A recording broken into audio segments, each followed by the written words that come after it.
Namaste. Welcome to the second symposium in the series of symposiums being conducted by INDICA Academy. As you know, INDICA Academy has been a non-traditional university for traditional studies, and it has been committed to the preservation, protection, and promotion of Indic cultural traditions. As part of that, it has many units and activities, events. This idea of symposium has been a recent idea. It was actually, we arrived at the idea of symposium after we had several conferences. We had around 20 conferences on various topics, and some of them were focused on issues like dance and music also. There was a conference on Hindu art aesthetics. There was a separate conference on Hindu aesthetics. There was a conference on Hindu art architecture and other things also. But then we thought symposium to be an event where only invited guests are there. So this is such an event. The symposium is an event where only invited speakers, distinguished speakers, are invited to give talks. Whereas in a conference, invited guests are placed among the paper presenters also. And paper presenters send their abstracts. Those papers are selected and those papers are arranged as part of the conference. But here in a symposium, we have only senior people, experts in the field, presenting their views with all their long experience in the study of a specific chosen topic. Sri Harikaran Vadlamani Garu, our founder, comes up with these ideas with his perpetual creativity. He thought of this idea of symposium, and for the first topic, we chose Jati Puranas. Kula Puranas, which are Jati Puranas, are Puranas which are narrated by a specific subcaste of a caste, narrating the origin of the caste from a certain deity, a Hindu deity, and exploring the self-respect of that community, documenting their cultural practices like how to perform a marriage and all that, and glorifying their occupational tools and occupational activity, all that. So that Jati Purana topic was the first topic for the symposium. And the second, as a second topic, we chose this topic of the Devadasi tradition. Whenever we choose a topic, we have a contemporary relevance in the mind.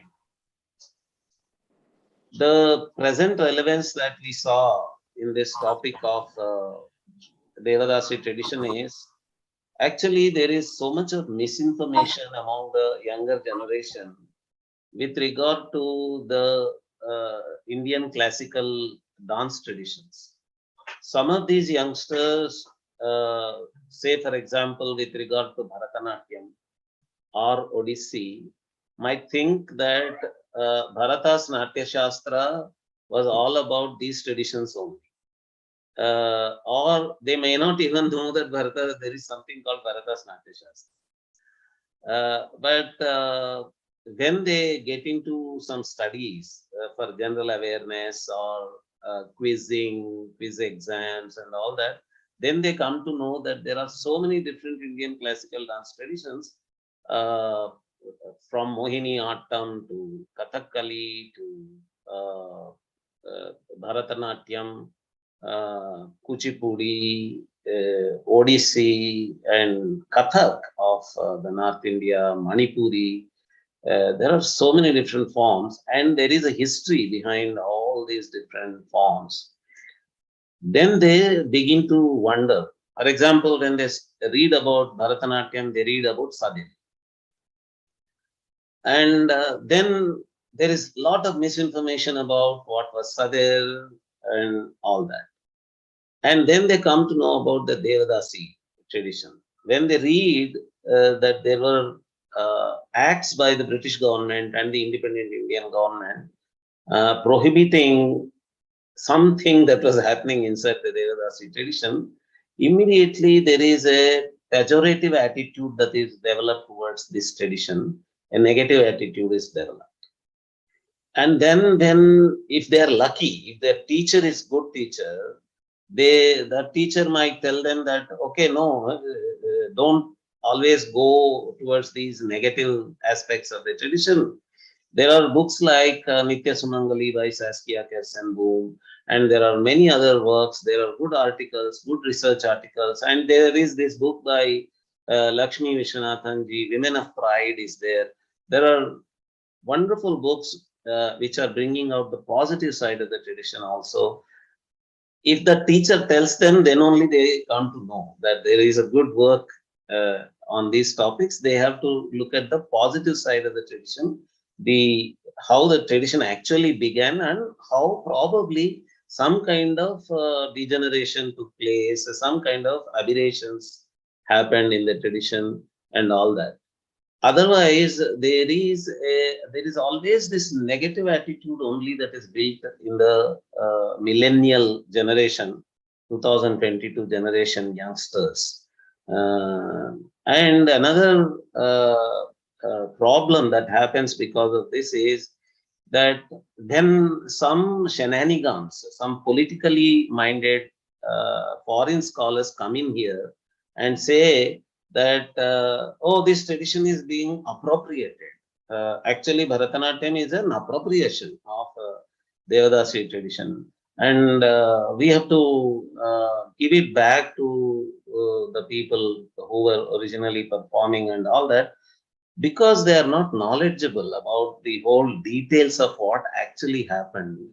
What happened, for example, during the British period, how British brought their colonial attitude towards these traditions, how they brought their Victorian morality into the society, how the so-called Reformation movements, they created a negative opinion about these traditions.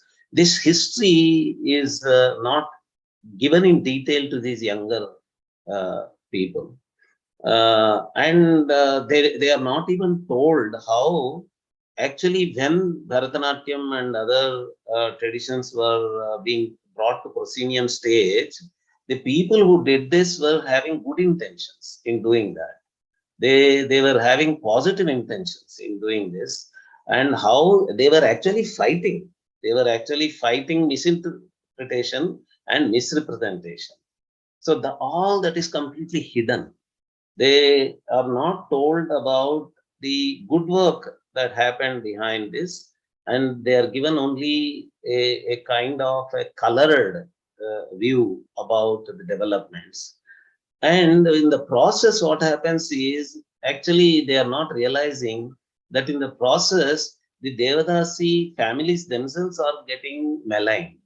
Their image is getting maligned. What the colonial people and the Reformation people wanted, how to color India in a very negative way by talking about negatively about Devadasi tradition, they are now contributing by saying that they are liberating them, by saying that they are helping them, they are indirectly actually harming their self-image and their social image and their self-respect and self-esteem.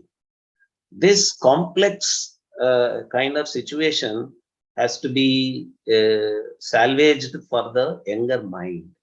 They are completely confused with all kinds of views coming from all directions.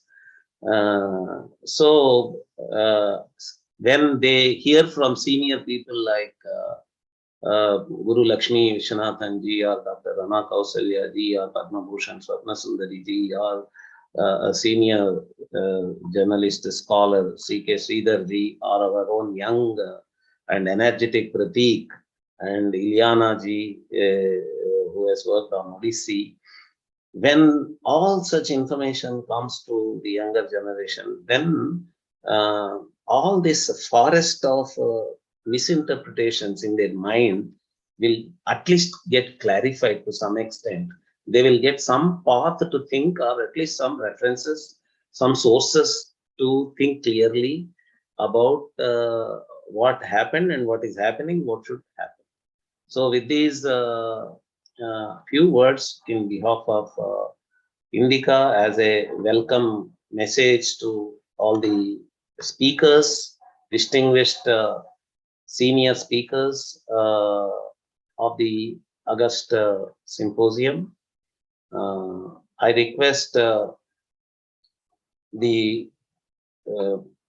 Padma Bhushan Swapna Sundari Garu, who started her Vilasini Natyam, a form, as a parallel form to Bharatanatyam, Odissi, and others which were already there.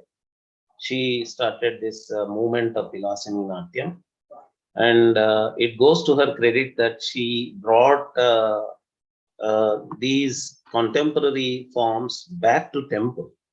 She performed at Ranganatha temple for 28 years. She performed the Vilasini Natyam at Ranganatha temple. And my introduction to Swapna Sundari Garu has been through my students at the University of Hyderabad. I was teaching at the Department of Dance as part of Sarojini Naidu School of Fine Arts and Performing Arts and Communication there. And whenever I meet a dancer or a dance student or a dance faculty, I used to hear the word Akka. That Akka was this Swapna Sundari Akka. And they used to always say, Akka said this, Akka did this, and Akka has asked us to do this. And there was such a dedicated veneration from all they were actually senior classical dancers there. But for all of them, if she is Akka, I wanted always to see this Akka of all the senior dancers there.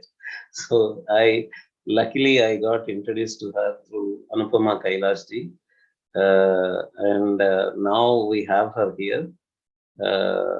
And through my interactions with her for this symposium, I realized how much hard work she has put in through her field work. Actually, I am a cultural anthropologist by profession, and I'm a field work man.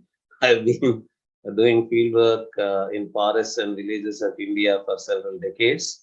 And then I realized that there are senior classical dance exponents who are doing their field work.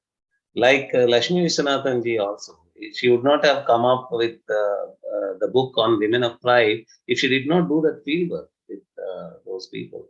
So all these senior scholars, I am amazed that they are not just choreographing, dancing, teaching how to perform classical Indian dance as per Shastra, and how to coordinate Shastra and Prayoga, all this. Not just a studio, not just the dance floor where they teach, but they went into these areas, talked to these people, lived with them, learned, interviewed them, and all that.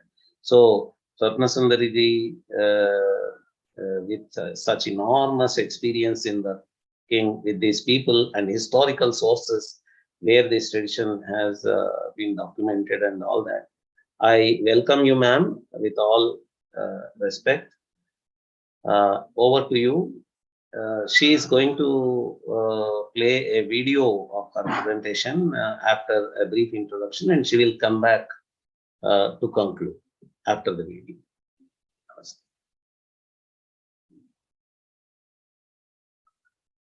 You are muted, ma'am.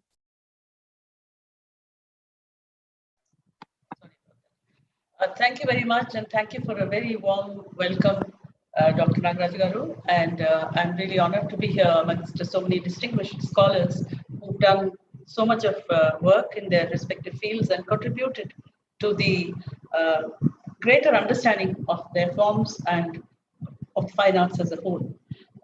My talk had to be prepared as a video, because whenever somebody asks me, it just touches the tip of the iceberg about Devadasis, particularly the Devadasi tradition of Telugu speaking areas. I use that word very carefully.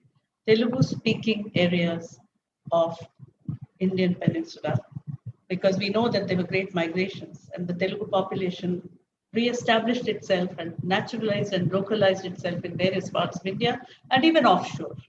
I'm not going to go into this because this is an entirely different subject, but my takeoff point for Vilasini Natyam was that the dance of the Telugu Devadasis has not been examined closely enough, and that was the point of curiosity.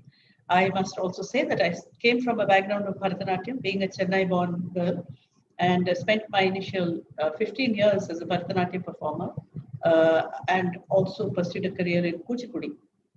Now, one of the personal reasons for me to explore the area of Telugu Devadasi tradition, dance tradition, is that I was absolutely convinced that they were, that they were underrepresented. Their contributions were underrepresented and not understood and exposed enough, particularly outside Andhra Pradesh. We have had scholars discussing this within Andhra Pradesh, but my aim and ambition and dream was to extend its outreach to such an extent that it becomes a topic for discussion amongst discussion on other Devadasi related dance forms. And that is my only point of interest and inspiration. And I'm happy to say that God has given me the opportunity and blessed me with the, I must call it only a blessing, that I could study from some of these last living artists, because we now have nobody left from the tradition after the demise of those who were 70 and 80 when I was learning, which is in 1990s, early 1990s. So without much ado, I'd like to go ahead and request them to play the video. I also request that the video may please be seen in full, because I think that would really completely put forward whatever were the problematic areas that Dr. Nagaraj has touched upon. I just want to submit one point here before we start the video, that I have not just studied the dance form, but I've also gone to the socio-cultural factors, and I've also I gained an understanding of a different problem areas within the existential crisis of the Devadasis, Telugu-speaking areas, particularly the Kalavantu. And those are the insights that I'm sharing in this video. The video is not on Vilasini Natyam. We have a talk at the end, we have an interview at the end where if someone would like to know and if INDICA would like to know, I would be happy to expand upon Vilasini Natyam. The video is about Devadasi tradition as a whole, because the tradition itself had a lot of commonalities. Vilasini Natyam, Bharatanatyam, or any other Natyam are only regionalized expressions. And today's Bharatanatyam and Odissi and other forms, and I include Vilasini Natyam and other interpretations, they are based on the creative vision of a set of individuals or one individual who also had access to some of the original Devadasi dancers of their times. So from this background, I'm bringing this video for all of you. It is once again my request, please let it run through, because I've made several important points, particularly with relevance to the decay and decline of Devadasi system, and how it is generally understood and talked about even in current times. But from my perspective, what it was, the way I saw it, through the prism of analysis. So please may we have the video, and thank you very much for giving me this honor of presenting the keynote. Thank you. The video, please.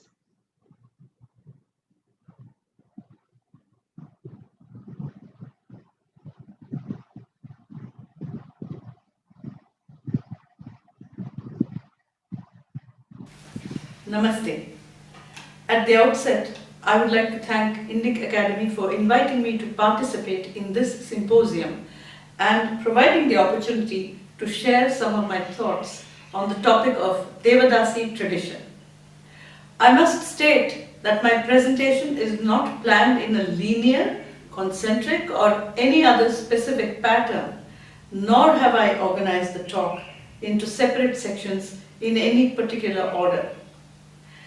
The Devadasi system, its locus, that is the religious institution, and the Devadasi art itself have occupied substantial space in many fora. It is perhaps the most discussed and debated system rooted in the indigenous culture of the Indian subcontinent. Scholars may please forgive me for traversing historical periods in a non-linear fashion, randomly quoting from religious texts and scriptures and referring to later literature as and when pertinent to the point at hand. My involvement with Devadasi system pertains to her art.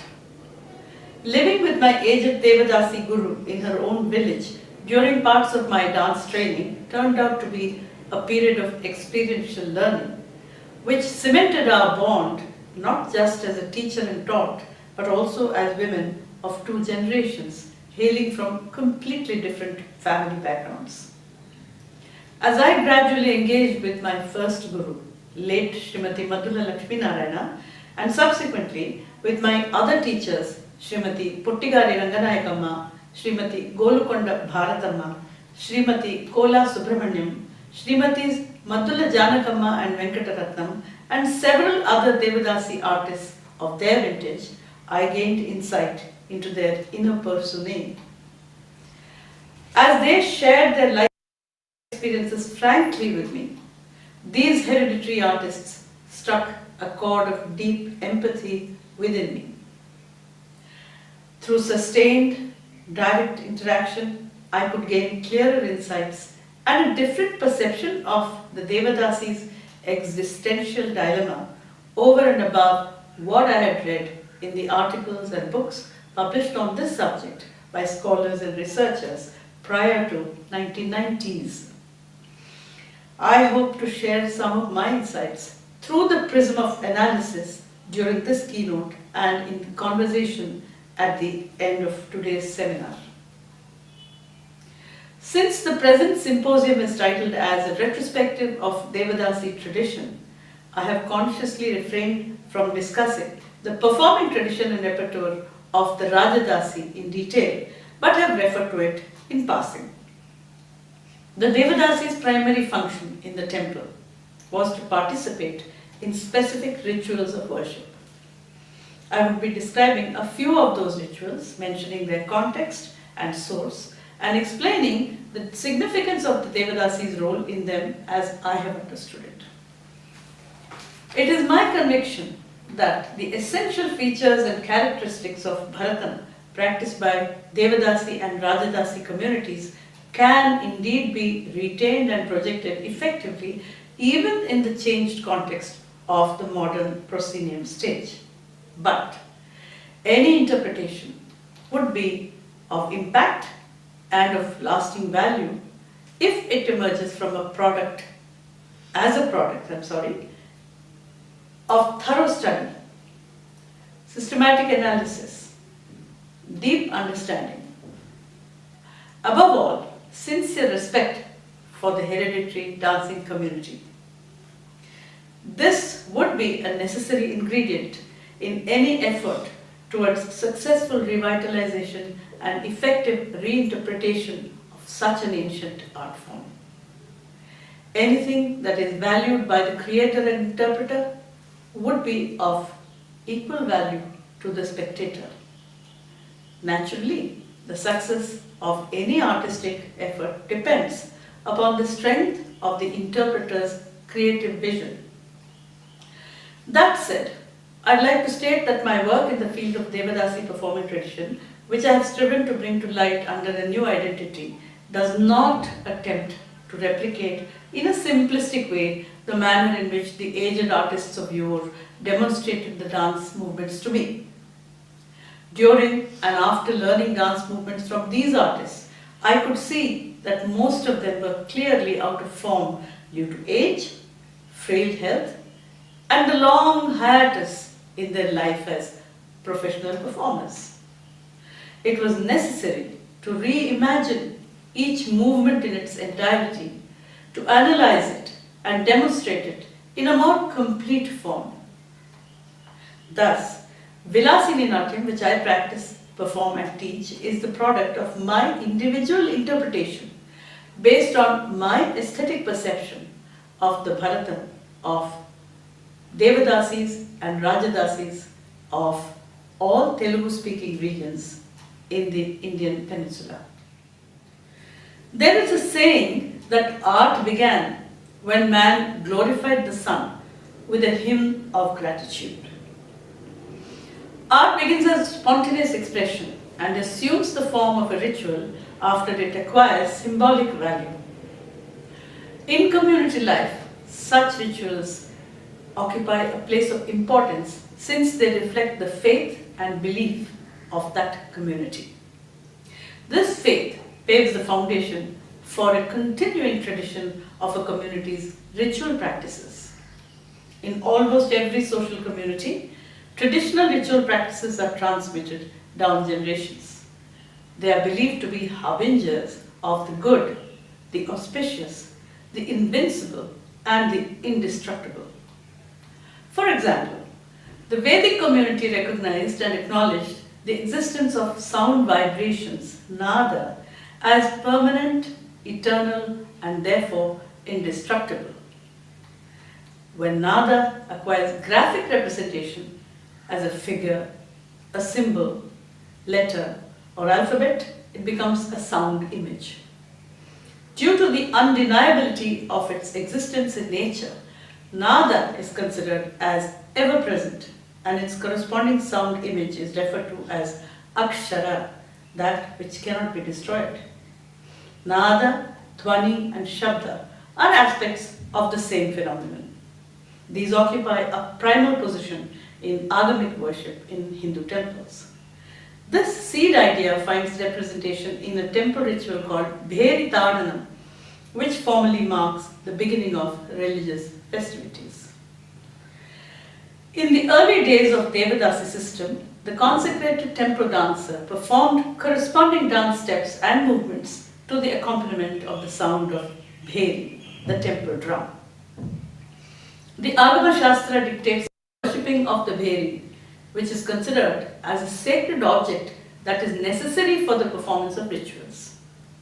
The sound vibrations produced by striking the Bheri are believed to fill the atmosphere with positive energy. The Bheri itself is equated with the universe, and each side of it is associated with one or other Vedic Puranic god.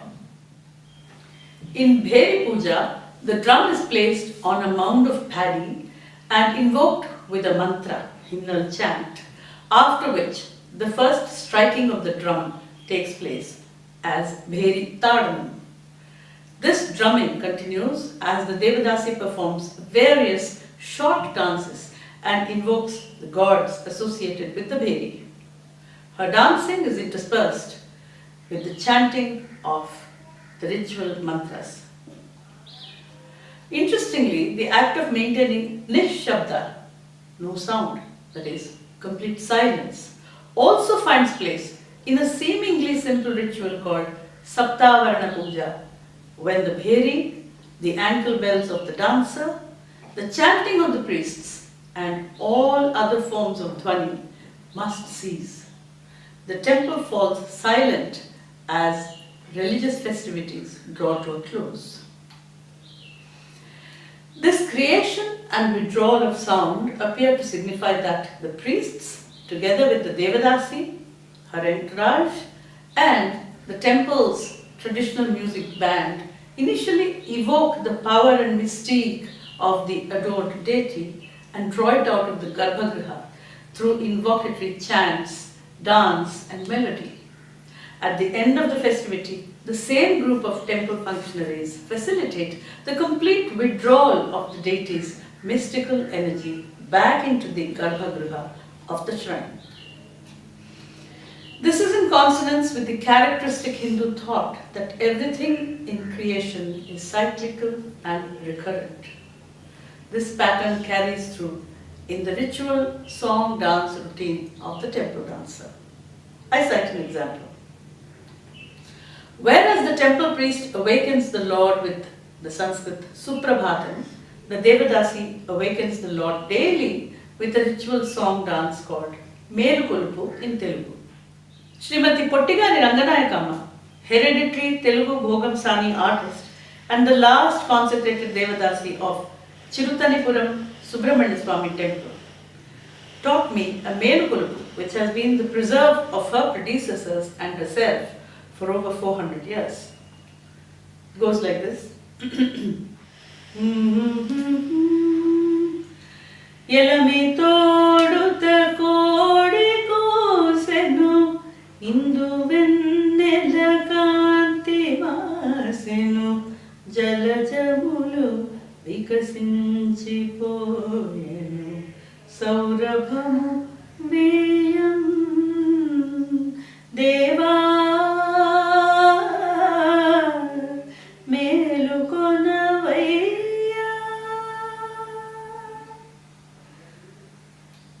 The Devadasi wakes up the deity by saying, the crowing of the cock, the setting of the moon, the blooming of lotus flowers, and the wafting of gentle morning breeze herald a beautiful day for you to wake up to.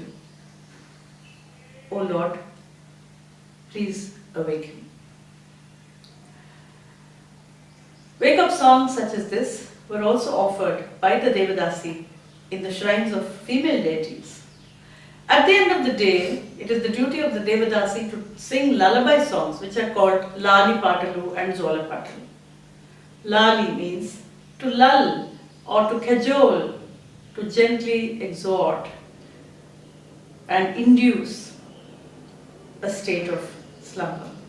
Zola Patalu means a proper lullaby where there is patting of the child and a movement where the person who is slipping into the state of slumber is actually now being rocked in the cradle to sleep. So in some senses, the function of both overlaps. I present one example in the form of a 400-year-old Lali taught to me in Dr. Arudra's presence by late Golukonda Bharatamma, who was the last consecrated Devadasi of the temple of Vedanarayana Swami and Vedavalli Ammavaru in Nagalapuram, Chittur district of Andhra Pradesh. Lali Sri Nama Varamayamma Talli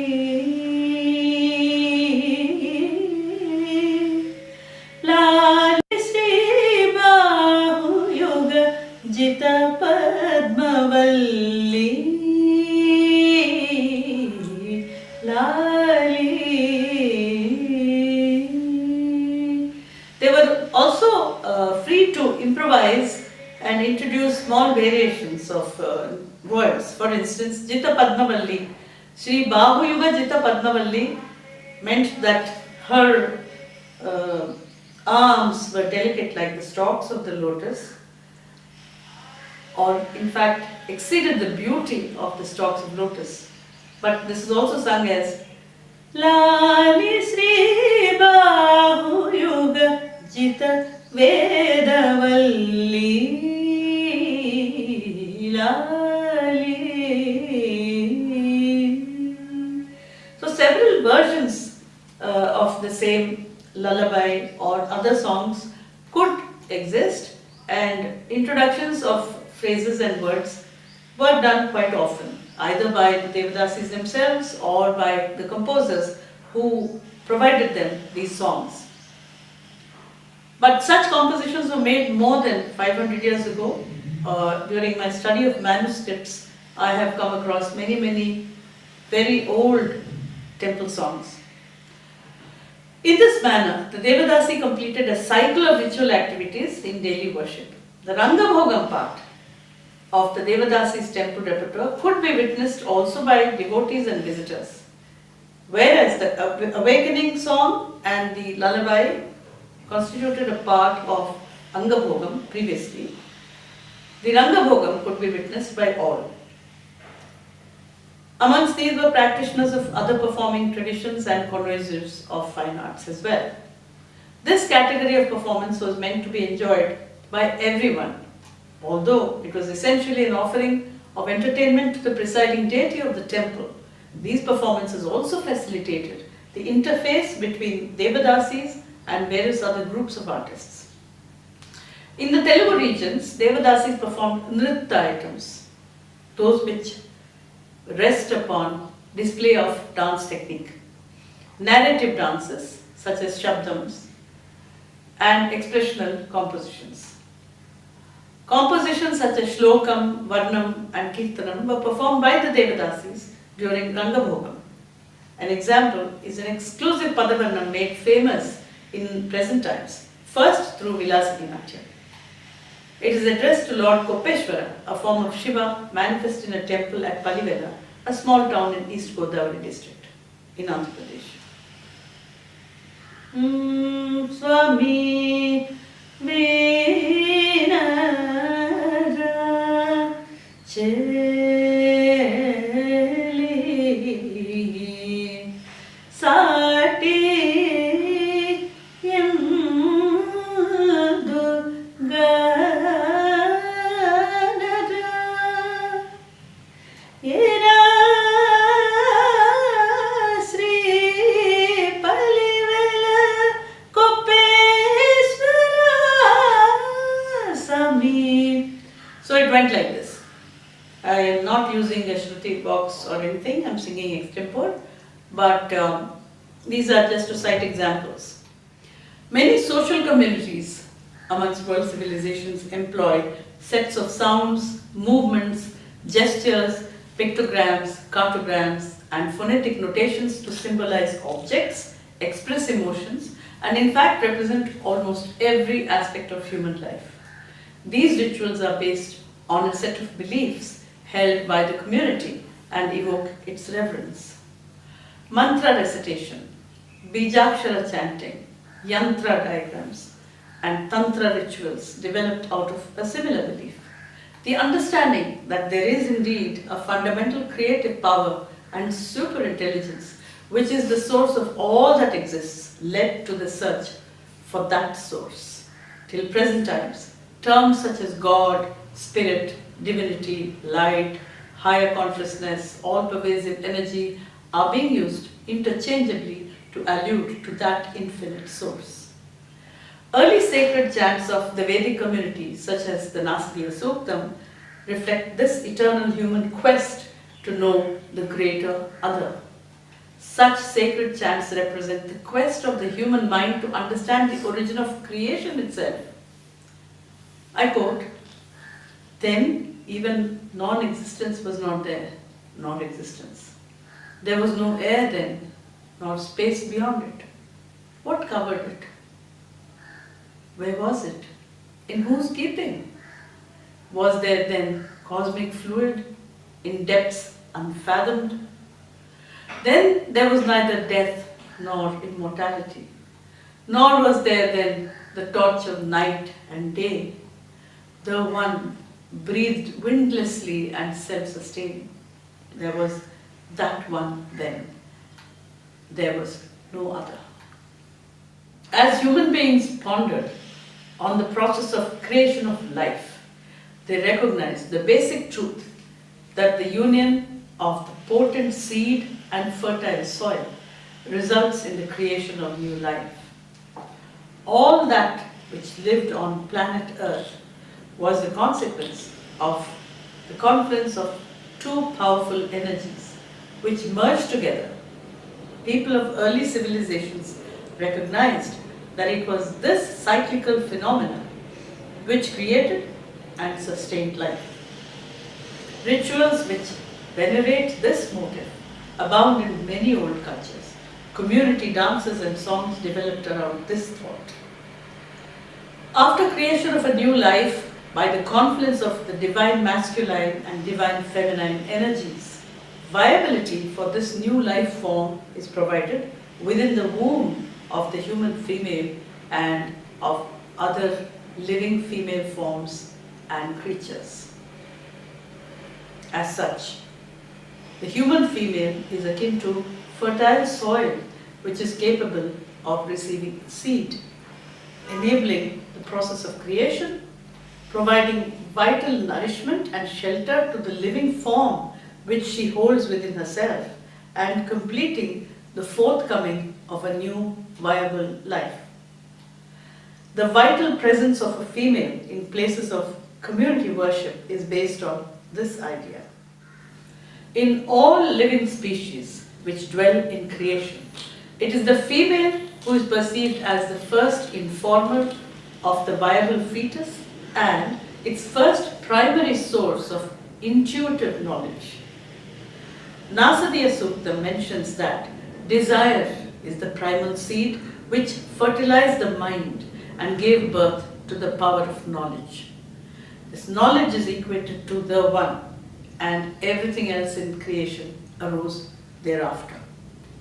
I quote, "At first there was only darkness, wrapped in darkness. All this was only unillumined cosmic water. That one which came to be, enclosed in nothing, arose at last, born of the power of knowledge. In the beginning, desire descended on it. That was the primal seed, born of the mind. The sages who have searched their hearts with wisdom know that which is kin to that which is not. Therefore, the term karma or desire is to be interpreted as the seed of desire to know the unknown and not just as carnal desire, in which sense it has come to be used most often. The early tribal form of goddess Kameshwari, being herself the embodiment of desire, grants its fulfillment to the seeker in both senses of the term. The Jakkinis, an indigenous tribe of Telugu land, are said to be worshippers of Kameshwari. A section from the predecessors of the Telugu hereditary dancers, including the Devadasis and Rajadasis, were derived of this indigenous tribe and were called Jakkulu, a corruption of the term Yakshulu, Telugu for Yakshas. This is an interesting parallel to the relationship claimed simultaneously by hereditary Telugu female dancers with Apsaras, celestial nymphs, who, along with the Yakshas, Gandharvas and Kinnaras, constitute a group of demigods believed to inhabit both sky and earth. Returning to Kama, Hindu temple traditions and arts accommodate the motive of Kama, desire, as a necessary prerequisite for the male and female principles to know each other and mingle in perfect union. Such a union is essential for creation to take place. Kama is one of the four Purusharthas. The sanctity accorded to Kama, which is one of the states of Sambhoga Shringara, contributed to the elevation of Shringara Rasa itself as the king of rasas in later day art, thought and literature. In the essential Hindu worldview, Kama is considered simply as a natural phenomenon.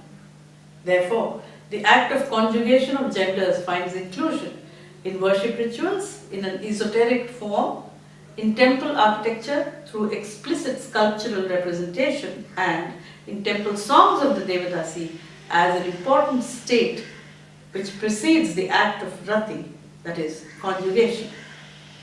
Puranic mythology furthered this concept in a remarkable way. Whereas Kameshwara, an early form of Shiva, embodies the masculine creative force in cosmic creation itself, Kamadeva is defined as the Lord who causes desire in the hearts of creatures. Whereas Kameshwari, an early form of Shakti, embodied desire, which resulted in the creation of the cosmos, Rati, consort of Manmadha or Kamadeva, who accompanies him, is defined as the goddess of the conjugation of creatures.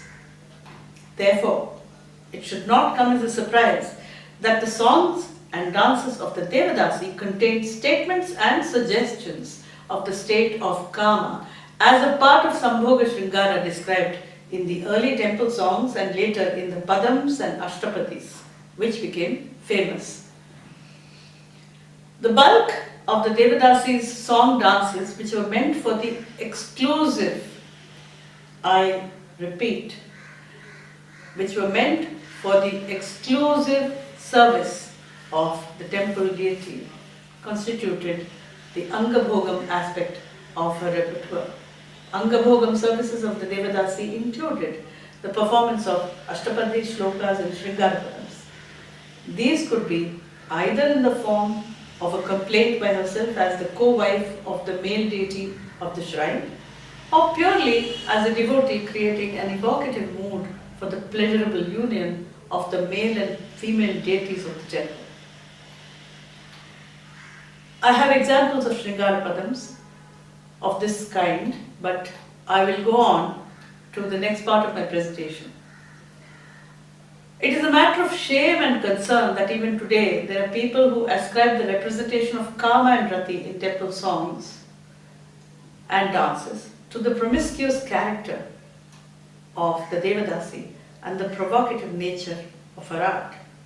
This accusation denotes nothing short of illiteracy about temple traditions, and it is in slander of the temple dancer whose artistic tradition was intended to fulfill the requirements of temple worship. It is also an insult to the concept of the four Purusharthas, that is, Artha, Kama, Dharma and Moksha. There is another point of note.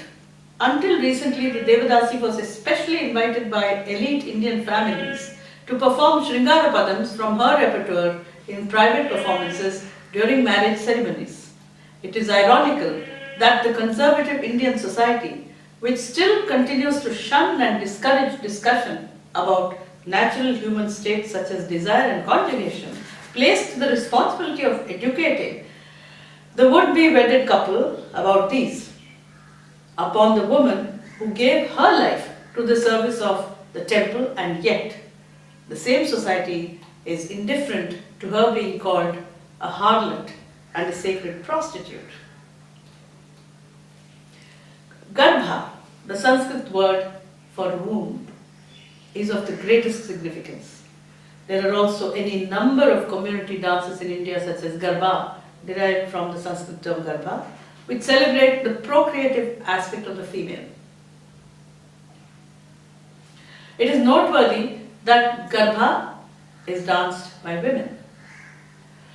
Bringing forth a new life form from her body and providing it nourishment and sustenance is the unique biological function of the female.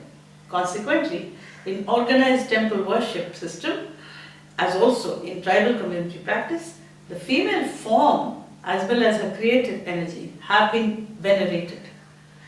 To reiterate the importance of the female in the process of creation, a human representation of the goddess of fertility was required in the temple.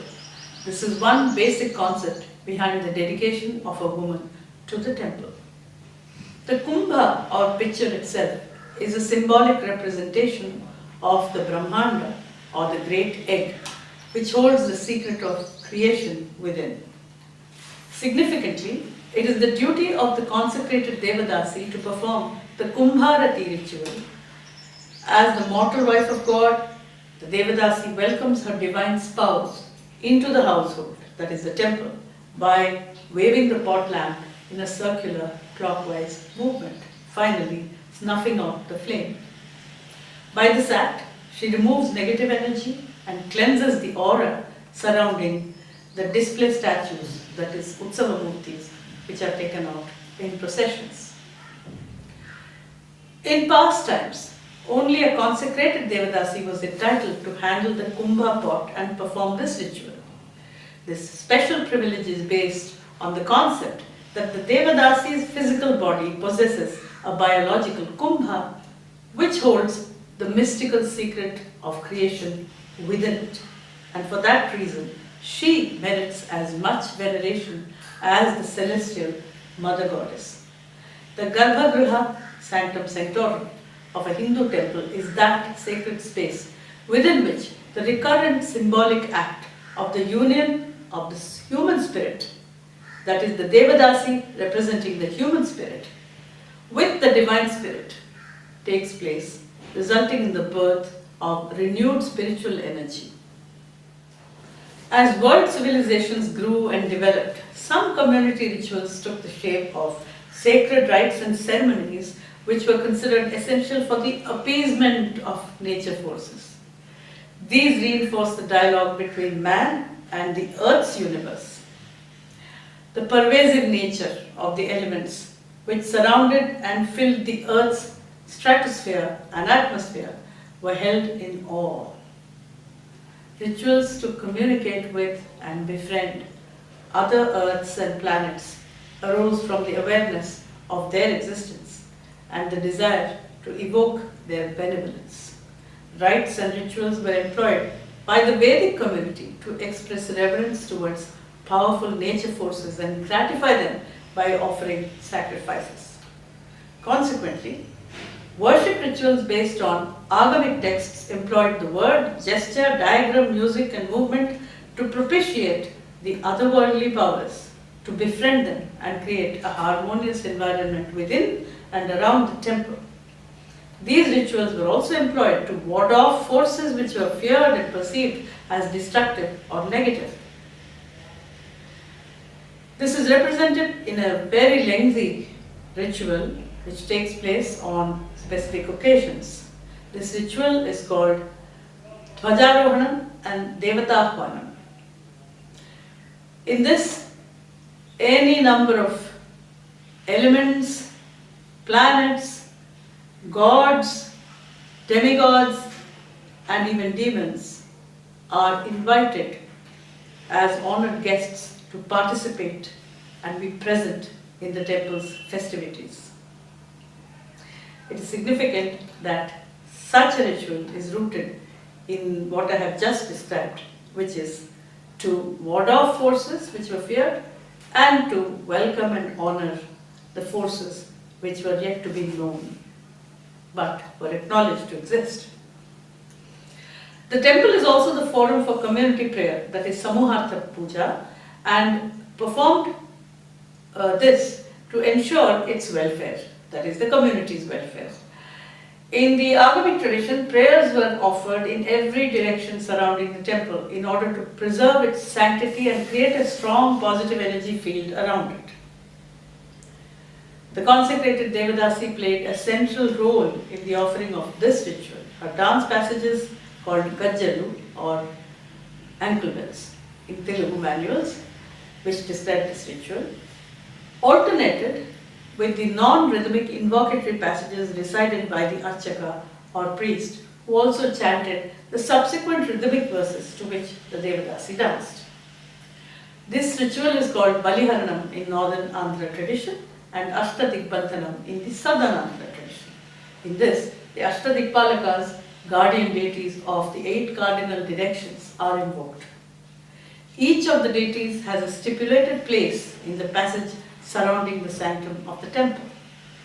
A small raised platform called Balipitham marks each spot upon which is placed the sacred food offering to the deity. The temple dancer performs this ritual dance to the Ashtadikpalakas with the priest offering prayer chants. Together they invoke each deity to be ever present and provide protection to the temple from all directions. This ritual also served the temple's purpose in other ways. Through the elevated state of spiritual awareness which dance often causes, the Devadasi's heightened spiritual energy was released into the surrounding atmosphere and permeated the consciousness of the worshippers. The rhythmic sounds of the Devadasi's ankle bells, the temple priest's chants, and the beat of the temple drum merged to fill the atmosphere with near hypnotic dhvani vibrations, which evoked a meditative state in the congregation of worshippers. Like the temple priest, the Devadasi was perceived as a powerful temple functionary in her heyday. Through acts of devotion and supplication, the priest and the devotees sought to attain spiritual enlightenment through the process of surrender before the object of their adoration. through symbolic union with the divine masculine as his mortal wife, or by subsuming her consciousness into the divine feminine as her co-born and companion. Devadasi too became the repository of strong spiritual energy which permeated her corporeal being. The temple dancer was expected to maintain an austere and chaste way of life to attain and sustain a state of heightened spiritual energy. This mandated abstinence from all activities which were likely to interfere in the process of her spiritual growth. The energy imbibed by the Devadasi, by virtue of constant communion with the deity, radiated from her. Nevertheless, the agamic ritual dances of the Devadasi have become obscure today. There are reasons. And these reasons do merit mention. The temple itself abbreviated lengthy worship rituals, and as a consequence, ritual dances which were a part of these went out of vogue. Even in the early 1900s, there was hardly any consecrated Devadasi who could claim to have led her life exactly as mandated in the Agamas, nor have complete knowledge of the agamic ritual dances in the format that they were meant to be danced. Not every woman who was consecrated to the temple as a Devadasi could carry the weight of the mandate of chastity throughout her life in dedicated service to the temple. Many women did not wish for a life as a Devadasi. Consequently, there was dilution of the mandated lifestyle. The religious institution too failed to ensure that the consecrated Devadasis which served it could maintain a life of chastity, and no measures were put in place to prevent sexual exploitation of Devadasis or to prevent them from compromising the mandated lifestyle by their own volition. It would therefore be incorrect to completely attribute the decline of the Devadasi system to the imposition of the Victorian moral value system on India's indigenous religious systems by the British rulers. Decline started happening much before the Anti-Devadasi Dedication Act came into force. By the 1930s, the Devadasi system deteriorated to such an extent that the custom of dedication of women to temples was opposed by many. A member of its own community fought to bring a ban on the system. This move was strengthened by social reformers of the day. Their efforts succeeded. Dedication of Devadasis to Hindu temples was legally banned in 1948. With this, Devadasi finally lost her professional identity and raison d'etre. In the period that followed, details of events related to the decline in the institution of Devadasis have gripped the minds of people to such an extent that the essential nature of Devadasi art and its centrality in the rituals of worship has been almost lost sight of. Uppermost in the discussions are the factors which contributed to her being subjected to sexual exploitation by men who could hold her captive by dint of their powerful positions in the temple hierarchy and the feudal society of those days.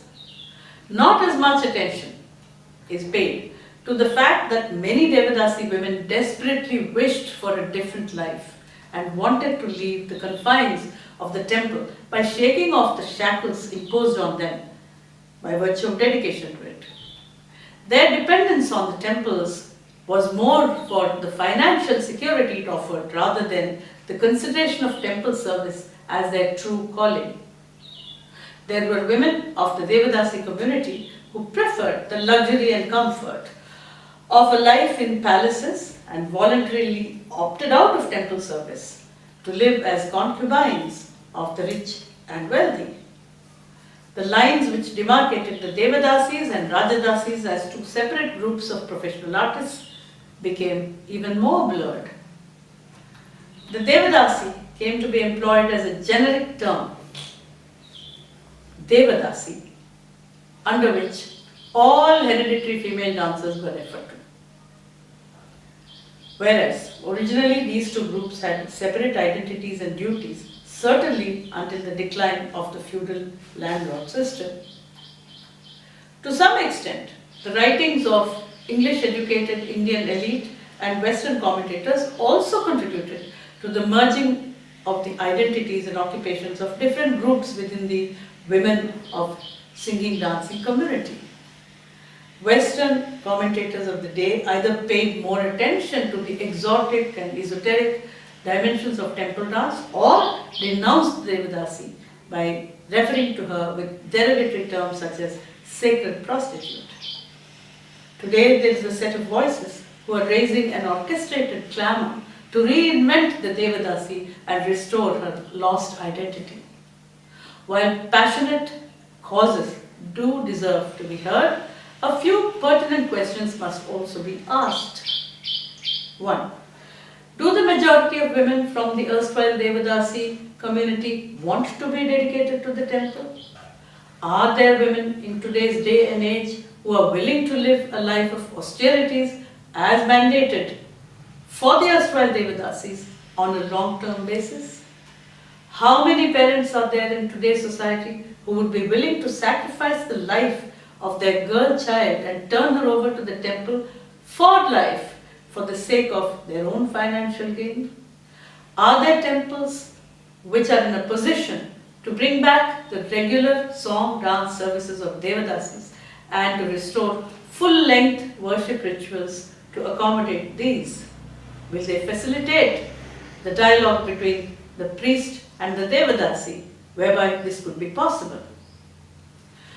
Are the heads of religious institutions which hold overarching sway over the live temples of today willing to amend the agamic mandate in such a manner that the pattern of life for future Devadasis, if any, would offer them a life of personal autonomy and professional dignity? What measures would be taken and by which agency to ensure that a woman would be appointed by the temple purely as a professional artist and treated as such? In my view, it is wishful thinking that a Devadasi can be reincarnated in the original sense. For that to happen, a review and amendment of the existing law against the dedication of Devadasis would be necessary. In the absence of a large body of hereditary artists taking legal recourse to have the law repealed, there would be little possibility of reviving the Devadasi system or of restoring her original professional identity to her, since her work was in the temple. When the system was implemented in its most ideal way, the Devadasi might have been an empowered woman, holding her own both within and outside the temple. But due to the lacunae in the system, it has declined and degenerated. It is my considered view that the ban on Devadasi dedication must not be revoked, since there exist aspects within it, as it stands, which are regressive, exploitative, anti-child and anti-woman. Substantial reforms must take place to address the fault lines which have developed within the system before demands are raised for reinstating it.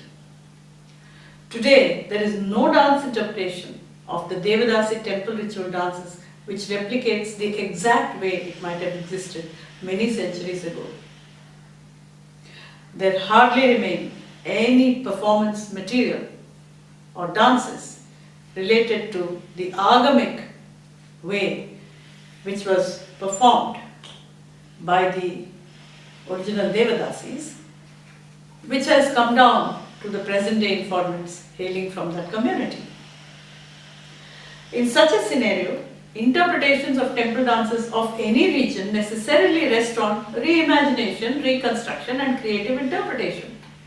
Interpreters who have studied the agamic principles, gleaned fragments of dance material from the previous generation of hereditary temple dancers and relocated the resultant artistic product in its original context and locus might be in a better position to demonstrate what these dances could have looked like.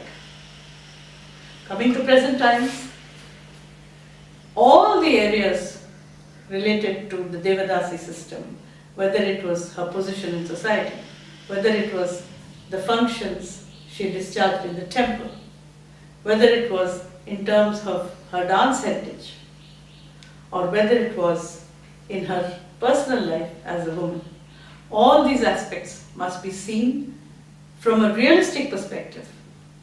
It is time that we took another look at the Devadasi, and seminars and symposia such as these do help us to go in that direction.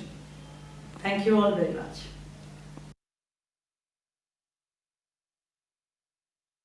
Thank you, ma'am. Ma'am, are you there? Swapna Sundari Garu, are you there?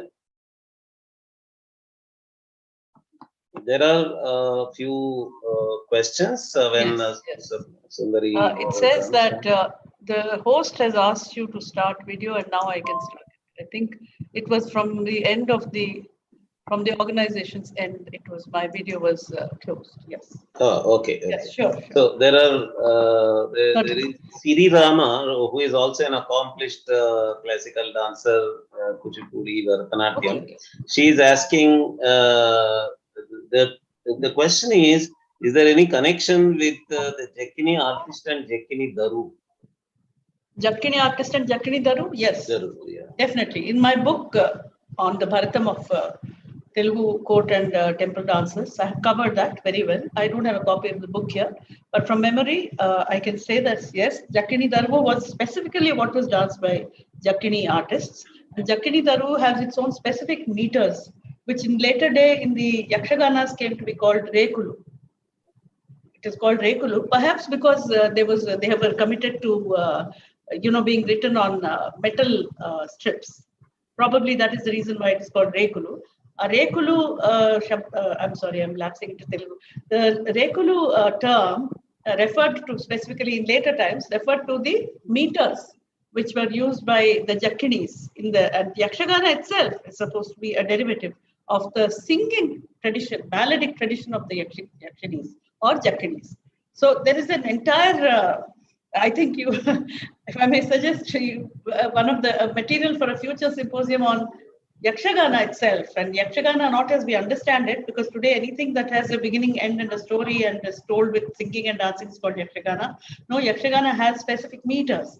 And to reiterate my point and take forward the question raised by Siri Rama, the Jakkulu dance to specific meters which are now near obsolete. These very few of them are left in contemporary classical dance, which are reinvented forms. But Annamacharya has used some of these meters, and before that, the tribal community dances in some of the Bhagavatams, such as Chindu Bhagavatam, etc., they have retained some of these Rekulu in their performance material. They cannot analyze it and tell you what it is. But I have had the opportunity and pleasure of watching the performances and recording some of its music and hearing some of the recorded audio tracks and correlating it with the Rekulu, as I have understood it, the metrical compositions. And when you correlate it, they happen to be very close or exactly the same. So Rekulu and Jakkulu and Jakkini Daru and Yakshagana are interrelated, and it would be my pleasure to speak in detail about it in some other forum. And you have raised a very, very pertinent question. Thank you very much. Please do try to read it in my book, the Vilasini Natyam, Bharatam of Temple and Court Dances of Telugu Land. Thank you very much, ma'am. There are all other responses are all congratulating you, thanking you. I'll be very happy to expand on any of these points in the later session if we are having one, which is the conversation. But I do not want to eat into the time of other scholars. So if there's anything pertaining to my talk just now, I would be happy to answer that. Yes, yes. So there are other questions. Can they be called yoginis? Some are asking whether Yes. they are gurus. They were considered to be gurus also. I'll have to take it one by one. Yogini. Now, yogini by necessity is one who is focused upon a single thing and yoga is a state of, also a state of conjugation, but conjugation of the body and mind together and the spirit. So it is a kind of a internal conjugation, if you'd like to call it, the union. That's why it is called yoga.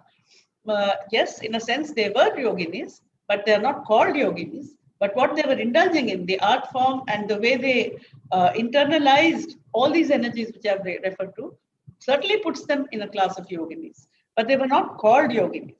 Certainly not the dancing Devadasis, to the best of my knowledge, were not called yoginis. But prior to that, in the period of Srinatha, one can refer to the work of Srinatha, where he talks about watching the performances of the Jakinis. And when he saw the Jakini women, I've quoted this also in my book, he saw aspects in the way she danced and used the steps and the music and the meters to create a feeling of complete unification within herself of the higher spirit and her human spirit. So to that extent, their art inspires people to view them as yoginis. Okay, there are a few more curious questions, but we can take them up during the interview at a later stage at the end of the symposium. Now we move on to Sri C.K. Sridharji, his talk on healing the broken spaces. C.K. Sridhar is a writer, editor, and speaker on the Veda and Vedic and Indic traditions of India, and a strategic communications consultant. As a mainstream journalist with leading newspapers, he has written on everything from defense, foreign policy, and corporate world to cultural affairs, the arts, and identity politics. But today he is going to speak on a certain perspective on Devadasi tradition under the title Healing the Broken Spaces.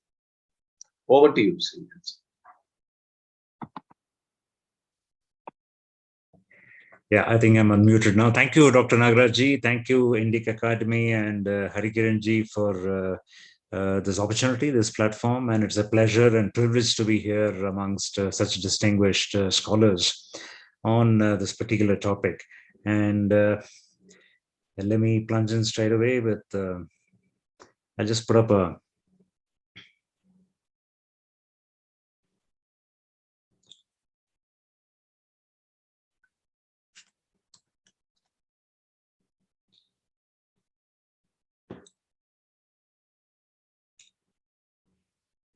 yeah, so I just have a small slide presentation here simply as a placeholder for what I'm going to be talking about. And I think all of you can see this. Yeah, okay.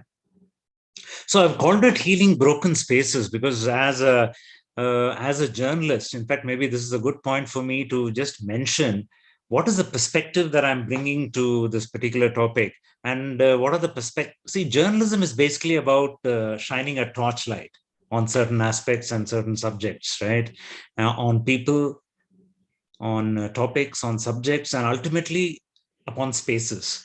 And I thought that's a good way to frame this whole discussion, because as Dr. Swapna Sundari highlighted, and as Dr. Nagaraj highlighted, and we've all seen this, right? This is a broken tradition in so many different ways, right? It has, I mean, the fault lines are numerous. They're historical, they're societal, they're linguistic, they're regional. I mean, you have these numerous fault lines. And then you have fault lines which have broken up the tradition itself into a series of, into pieces of misinformation, misinterpretation, pejorative and derogatory perspectives. And as again pointed out by the previous speaker, some of it has to be taken on board in terms of we have had cases of, exploitation. And of course, these are historical points in time. When did the degeneration begin, for example? When did it happen that these traditions had to be driven out of their customary spaces into perhaps various, dark corners? So why did that happen? And finally, if we are talking about any kind of revival, and if you're talking about paying first, before revival, a tribute to this tradition, and if you're talking about any kind of revival, what is it that we're really seeking to revive? So that's the whole idea of this. So to elaborate on the first, see, this is a standpoint. And ultimately, I think it's about a sensibility. I mean, how do you approach something like this? Dr. Nagaraji talked about youngsters who are maybe dancers, maybe they're coming into dance, maybe they're coming into art, or maybe they're just analyzing ancient Indian culture, or maybe they want to find themselves, root themselves in an identity, in a tradition, both India and abroad. It's not just for people who are outside Indian shores. Even for a modern youngster today, I mean, people are wondering, what does it mean to be part of a culture, a religion that you may call Hinduism, you may call it the Vedic religion, or you may call it, we have all these modern, because of mainstream media, the very mainstream media that I've come from is probably guilty of creating certain lenses, distorting lenses for modern youngsters to have their own sense of identity, to root themselves in their own tradition. Now, this is a problem very unique to India, because if you just think about it, non-religious secular spaces are very easily available to other traditions. To the Western youngster, I mean, even Western societies today talk about where their youngsters are going, do they really understand their traditions and so on. But at least there they have non-traditional, non-religious spaces which are available to them, which are still part of their culture. I think this is a critical difference. For today's youngster, a non-traditional space, a non-traditional cultural space is somehow has to be westernized. It's almost as if there are only two choices available to them. You're either a very orthodox, conservative, traditional Hindu, or if you're a modern, westernized, deracinated Hindu. This is a false choice. And this false choice also leads to a lot of confusion. So from that view, this is a standpoint and a sensibility that says, look, we are all under the Vedic tradition here, and it has many art offshoots. And it emphasizes that many art and art forms have come from that Vedic umbrella. And then it recognizes that today there is an issue of identity, and that there is identity politics, which, like I just mentioned, challenges your sense of who you are and gives you very limited choices. And it doesn't even allow us to enjoy our own art in a direct way. I mean, there are, one of the earlier speakers mentioned, this whole question of appropriation. Constantly, we are being told that our art is not ours, that we have appropriated it from someone else, and which is a disservice to both the people they are supposed to be saving it from, in this particular case, the Devadasi community as they see it, as well as the people who are supposed to have appropriated it, right? Who are typically described as modern, Brahminical-based, middle-class consumers of art and culture, who don't really know what its origins are. I mean, this is how the narrative grows, right? So this is something, again, we have to challenge.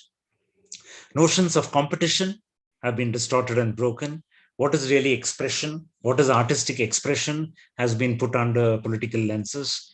Then there is the whole question of gender, right? And even gender, well, there are so many ways in which gender can be understood. Say for the young adolescent boy or girl, he or she is constantly being challenged in terms to see gender only from a Western route.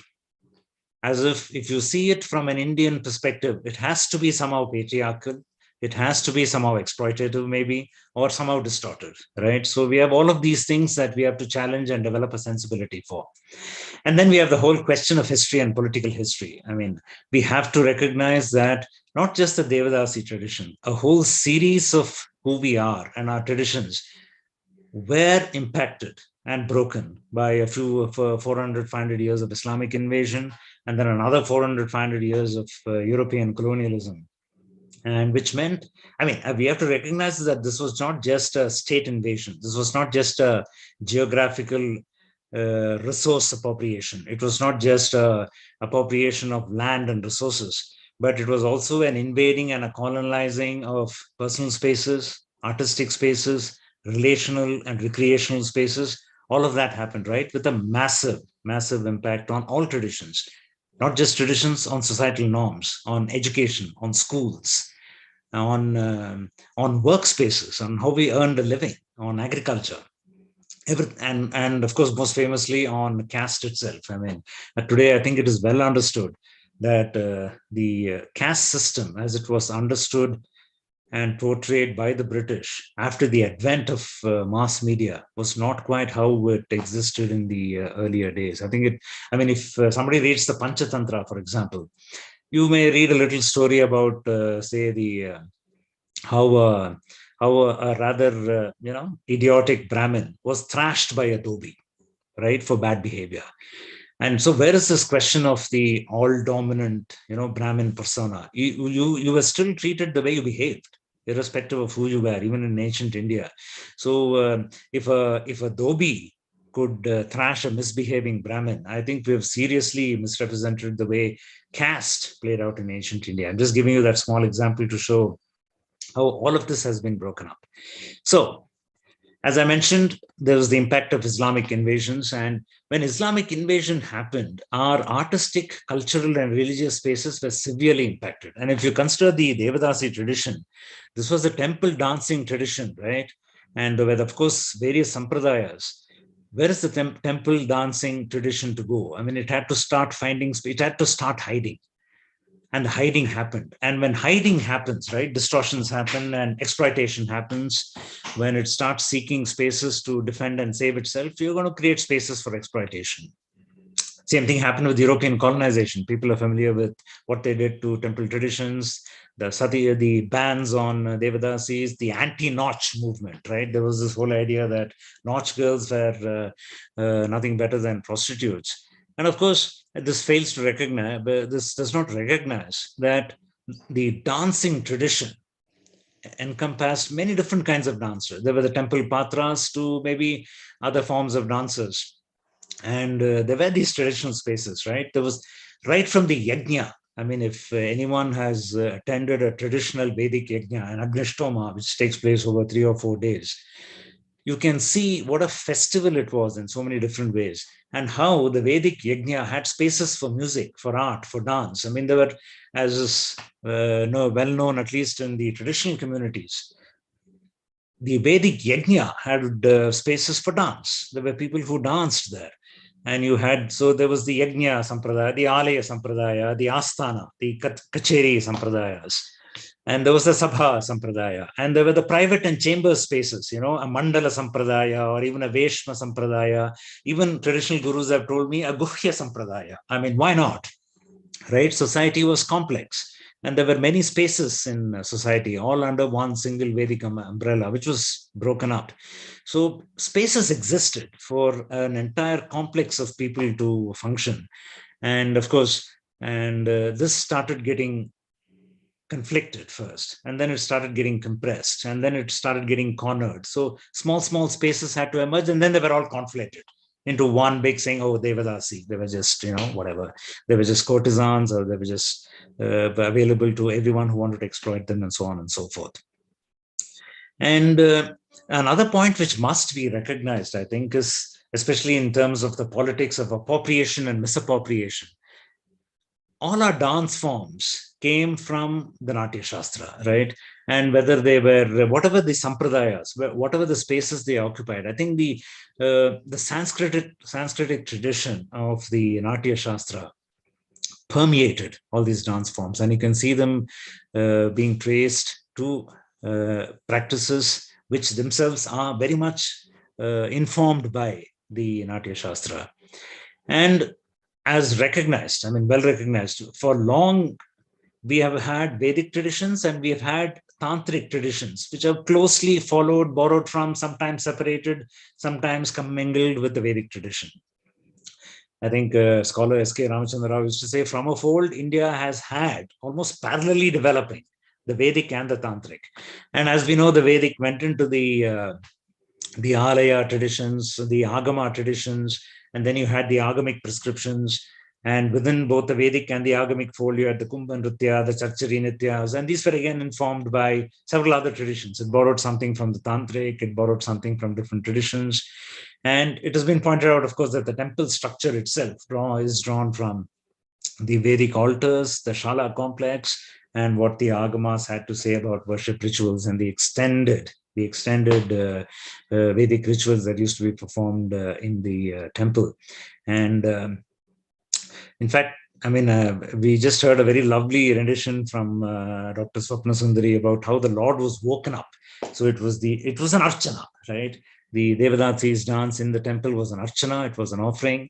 They woke up the Lord with it. They put the Lord to sleep with it. And of course, they were the whole question for the Lord's pleasure, right? The Lord and the deities were offerings were made through dance and song, which celebrated every aspect of the Lord, whether it was union or whether it was their divine play, their leela, or whether it was how they interacted and spoke and teased and even came down to their bhaktas, right? All of it was a part of this wonderful tradition. And you cannot ignore the economic aspect. Temples were rich with rich assets, and they had land resources, and they had access to resources from that land. They had the produce from that land. There was jewelry, and of course, this made them a target during the Islamic days. Obviously, the deterioration started there, and it also made them a target for the British. I mean, it's extraordinary if you study it, how British administrators, for them, the temple was a huge focus point. They tried to destroy some of it. They couldn't destroy some of it. They didn't want to destroy some of it because it was an economic source for them, a source of power, a source of economic control, a source of access to revenue from the produce from land. And so constantly they were aware of it. And this obviously had an impact on where the Devadasi tradition as a tradition could run and hide, and where it could still in pockets flourish. And has been pointed out, this would later on, especially in the later centuries, create opportunities for exploitation. You had a feudal society, you had rich landowners with access to a lot of money.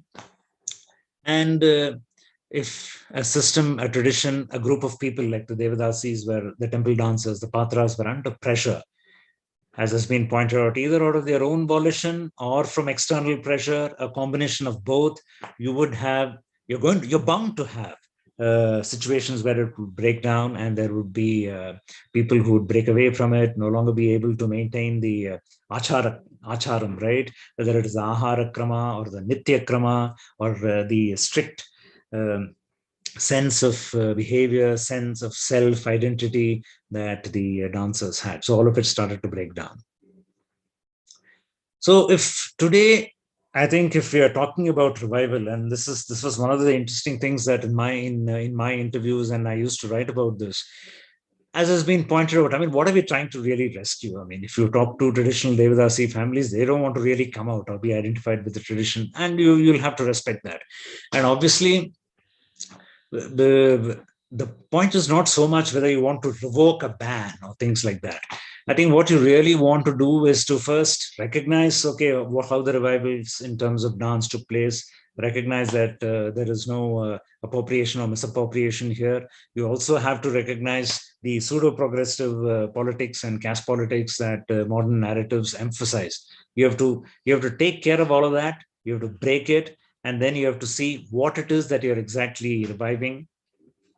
And really, I mean, I think it all comes down to reclaiming the temple. I mean, today, I think it is important to realize that the Hindu community and the Hindu space does not have control over its temple, which is the core of its activity. So the temple has to be reclaimed first. And I then think the other pieces will follow and fall in.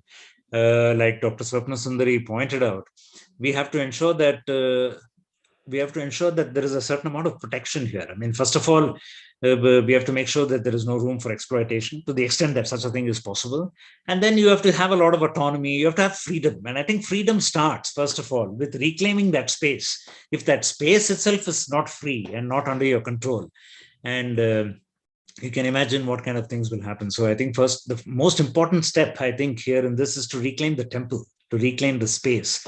And once you reclaim that space, then I think it's up to artists, senior artists in this field, senior scholars who have worked in this field, and maybe the whatever is left of the families themselves, and I mean they can decide. Once you give artists freedom, I mean there is an artistic wisdom that starts to prevail, and they can decide how it should go, and what should be revived and how it should be revived, not just from an artistic and aesthetic perspective, which is the easier bit, but from a art the artist's perspective, the artist's community perspective, and what role they will play, what role will the dancers play, whether they're from a very classical conservative tradition or the Vilasani tradition. How do they want to portray their art?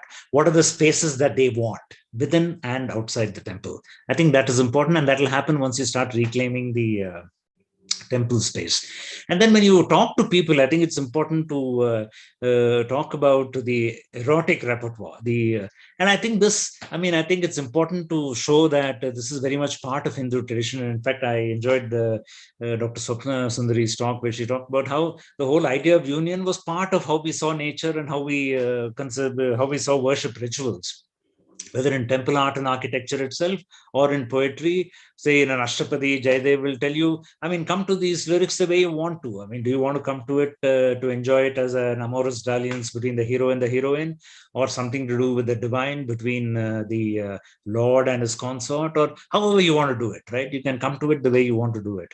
And so that has to be understood and communicated well, what this erotic repertoire is all about. It may simply be it may not even have been for consumption outside the temple. Maybe it was, maybe it wasn't, or maybe it was both, where the dancer intended it simply for the deity, right? Or it may have been a little more. So I think we have to make spaces for all of that. And today, I think the modern youngster who comes to dance and who is confronted with the idea of, the Devadasi tradition, and she looks at this repertoire. I mean, she tends to worry about, what is this for? Am I performing this for the male gaze, or what is this for? So I think it's important to teach her where this tradition came from and what it is all about. And very quickly, people start finding their own feet in terms of, what this repertoire is all about, and share the aesthetic, enjoy the aesthetic, and perform it for mature audiences. You have to create that space. I mean, I've had dancers tell me, yeah, I can, this is an enjoyable repertoire and I would love to perform it, but for whom? Who's going to watch it? So those questions have to be answered. And the Abhinaya itself, I think it's important to mention it here. And these are the words of Dr. Anupama Kailash. I thought she put it very well. So I've just put it in those quotes, which says this erotic repertoire, the Abhinaya itself is without a hint of excess. I think that's a wonderful thing to keep in mind. She says it's, that in many ways it's a detached study of human sexuality and eroticism. And so there's no excess in this. There's a lot of grace and subtlety in the Abhinaya, in the art form, which I think has to be recognized, because sometimes people they don't do the deep dive. Okay, this is a sensuous art form. So what exactly happens, right? Probably no way compares to what we can see in a Bollywood film, maybe. So I think it's important to remember this. Of course, no such restraint historically has existed in the lyrics and the poetry of what the Vilasani dancer or the Devadasi dancer might use, which I think is fine as well, right?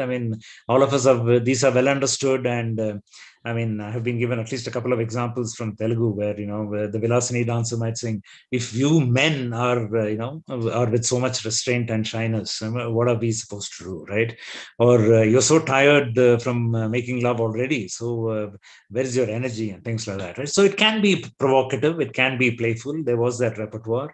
And I think if you create the spaces, and if you understand where these traditions came from, I think the modern dancer will be able to put it pretty, both the dancer as well as the audience will be able to enjoy it for what it is, for a complete aesthetic experience.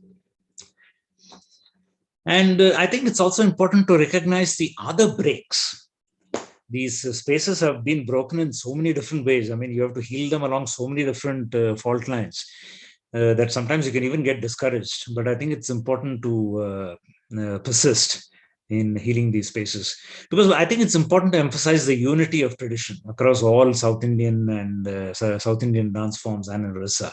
And a lot of gurus and a lot of people have shared this with me, and I think it is extremely important. See, we have this very European idea, right, that India is a kind of Europe, and this was imposed. This is another byproduct of colonialism. India is not Europe. We are not comprised of European linguistic nation states, the way Europe is comprised, with a France and a French culture and German and a German culture. India is not Europe. We had this free-flowing regions of Telugu-speaking regions, Tamil-speaking regions. Yes, there were broad divisions, but we were not ethno-linguistic nation states along European lines ever. And I think it's very important not to overemphasize a Karnataka tradition or a Tamil Nadu tradition or a Andhra or Telugu tradition. I think it is terribly important not to do that.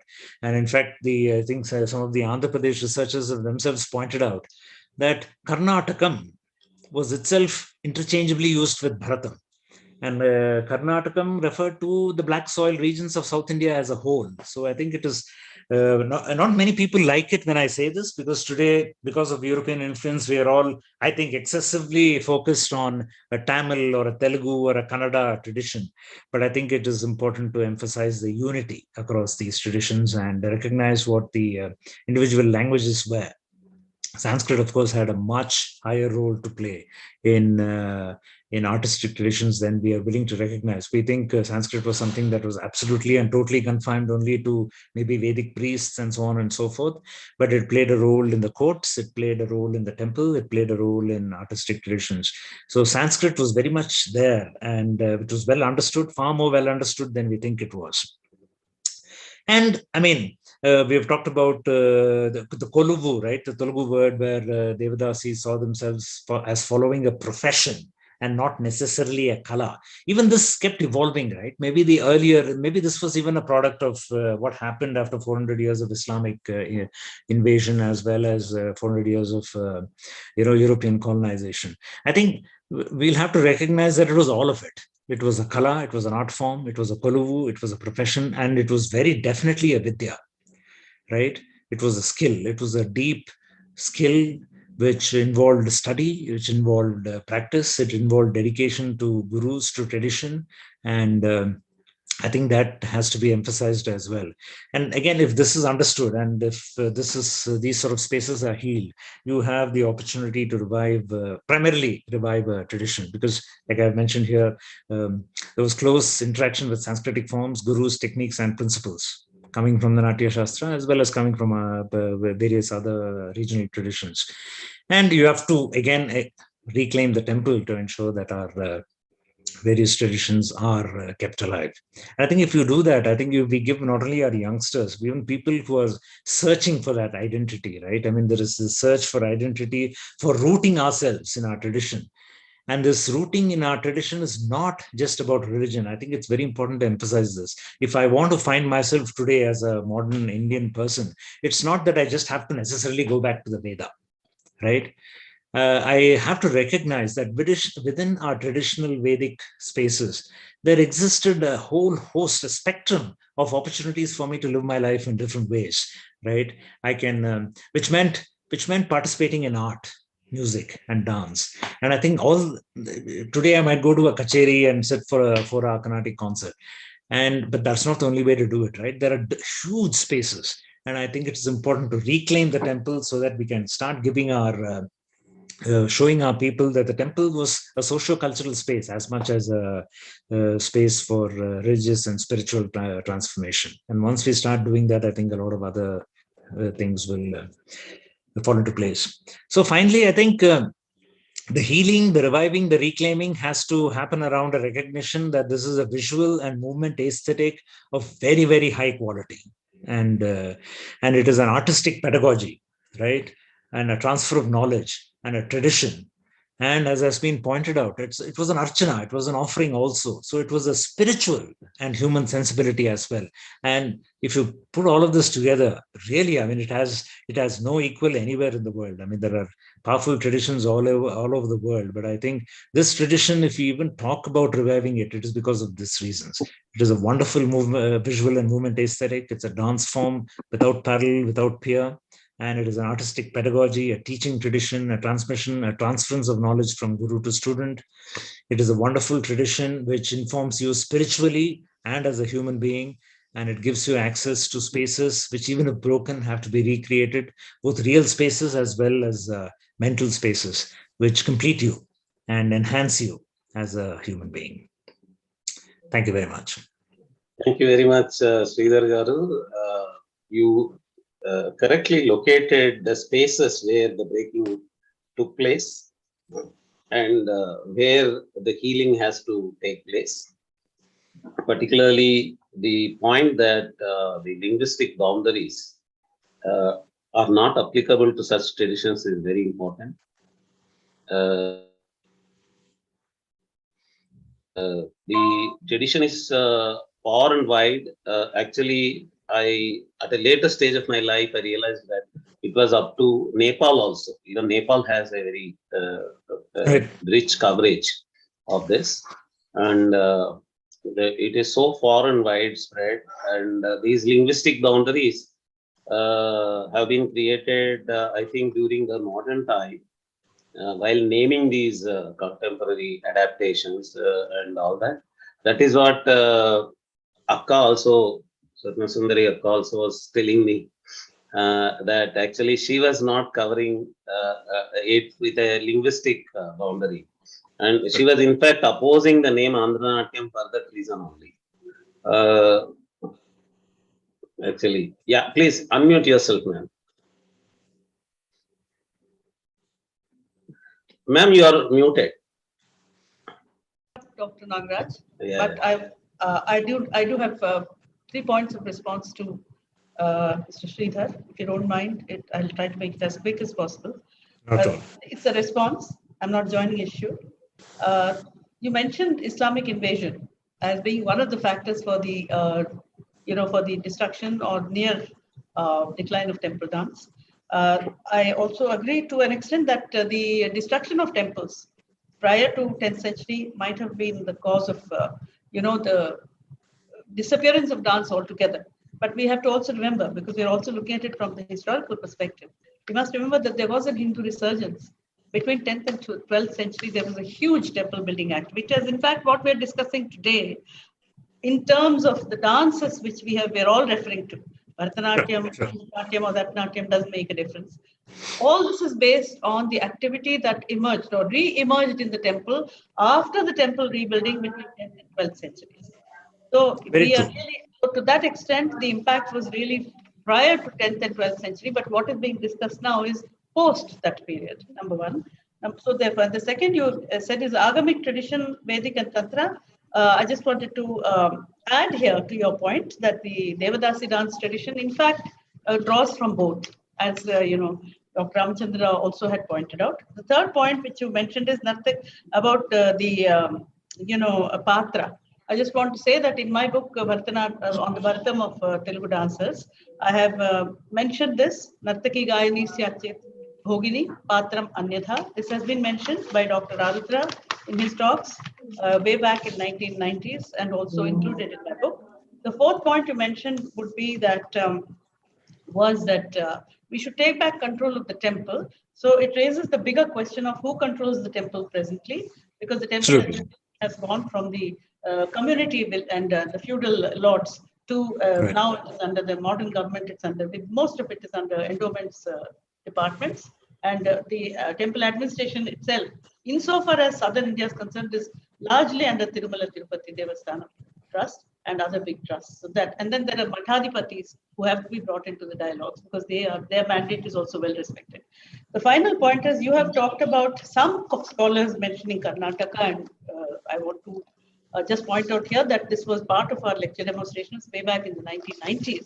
And in my book, The Bharatam of Telugu Temple Dancers and Court Dancers, an entire 3 paragraphs are devoted to this, where Karnataka, the area with the black soil, was referred to as the land where fertile land which yielded performance, impetus for performing arts to develop and flourish. Absolutely. And that Karnataka is applicable to all the dance forms. I have already pointed this out. Very true. Very Last true. but not the least, you have intermittently mentioned whether it is classical, conservative, or whether it is Vilasini. I would like to know whether you are making a distinction between both, because at the end of the session, I would like to amplify on that if we have a talk. because I do not see Vilasini Natyam, Bharatanatyam, or any other Natyam or Andhra Natyam. By the way, I have no feud with Andhra Natyam. I want to go on record. Dr. Nagaraj said that I had an issue. I don't have any issue. I had a different perception of the Telugu community dancers. I wanted to go into it as an independent artist for precisely the reasons that Mr. Sridhar pointed out, because all of us are young at one point of time. So I was very young in the 90s. So I went into it with the same young mindset to explore and understand and imbibe and inculcate and internalize the art form from my perspective. It's the same quest which was there in Nasadiya Suktam, same quest in the 90s for me, and same quest which I hope continues in the next generation. So I wanted to make that point that I do not see any of the Natyams as conservative or modern.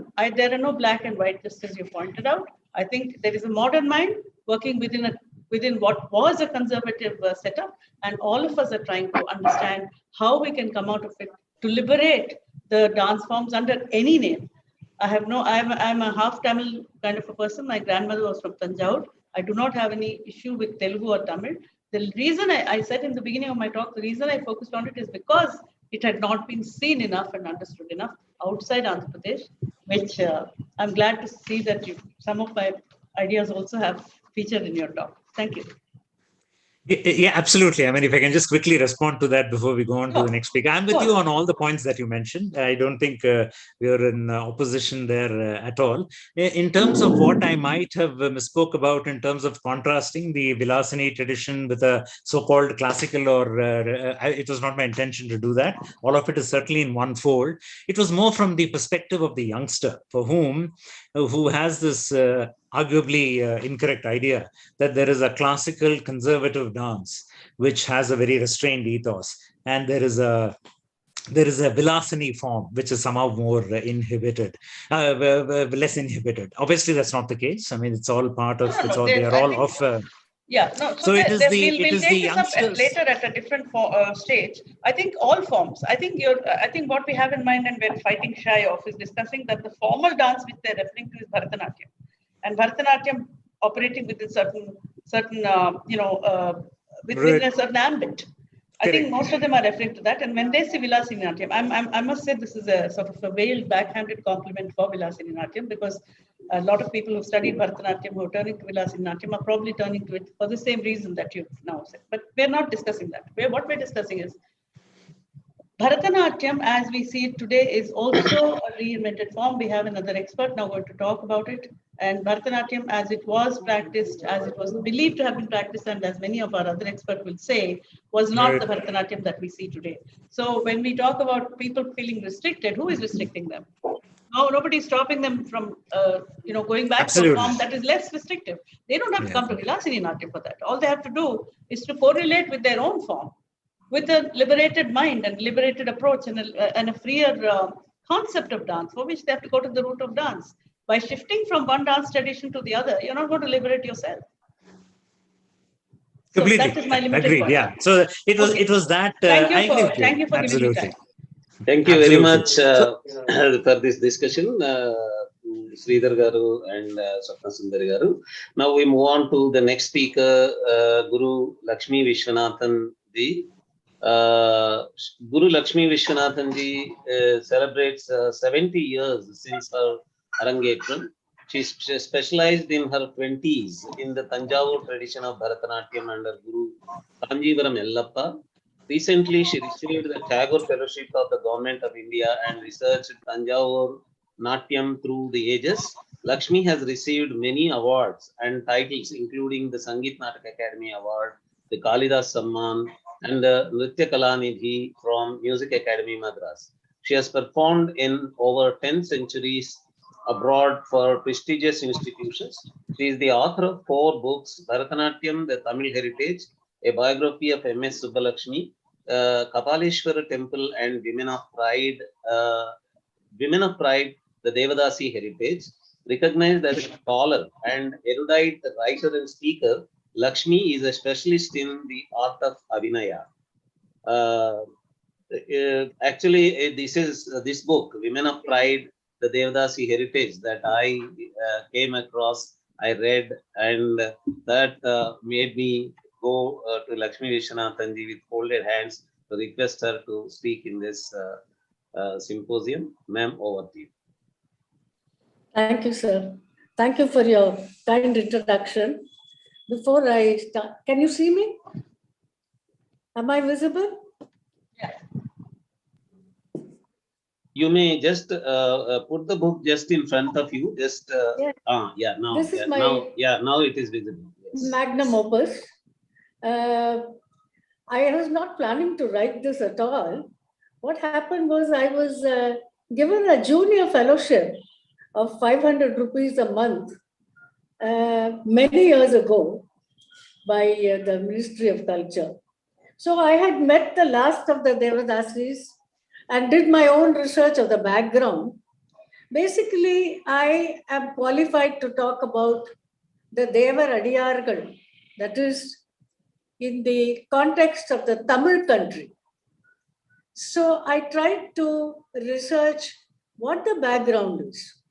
Basically, as you all know, the very big monument, the Tanjavur Brihadishwara temple, has a reputation for history because it has recorded the names of 400 dancers who were employed by Rajaraja Chola.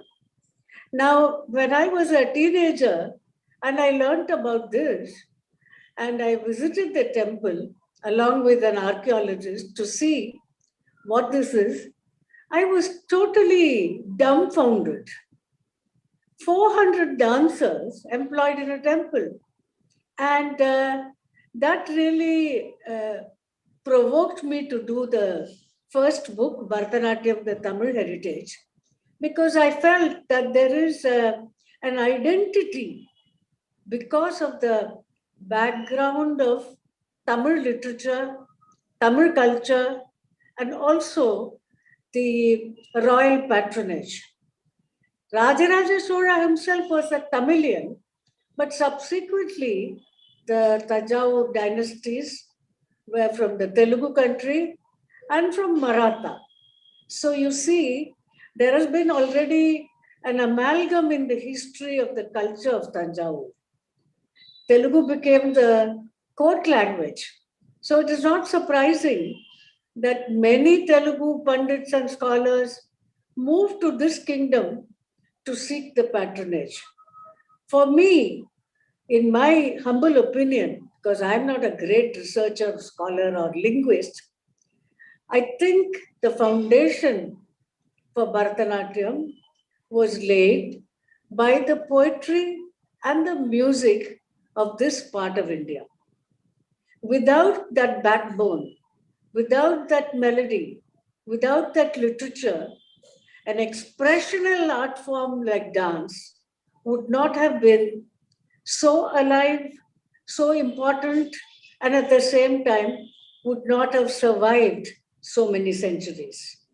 We can keep on talking about Natya Shastra, and I can quote also from Silapadikaram, where Madhavi trained for 7 long years in the art of Natyam.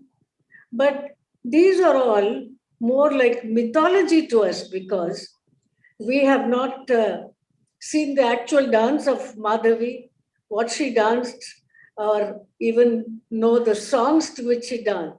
We only know that she brought the element of Sringara, as Dr. Swapna Sundari mentioned.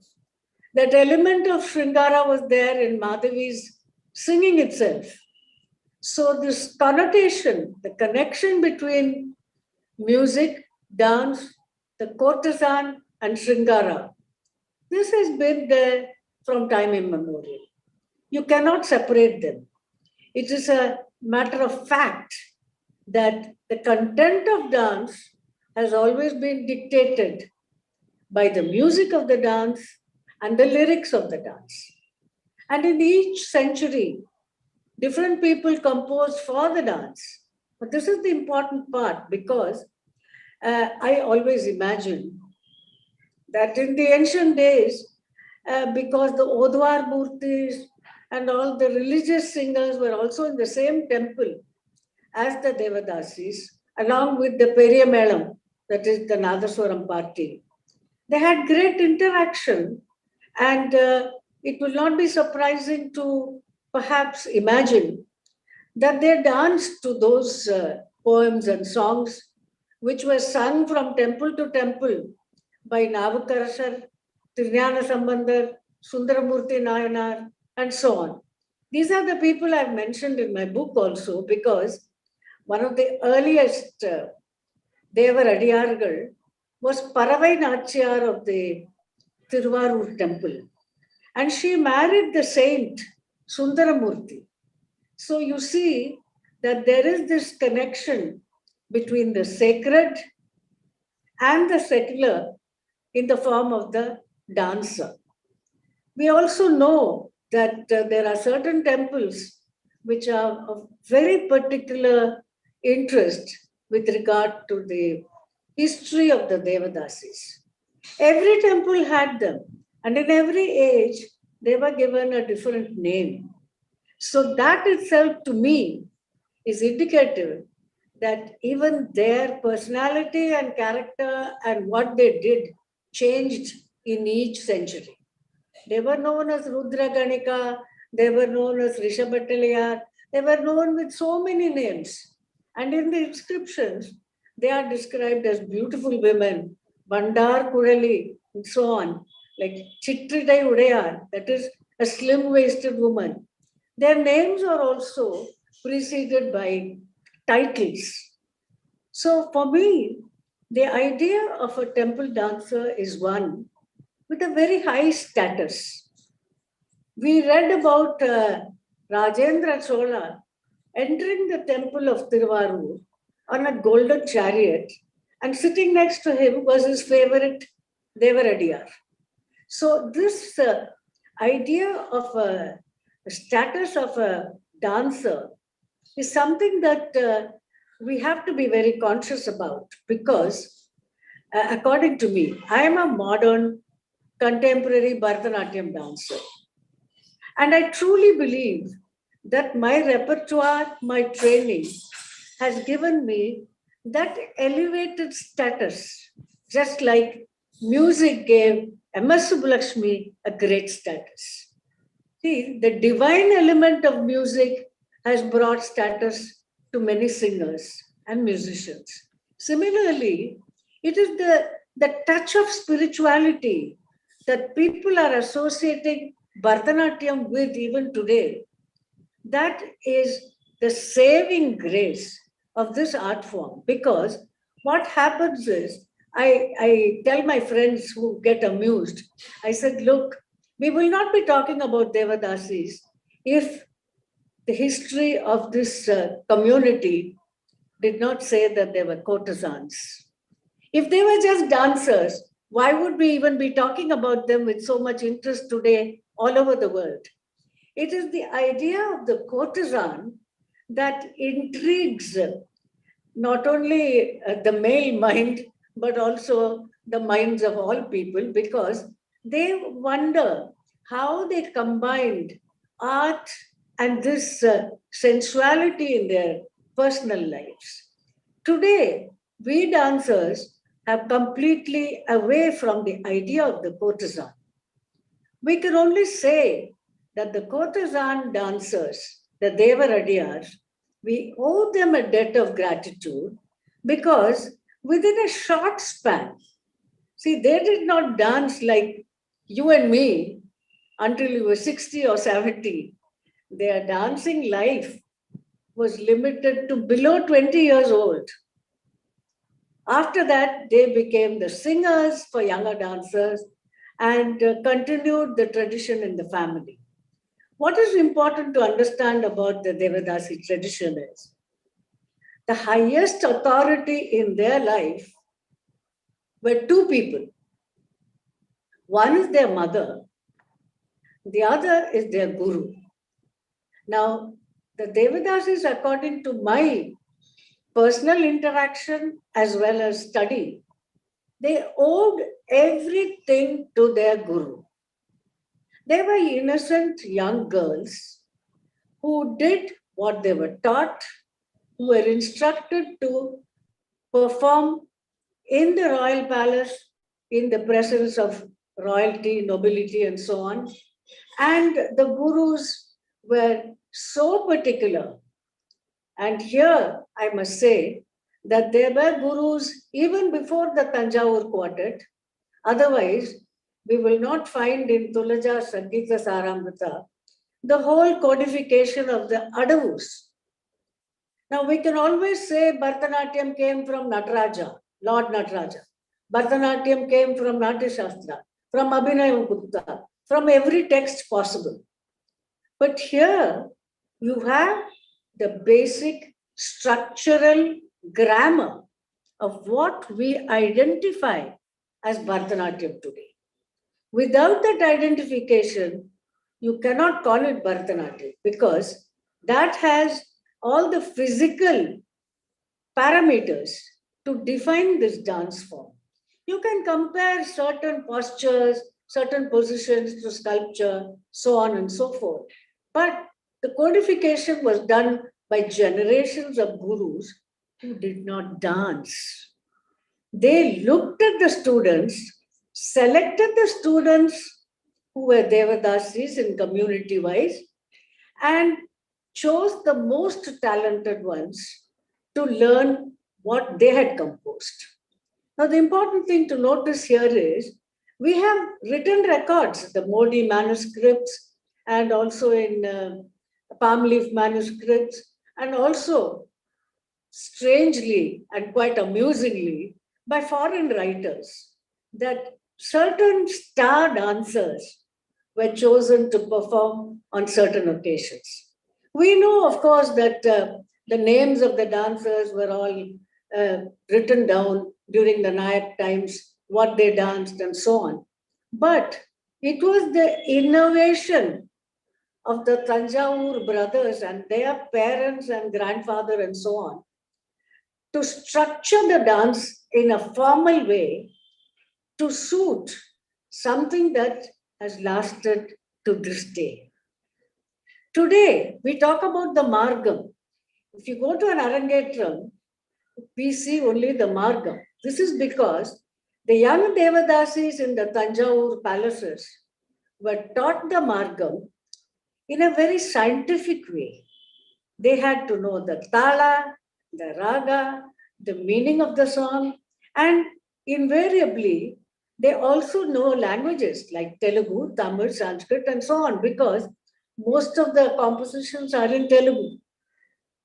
The beauty of the renaissance of Bharatanatyam is the fact that people in those days, it was called Madras, of course, the Rasikas were already tuned to music.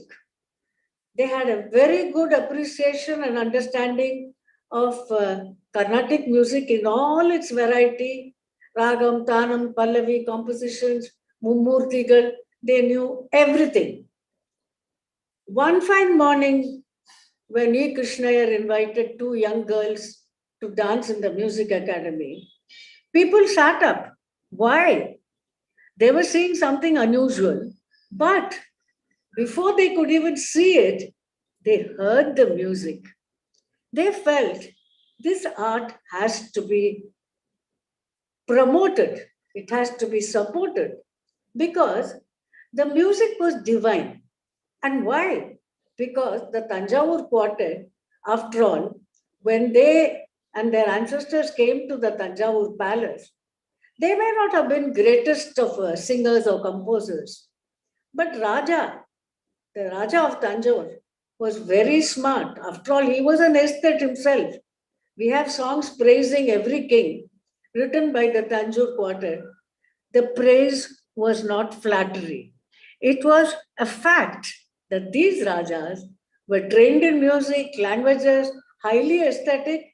Above all, they were bhaktas. They had a reverence for the deities and the temples that had been built before them and the temple that they built themselves. So anybody connected with the temple, whether it was the Nagaswaram party or the dancers or the gurus, they respected them. They sent these gurus to learn, or rather, do their PhD. I must say they did their PhD with Muthuswami Dikshatar. Now, if you read the life of Muthuswami Dikshatar, you will understand that he was an encyclopedia of the temples of South India. He went up to Varanasi, of course, but learning from him was like reading the encyclopedia. They learned the essence of every raga. At the same time, these composers knew what lyrics are suitable for dance. They did not compose complicated lyrics. They made it simple in Telugu and also in Tamil, maybe a few Sanskrit compositions, but they concentrated on the raga bhava. People have given some explanations for Bharatanatyam being bhava, raga, and tala. That's oversimplification, but it's the truth. It has to be bhava, raga, and tala. And the Tanjavur Quartet brothers had world premieres of their composition by choosing one dancer to perform their new Varnam in front of the Raja. Of course, the Varnam also had a single phrase praising the Raja, but invariably what they did was, and that was most natural and true also, that the Raja, you are great and you are a great devotee of Brihadiswara or Tyagaraja. So this link between the Devadasi showing her Shringara and her longing for the Raja's benevolence, and then praising him as the greatest intellectual, one who was giving riches to all the scholars, who went on an elephant distributing gold coins. Who is he? Mahadevuni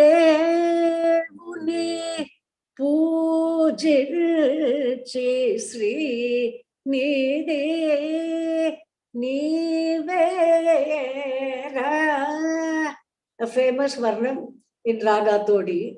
So they call the last Raja, Shivaji Raja, the boldest and greatest, but he was the greatest devotee of Mahadev. So this link has made the repertoire survive to this day. Today, if a young dancer wants to prove herself, she has to pay respect to the repertoire of the Palace Devadasi of Tanjavur. Unless she masters one of those great Padavarnams, the connoisseurs, even the lay person would look at her and say, maybe you require a little more training in the intricacies of the art. So this is like a must, because you see the language of dance is sometimes considered very simple. But if the language has grammatical mistakes, if you don't hold your body and your arm positions correctly, unless you're guided by the guru, how can you do it? So the gurus played the greatest role in the Renaissance of bringing the art of the Devadasi to the ordinary child. I say child because I clearly remember when I started learning, I was only 5 years old. And there were many young children in Madras learning from Nattuvanas. Now the Nattuvanas brought the art from Tanjavur, from their original students, to make a living in Madras. They had a choice. They could have continued staying in the village. Like Meenakshi Sundaram Pillai said, you come here, I won't come there. But he was invited by Rukmini Devi, and he said he can't stay long in city like Madras. But many people went to him to learn, to master the art under very strict conditions. Now, I had dialogues with many of the last Devadasis. And some of them remembered what they learned. Many of them had forgotten everything that they had learned, but some could sing and even demonstrate. I'm not talking about whom I call the last empress, Bala Saraswati, in my book, because she was the bridge from the Devadasi tradition to the modern proscenium stage and became international. I had a dialogue with her also, and she told me that Devadasis never took the Natva symbols. They never touched the Guru's talam. They sang. They sang for their daughters or their granddaughters, but they did not take on the role of gurus. Some of them, like Mailapur Gauriamma, used to teach. She was very poor, so Rukmini Devi called her to teach in Kalakshetra, basically Abhinay. Now, Abhinayam also, many people sort of criticize the erotic element and so on. But I always tell them, Bharatanatyam has very subtle gestures. Even for the most erotic ideas, you can do things suggestively. The beauty of the padams was mainly because of the musical, the melodic aspect. If Kshetraya padams are sung beautifully today, people automatically shake their heads. And this was the repertoire of the Devadasis, not only in Tamil Nadu, but also Andhra, Karnataka, everywhere. The other famous Devadasi whom I met and interacted with was Pandanallur Jayalakshmi. Very charming woman who had stopped dancing at the age of 15 or 16. But when I met her, she was, I think, around maybe nearing 60. But one day before that, when she was in her 40s and she was still married to the Raja of Ramnad, she phoned my mother and said, "Today I'm going to dance in my house. Mutaya Pillai has come from Bangalore. I've practiced for a whole week. I want you all to come." It was amazing. See, she had learned when she was a little girl. Her house was 3 houses away from Meenakshi Sundaram Pillai's. Her mother was a dancer and singer. Her brother was a mridangist. And she, at a very young age, became a star dancer. She sang and danced. And for me, she also sang the Varnam, which was composed by Meenakshi Sundaram Pillai in praise of the Raja of Ramnad, Vachaspati Raga. So what I'm trying to tell you is the Devadasis were women of pride. They had pride in their art. They had pride in their status. And they were true devotees of whichever temple they were serving. Now, history has a way of going in a circle. It goes up, what goes up comes down, and then what comes down goes up again. So far as we are concerned, the art of the Devadasi, that has survived only because of the gurus teaching the young, new aspirants, all aspects of the dance. And they were very particular. We should know music, we should understand the tala, we should know the meaning. And then as we grew older, now we were talking about the erotic sensibility. It is up to mature individuals to choose what they want to present on a modern stage. Secondly, when I was very young, my teacher did not teach me any erotic padam. He was just taught small pasurams, Nammalvar, and so on, and some freedom songs of Bharatiyar. So we grew from that to master some of the great padams and javalis, which have a certain musical attraction. See, we may not think that this has a modern context, but wherever you perform them, now I used to explain a simple javali like Neematale Mayanuda, and even a foreign audience used to think how humorous it was, because the heroine says, "You promised to give me a nose ring, and what happened to the promise?" So that that kind of idea appeals to people even now, except that the context of the dance is different. We no longer dance in private salons or in zamindars' houses or in weddings. That is why I say the word appropriation was very wrong, because none of the 20th century dancers or even Rukmini Devi appropriated the spaces in which the dancers before them danced. Neither did they dance in a wedding or in a procession or in a temple. And then we hear about these wonderful stories like Mailapur Gauri Ammal's mother used to dance in the Kabalishwara Utsavam.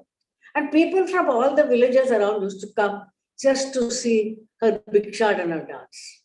So you see, mythology has also played a role in elevating the dance to a level of spiritual content. Otherwise, today young dancers, they like to show so many stories about Rama, Krishna, and so on. And teachers are encouraging them because they may not be able to do justice to a typical Sringara Padam. But audiences appreciate certain small gestures, certain episodes, and so on. So I would say that the contribution of the Devadasis in the last 300 or 400 years, with the association and guidance of the gurus, has helped bring Bharatanatyam to cross the bridge. I wouldn't say, according to my study, I don't think the British government objected to the dedication of girls to the temples. What they said was, why don't we try to find some other venues for them to dance? Because there was a policy in the government that all religious practices should not be interfered with. It was our own people who wanted to save the rather poverty-stricken young dancers of that era, of the early 20th century. And there was no romanticizing of their life at that time. Before that, their life was different. There was a lot of patronage and there was a lot of status. Like if you read some of the novels like Kotamangalam Subbu's Tilana Mohanambal, it gives a true picture of a great dancer, Mohana, but it also gives a true picture of her mother being rather materialistic and pushing the daughter to have an association with a character whom she doesn't like. So you see, these were all the realities. And there were many Devadasis themselves did not like their lifestyle in the early 20th century. But some of them survived, like Kumbakonam, Bhanumati, Varalakshmi. They changed their location. They danced in Bombay, Delhi, Banaras, and so on, and earned a name for themselves. Why they did not continue is a very big question. But it was also, I think, that limitation of age. None of them were expected to dance like Balasaraswati did until a ripe old age. But that was also because she was fortunate to have the support of institutions and also foreign institutions. That didn't happen to all of them. But there is a great respect for the memory of people like Mannargudi Meenakshi, Tanjavur Jnanam, Pandanallur Jayalakshmi, Tiruvalur Tilakam, so on and so forth. We have read about them. We know what they danced. There are now photographs taken by foreigners of these beautiful dancers, but all of them very young girls, looking so innocent and beautiful that you think that today's dancers are also doing what they can for the art, because you cannot expect a change in the lifestyle of dancers today. On the other hand, being true to the art with the help of the teachers and the gurus is very important. And I think many people like Rukmini Devi also have contributed to the structure and content of the art form. Ultimately, that is what has kept the dignity of the art alive and on a pedestal. If Bharatanatyam is recognized the world over and identified as an Indian dance, it is because the technique has remained true to the rules laid out, the talent of the teachers, the strict training, and severe practice sadhana. So we learn from the lives of many Devadasis that they dedicated their life to the art. At the same time, they were also free birds because society was different at that time and patronage was different. And after all, they were very young girls. So they had a natural aptitude to enjoy life and they did that. Thank you. Namaste, ma'am. Many wonderful points of your fact-based research on the tradition, particularly the connection between Bharatanatyam and its antecedent forms of Devadasi, particularly in the form of technique, how the point of gurus, how they codified the tradition, even without they themselves dancing, is a very interesting and wonderful point that you were making. And how the tradition was not just limited to the known texts of Natya Shastra, but they were the codification continued throughout the history, and it gave a formal form into Bharatanatyam. Thank you very much, ma'am. Now we move on to Dr. Rama Kausalya. I used to pronounce the name as Rama Kausalya, but now I came to know that it is actually Ramachandran in it. So Dr. Rama Kausalya is going to now present her paper. We have her to speak about the actual tradition. She hails from Thillaisthanam, situated along the river Kaveri in Tanjavur district. She comes from the exemplary Thillaisthanam Shishya Parampara of Saint Tyagaraja, having learned music from Sri Venkata Subramaniam, who was the grandson of Narasimha Bhagavata.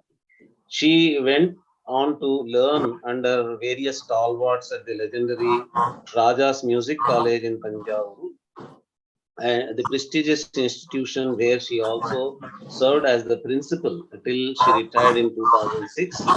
A Vainika, she underwent advanced tutoring from Sri Shivanandam and Srimati Sharada Shivananda. A research scholar par excellence, Dr. Kausalya is a musicologist with a deep knowledge of music, dance, literature, culture, and heritage. She has steered numerous research projects and documentaries for dance and music. Amongst her publications, her book Alaya Valipattil Isa Kuruvigal, elaborating rare temple instruments that have been part of temple history, is a noteworthy mention. Having been on the panels of prestigious cultural organizations across the country, Dr. Rama Kausalya is the founder of Marabu Foundation, which she passionately runs in Thillaisthanam and spreads awareness of art and culture to the next generation. Over to you, ma'am, Dr. Rama Kausalya. Namaskaram. At the outset, I would like to thank INDICA Academy and the organizers of this symposium for making me a part of the symposium. This topic is very close to my heart. I belong to Tanjavur, born and brought up on the banks of River Kaveri. the cradle of fine arts, especially music and dance. Though the Devadasi tradition is an ancient one, today's topic, Devadasi and temple, is a very vast one, and I would like to restrict it regarding time and area. I take the time. I take the history from the middle of 9th century. That is from Imperial Cholas, and the areas that I know in and around my place. Generally, the source material for any topic are drawn from literature, inscription, books, articles, etc. But I was very fortunate to interact and gather information from the Devadasis themselves from my school days. Of course, they were in the 60s, 70s, and 80s then, and the senior members of those families. By that time, they were out of temple service and were living with the memories of their heydays as Devadasis attached to their respective temples or palaces. It is our tradition to offer the best of things available to us to gods and goddesses, from food to the fine arts. So music and dance became part of temple rituals. Not only that, when others discarded music and dance as Kama Uddipana, we took it as Moksha Sadhana. During Bhakti movement, music and dance became a vehicle at the hands of our saint composers to spread Bhakti and to reach the unreachable. When we are immersed in music and dance, the atmosphere becomes serene and divine. We know well that the meaning of Devadasi is servitor to God. Dedicating girls to the place of worship was found in many ancient civilizations, but the South Indian Devadasi system, that is dedicating girls to the temple, was a meaningful one, well knit and meticulously planned. They became the custodian of music and dance in general, and particularly in temple worship. Melam means group. There were several madams. Chinna Melam, Peri Melam, Baguda Melam, Sangeeta Melam, Nayanti Melam. There were several madams. Among these, Chinna Melam and Peri Melam were part of temple rituals. Chinna Melam is dance party and Peri Melam is Nadaswaram party. Chinna Melam consisted of the Devadasi, Natuvanar, Muttakara, Mridangist, flutist, and Tutti. Tutti is a drone instrument. It is also mentioned as Nattu and Muttu. Muttu is Nattuvanga, Muttu is Mridangam. Peri Melam consisted of a Nadaswaram, a Tavul, a Talam, and Uttu, that is drone. Both these groups were an indispensable part of day-to-day activities of the temple till Ardha Jamam, the last ritual of the day at the temple. It starts from Palli Edichi to that Suprapadam to Ardha Jamam. Nitya Mandapam and Vadya Mandapam in the temple serve their purpose. A girl is dedicated to the temple before she attains puberty in a ceremony called Pottu Kattadal. She receives the Mangala Sutra, that is the Pottu, from the Lord himself, so that she is a Nitya Sumangali. Her very presence in marriages, Valagapu, and other household ceremonies is considered very auspicious. She is trained in music, dance from her childhood, while also being trained in several languages, including Sanskrit, Tamil, and Telugu. These linguistic skills helped them interpret a word or line from the likes of Krishna Karnamada Slokam to Kaduvali Chittar Padalgal in different layers. The repertoire was vast. They were with the arts in totality. They never allowed to dilute the art. They safeguarded the art in its true form. Her duty at the temple, apart from providing music and Abhinayam during the puja columns, gathering of flowers from the Nandavanam, making garlands and strings, and keeping flowers ready for Archana, etc., etc. Upkeep of the temple, fanning the deity with the Samaram, Chauri, and dancing at particular places in the procession on special days, they called their duty not as duty, they called it Sevugam, service. There are certain rules and regulations regarding the dress code and accessories. They have to take a head bath, do achamanam at the temple tank before entering the inner quarters of the temple. They wore a plain white saree with tuya attached to the border. Tuya is not known to this generation. It's a thin zari ribbon attached to the border of the saree. They adorn their neck and hands with drakshams. Forehead is smeared with vibhuti. All of this gave her a very saintly appearance. Generally, the Sai Raksha is the most important ritual that is also well attended. During Shodasopachara, she performs Abhinayam. During all columns, she performs Kumbha Harati. It is a special duty of the Devadasi, where she is known Kumbhamare Dasi or Kumbhamukha Dasi. The Muttakara of Tanjavur Bradeswara temple, Guru Natacharya Peramradhan, who passed away recently, told that his grandmother Jivayamma was a Kumbhamukha Dasi of Bradeswara temple. He used to narrate emotionally her duties. She was to keep ready the Kumbhaharati. The Shivacharya will recite the relevant mantra, followed by the recitation of the Jati Bet by the Natavanar. Gracefully, she will hand over the Kumbhaharati to the Shivacharya with Abhinayam. But according to some other sources, the Dasi herself used to perform that Harati. That is Kumbhamukha Dasi. Kumbhamukha Dasi is the senior most among the Devadasis of the temple, and she is highly respected. One more occasion was that where she was to perform Harati. After the street procession, Vidula, the deity enters the temple. He is stationed at a particular spot. To ward off the evil eye, that is Drishti Dosham, the Devadasi of the temple performs Kumbhaharati to the deity. Only Chinnamelam and Perimelam groups had the right to perform Pradakshinam at the Kumbhaharati juncture. Now, in the absence of Devadasi and the Chinnamelam group, the priest himself performs the Kumbhaharati and the Perimelam group does the Pradakshina. Nasasam is not prayed then, only the towel is sounded. At the end of, another one is, at the end of Ardhajama Puja, the Lord goes in procession from the Garbhagraham to Palliyare. The procession is led by the Chinnamelam group. At the Palliyare, Devadasi sings Ponnusal from Tiruvasagam, Neelambari Ragam. During the Tirukalyanam also, she sings the same Ponnusal in different Anandabari or Kunchiraga. The rituals are more or less same in almost all the temples. Special customs are there in certain temples. There are certain rituals particular to certain temples. For example, Ther or car festival of Tiruvarur is very famous.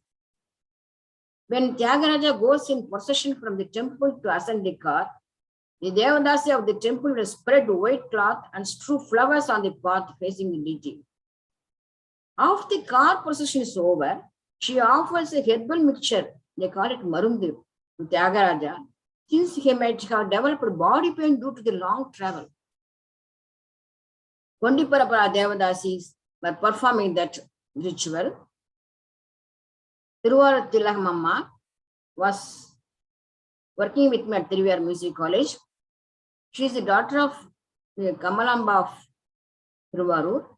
She used to do this seva, and she also used to bring that herbal legume, that is that Marundu Prasadam too. It was also, I have fortunate enough to receive that Marundu every year. The imperial Cholas were not only great builders, but connoisseurs of fine arts, especially music and dance. The great Rajaraja Chola appointed about 400 dancers from different parts of the country. He did not go in for new recruits. He founded streets near the Brahadiswara temple, which was called Talicheri. Tali temple, Cheri residential area or street. The dancers were called Talicheri Pendigal. Pendigal means ladies. A long inscription found at Brahadiswara temple gives details about these dancers. For each one of them, the street name, the row, door number, the name of the Devadasi, which temple she is from, and her salary are all given in detail in that enormous inscription. For example, the very first Devadasi, Tirku Talicheri, Ten Siragu, Talaividu, Tiruviyaru, Logamadhicharathu, Nakkan Seramangai. She is Nakkan Seramangai from the temple Logamadhicharam of Tiruviyaru. The house is the very first house. The street is Tirku Talicheri, southern street. The row is southern row. And also, she is to get one pangu, that is one share of that for as salary. This is the first time in the history a large contingent of Devadasis were given an honored space with fixed salary and residence. The salaries were drawn from the temple treasury, Undur Pandaram, and not from the general treasury of the country. That is, they are working under and drawing their salary from the Lord himself. They are answerable to the Almighty and not to any palace official. Not only were the dancers employed, the list included the Natuna, the orchestra, and the service providers for them with all the details. Why did Rajaraja go in for bringing Devadasis from other temples? He could have recruited new young ones. The deity service, the daily service to the deity are not an easy one. The rules and regulations and customs are very rigid. Only experienced Devadasis can perform it perfectly. They learn the services by watching them from their childhood. So he wanted to experience Devadasis from different temples to perform the ritualistic duty with perfection. Since the time of the imperial Cholas, we are able to understand the dance dramas were performed in temples during annual Brahmotsavas or any other special occasions like Tiruvadrai or Sivaratri. Rajendra Chola's inscription at Bragadishwara temple tells about the performance of Rajarajeshwara Natakam and the financial aid provided for its performance. The seed sown by the Chola dynasty and the patronage to fine arts continued during the Nayak and Maratha period also. The Yashaganas of Tanjavur Palace and Kuravanji Natakas were a class themselves. Rulers entrusted the performance of these dance dramas, Kuravanjis, in temples with the Devadasis of the respective temples. Tagesara Kuravanji and Pallaki Seva Parapadma Tiruvaru temple, Sarabendra Pubala Kuravanji at Buridiswara temple, Kaveri Kalyanam at Tiruviyar Panchaneswara temple, Kumbesara Kuravanji at Kumbesara temple, Kumbakonam, Shivagam Sundari Paranamate, Mahadevapatnam, and so on. We can see the Kuravanji made at Brigadeswara temple even today. All these dance dramas ceased to exist due to the reasons plenty, the Devadasi Act being the most important reason. Thanks to Dr. Anita Ratnam for reviving the Kaisiki Natakam Tirukurmudi temple. A Devadasi attached to a temple is honored by the temple even after her death. Oil and sihakai for bathing, garland, and cloth from the deity himself, betel leaves, betel nut, turmeric, kumkum, sari, and money for the expense of the funeral are all sent by the temple, accompanied by Periya Madam. The most important is the Agni from the Madappali. It is the holy kitchen of the temple. To light the funeral pyre on an honor even the Maharaja cannot claim. Devadasi used to receive endowments for their service in the temple like cultivable land, and also they were gifted by the general public as well. Apart from their services to the temple, they extended their hand generously by using their own wealth and property to create endowments for burning perpetual lamps and building utility mandapams in temples. There was an incident where a Devadasi retrieved the mortgaged land of a temple by using her own money and restoring it to the temple itself. There were instances where they have undertaken the repair works of water bodies for the benefit of general public. A typical recent example of renovation or building temple is the construction of a shrine for the Samadhi of St. Tyagaraja of Tiruvayyaru by Vidya Sundari Bangalore Nagaratnam. Though the great composer attends attained Samadhi in 1847 itself, it was Nagaratnamma who constructed the temple and conducted the Kumbhabhishekam on 7th January 1925. She sold her belongings for the construction, creating an endowment. A great soul. The most moving incident in the history of Devadasis is the one where a Devadasi sacrificed her life to protect the temple from the onslaught of invaders. Some 45 years ago, when the incident was narrated by Sri Rangaraja Bhattar of Srirangam with emotions dramatically, I felt like crying aloud. Even now, I become very emotional whenever I think of this incident. There are 22 Gopurams at Srirangam. Srirangam is the most important of the Vaishnava Devadasams, foremost among them. All the Gopurams glitter in multicolors except the eastern one, which is in the fourth Pragara, painted simply in white. During the 14th century, Srirangam was under the grip of fear because of the invasion of external forces. Their aim was to loot the temples and destroy the temples. The Vaishnavas of the island town were unable to face that army. The commander-in-chief of the army was camping there in search of treasure and vigrahams. Vellayi Devadasi, attached to the temple, dressed up from top to toe, stood before the commander. The commander, who was enticed by her beauty, followed her where she took him to the topmost tier of the Gopuram. The pretext of showing him something, Vellayi made him to bend forward and look down. All of a sudden, she killed him as she pushed him down from the top.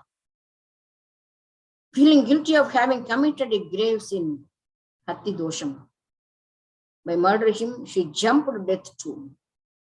By now, the entire army, in the absence of the commander, took to their heels and ran away.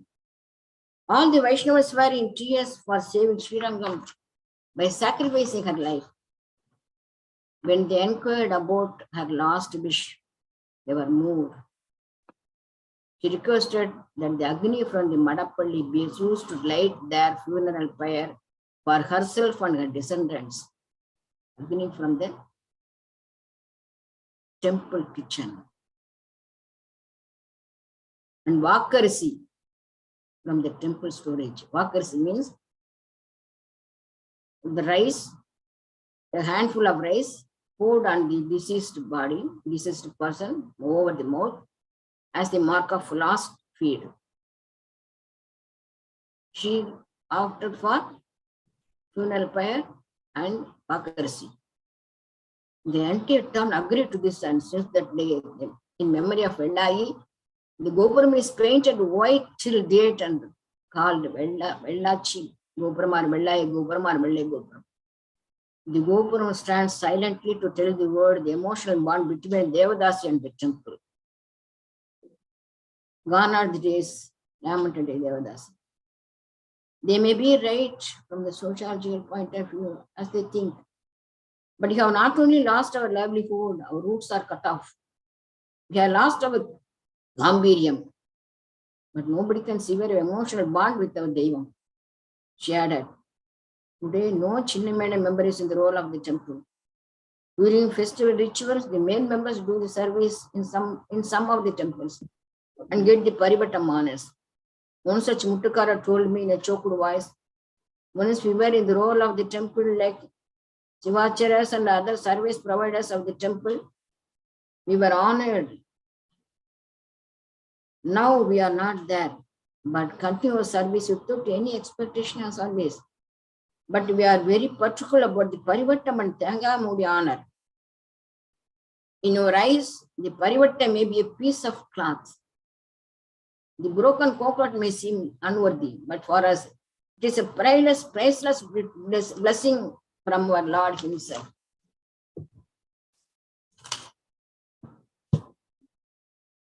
The serving members of most of the members of the family, they are very old now, want to go back to the roots. We are unable to answer their questions. What sin we have committed? If somebody painted wrongly, why should we people who were doing service to our Lord are punished? They want at least the Nattumuttu in the role of the temple and the Devadasis whenever they required. They are happy about the Chinnamena festival of Brihadiswara temple in Artanjali, in almost all the temples. This shows, one of the Devadasi told me, this shows an awareness towards the role of dance and music as part of worship. They asked many questions, which I was unable to answer. Who else to, who are going to take this class? We require many more seminars, many more discussions. We don't know where to knock the door, how to restore it to the temples. But to some extent, music and dance are there. As she told, there is awareness, but we have to go a long way. What are we going to do? This is a $1 million question.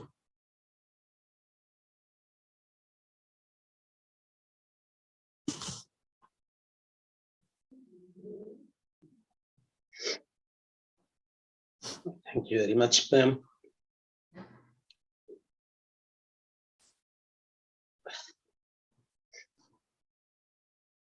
I'm speechless. I'm so emotional. The way you narrated, you have a very wonderful way of narrating. Basically, that was not just a paper, it was a wonderful emotional storytelling. And this is what actually this symposium was looking for. This is the kind of emotional insight into the tradition that the symposium was looking for. The factual information that you were sharing regarding the traditions of bringing the kitchen Agni for the funeral of the Devadasi, and all the symbolism of what even the king was not able to get, the Devadasi was getting, and the kind of respect that Devadasi had in the tradition. All that story of Srirangam temple was really, I think, all the audience are completely moved by the narration of that incident that you were narrating.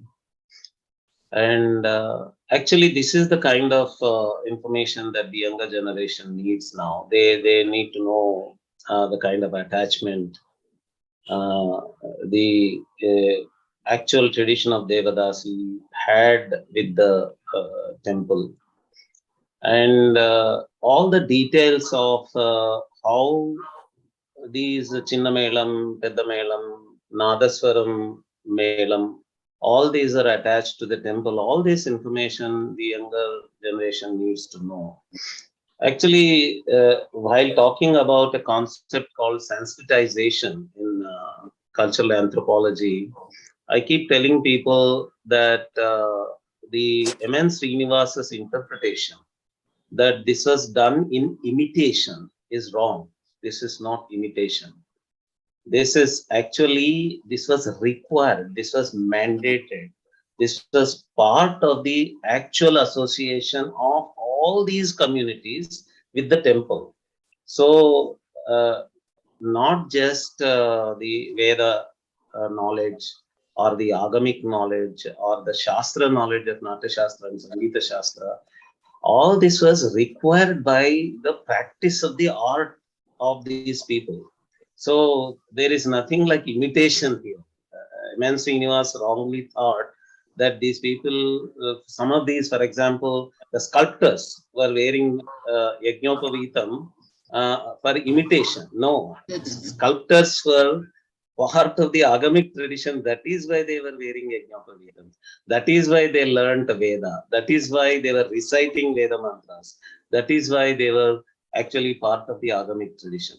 And all the Vedic knowledge and Sanskritic knowledge, Shastra knowledge of the Devadasis and the various musical melams, parties, teams also was actually part of the temple culture requirement there is nothing like imitation is what has to go into the contemporary cultural anthropological understanding.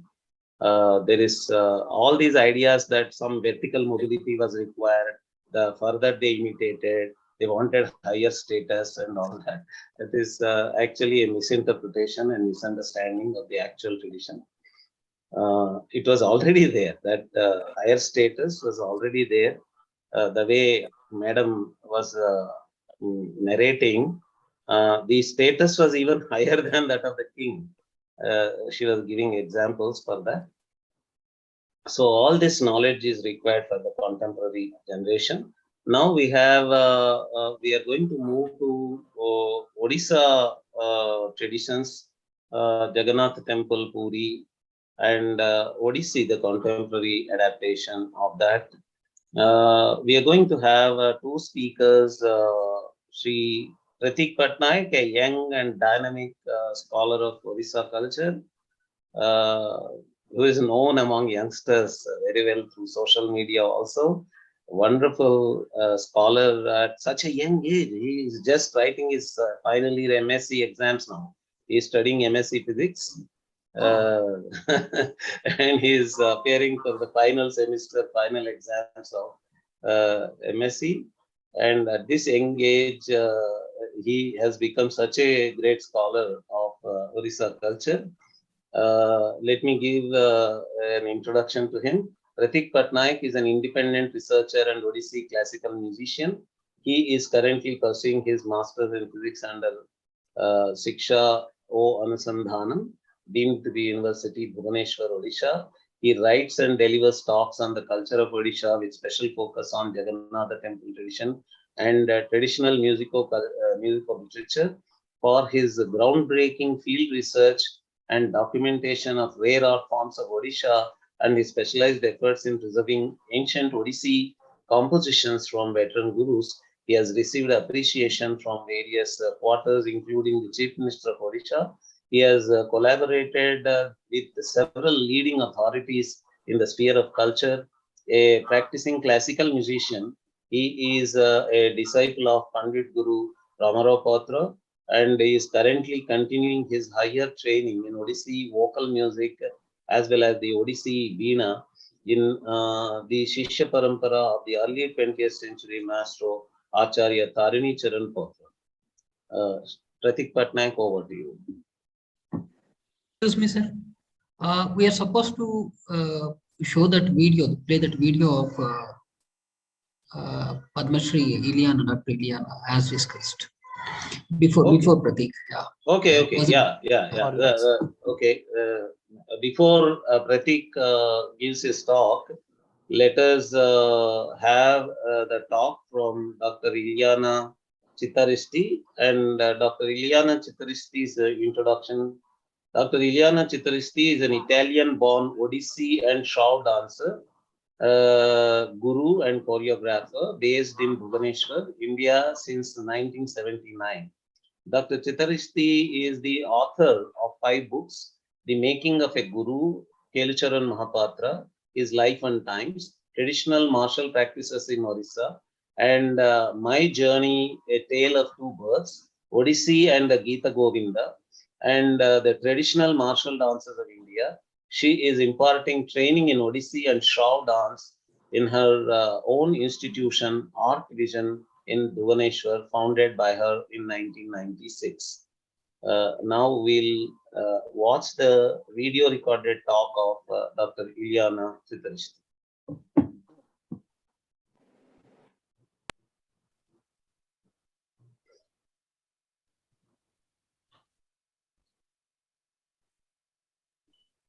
Namaskar. I am going to talk about the Devadasi of the Jagannath temple. The material which I have collected for the presentation is mostly been collected by me from one of the last Devadasi which were alive still in the last century. I was in touch with her in 1981-82.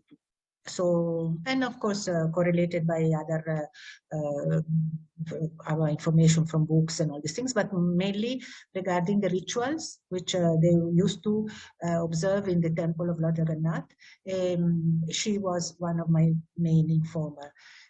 Some of the rituals were almost all the rituals at that time in the 80s had already been terminated, but in her young age, some of them were still there.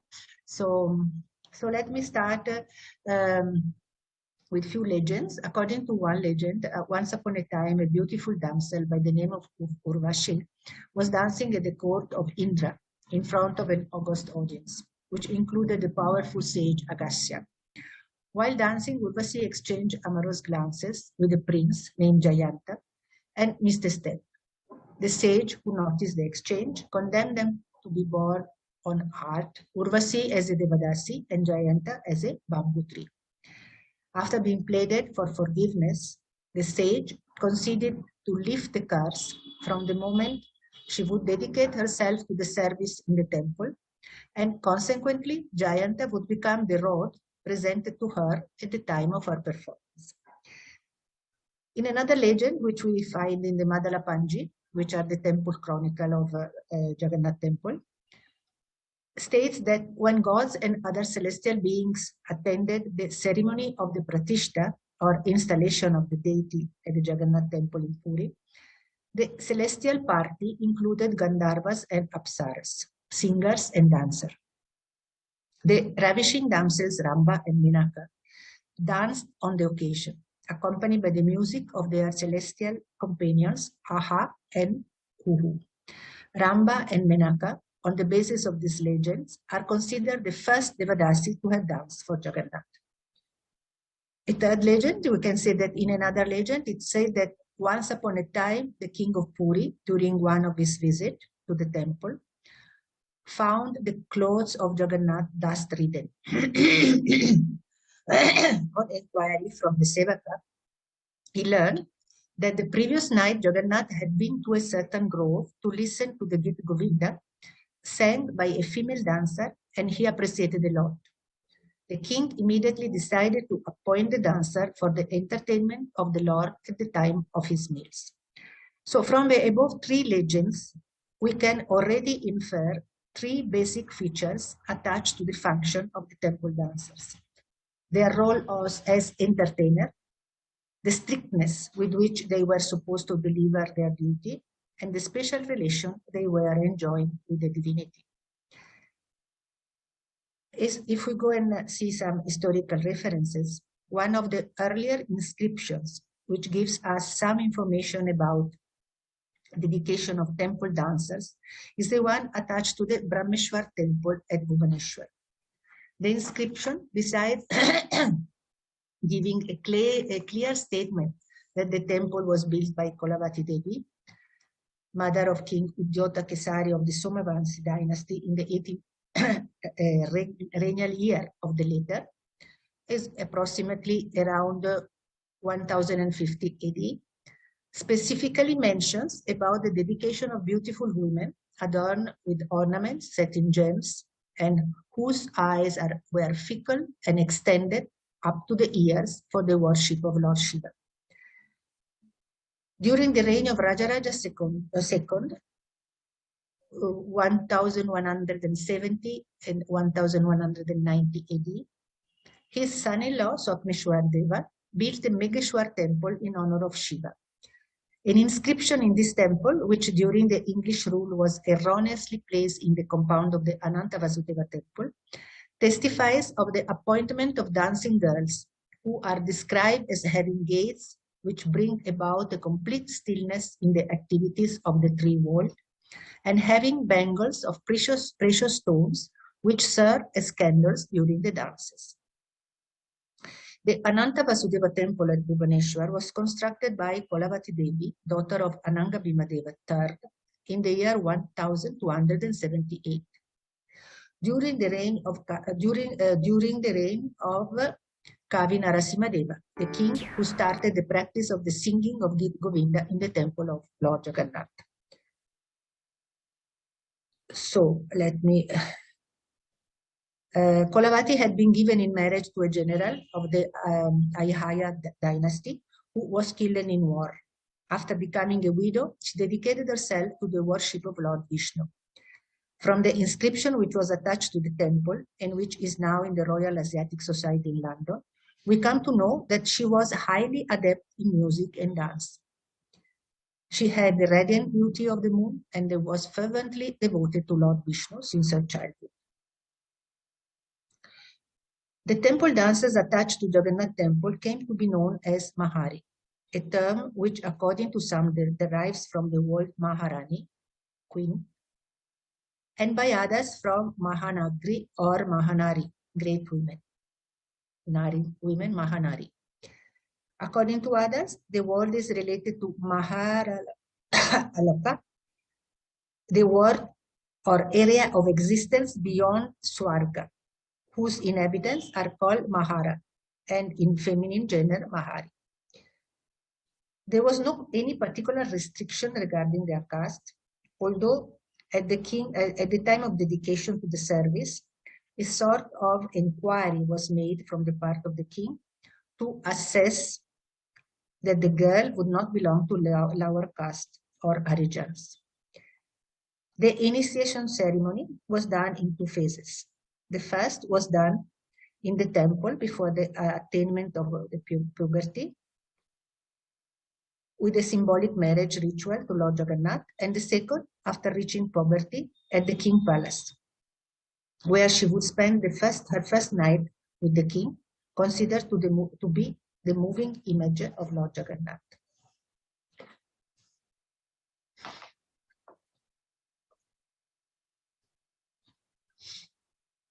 The Mahari, being married to God, had the fortune to never become a widow, and for this they were considered auspicious and carriers of good fortune.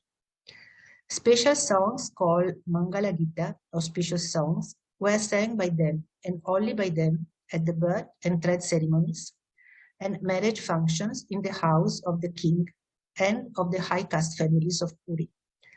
And soil from a Mahari house was taken as a good omen at the commencement of a new construction work.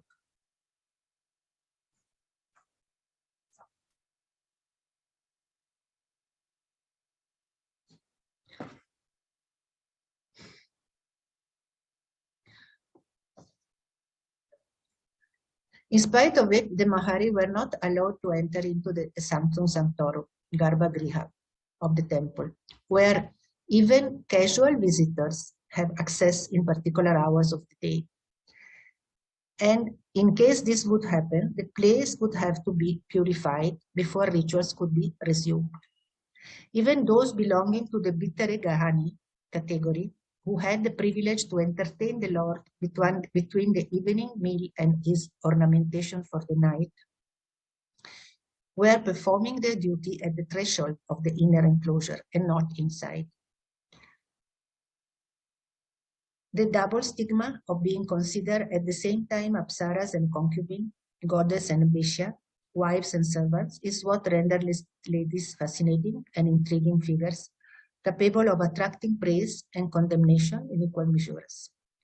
What started as a way of celebration for gods in the Satya Yuga gradually became a shameful profession in the Kali Yuga.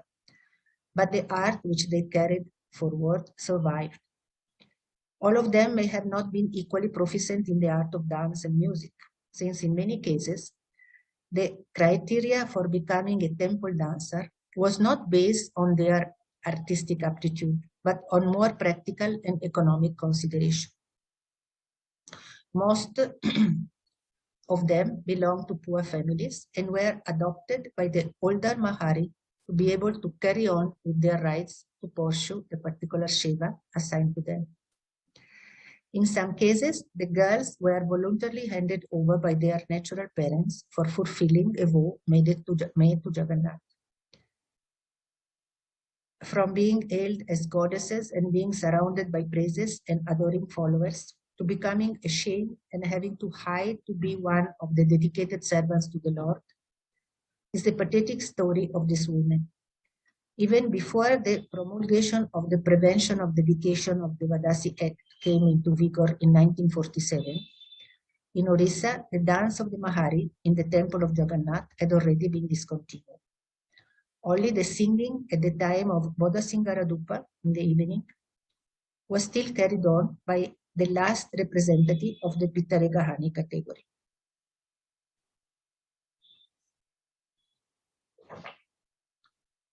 So I think I will go to the rituals. Social stigma, before that, social stigma along with economic hardships had compelled all of them to sell the rights to the Shiva and to marry or find some other profession. The renovated interest in the society towards the revival of the dance form, which they had practiced, didn't bring any benefit to their condition, since they were kept out from the process of reconstruction of the art form. Around 10 of them in the middle of the last century formed a Devadasi Samiti with the purpose of establishing a school of music and dance where they could carry on the teaching of their art, but without any help either from the revitalists or the government. They were unable to carry on with the project. The school, called Mahari Nrutya Vidyalaya Sangit, with 2 faculties of Odissi Gita and Mahari Nrutya, could continue only for 3 years, mostly on the basis of money collected from different sources, and after being denied grants from the Odisha Sanginataka Academy, had to close down.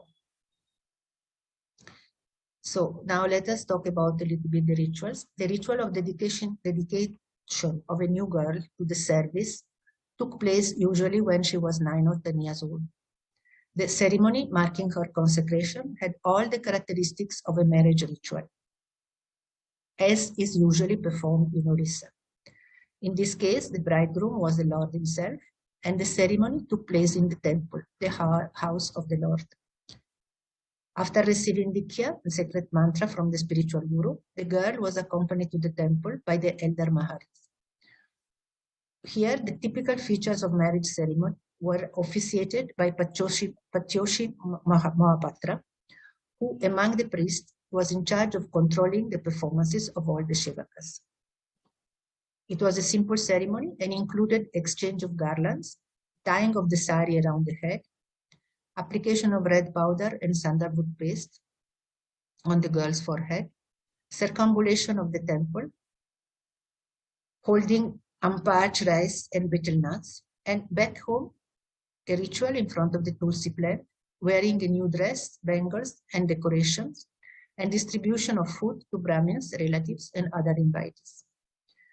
In the evening, the young bride was taken to the palace of the Puri king by her mother and other female relatives, and was asked to sit near him.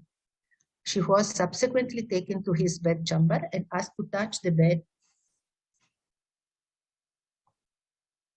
and then look into the eyes of the king, which is called Chakya Milana, or meeting of the eyes.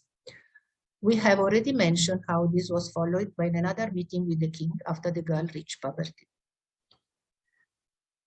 The rituals in the temple have undertaken changes along the century in terms of addition, expansion, and alteration according to the different royal dynasties and historical situation. Regarding the services by the Mahari, we have to depend upon what information the last surviving ones were willing to divulge when contacted by the different scholars in the last century. Odisha, by this time, had gone through centuries of invasion of foreign powers, which had had considerable consequences on the management of the temple in general, and in particular on the participation of the Mahari to the different Shiva. Moreover, beside the description of the ritual as such, one has to take in consideration the different religious faiths which have been assimilated by the highly syncretic cult of Lord Jagannath, such as Brahmanism, Vaishnavism, Shivaism, and Shaktism. Although from the 12th century onward, the Vaishnava cult became the prominent one, elements from other faiths too have influenced the way different rituals were interpreted and understood. Broadly, the service of the Mahari can be divided into 4 types of activities. Occasions when they had only to sing, then when they had to dance without song, when they had to dance along with singing, and when they had to portray certain dramatic actions or interpret certain characters. So Nritya and Natya. Nritya is dance without song, and Nritya is singing and dancing together, and Natya is the dramatic action. Often more than one activity was performed during the same ritual. From an inscription of the year 1499 attributed to King Prataparudradeva, we come to know that the Mahari were supposed to dance and sing daily in the temple during the evening meal of the Lord, and they should dance and sing only to the tune of the Gita Govinda songs. If this was the type of Seva performed at one point of time, along the century it was undertaken considerable changes. What we can gather from the witnesses, scholars, and the Mahari of the last century is that the Sakala Dhupa Seva, by the beginning of the last century, Sakala Dhupa is the dance which they were performing during the time of the morning meal of the deity, consisted only of sequences of rhythmic dance performed by a single Mahari, accompanied by the sound of drum and cymbals. And the Shiva at the time of Bodha Singara Dhupa, which is the evening one, consisted only of songs from the Gita Govinda without dance. The daily morning ritual of Sakala Dhupa could be performed by the Mahari even before reaching puberty, after a year or so of training given by the adoptive or natural mother, her spiritual guru, and the Mardeli or drummer.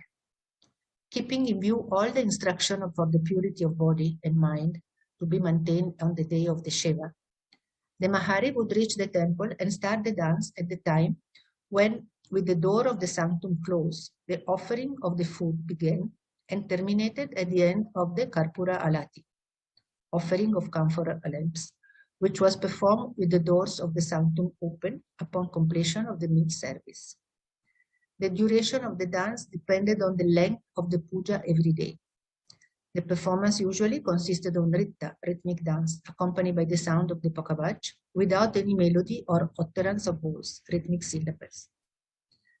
The dancer facing the south direction would have Jagannath on the right side and the Rajguru, which is representative of the king, standing near the Garuda Stamba with the golden cane, symbol of the royal authority, on their left. And she would start the dance by executing a double turn to be able to offer obeisance first to the god and then the king.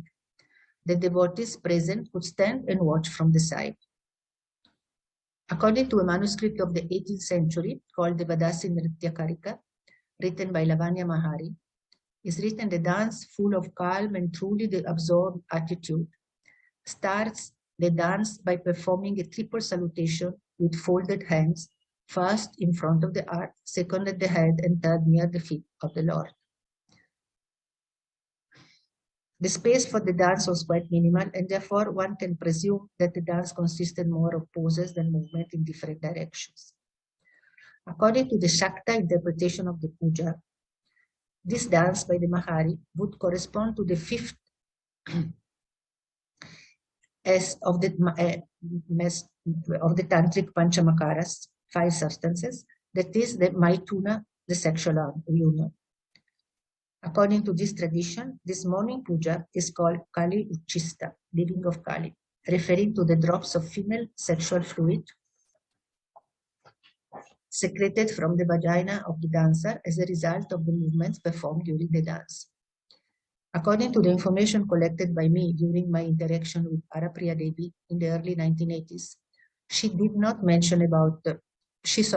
mention about some bhanda or acrobatic poses among the 64 bhanda of the Kama Sutra, which the Mahari were performing during the Tantric Panchamakara Puja, but she said that this used to be performed in the evening before the singing of the Gita Govinda, and that this puja had been abolished at the beginning of the 18th century. The evening Shiva was performed only by the Mahari belonging to the Bhittara category. They could start performing this only after reaching puberty.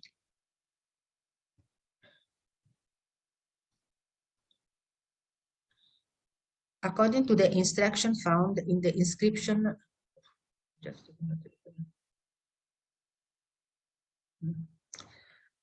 According to the inscription found in the instruction found in the inscription of Prataparudra Deva, the dance and the singing of the Gita Govinda was supposed to be from the end of the evening Dupa up to the time of the Bodha Singara Dupa. This is the time when the deities are being dressed in silken garments, with verses of Gita Govinda written on it.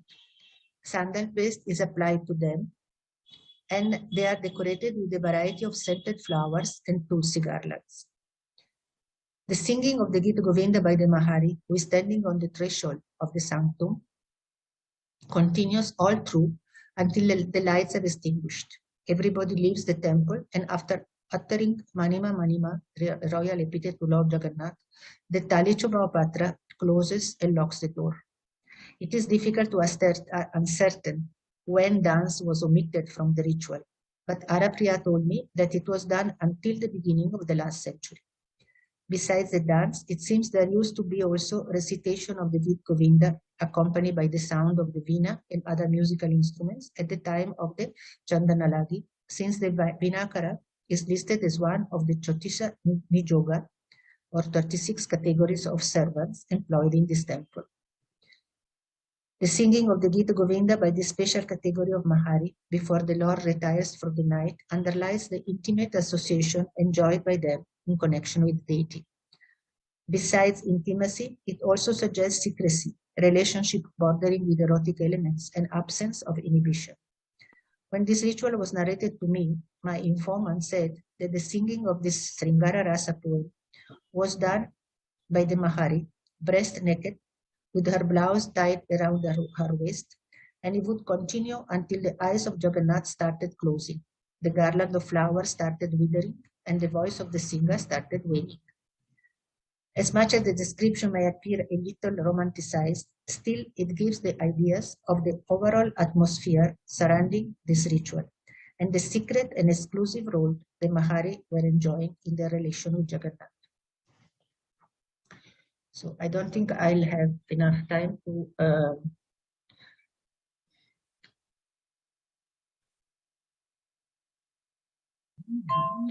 go through the different rituals along the liturgical year, which was the Chandan Jatra, Rukmini Vibaha, Ekadasi, and then of course the Snano Purnima, Rath Yatra.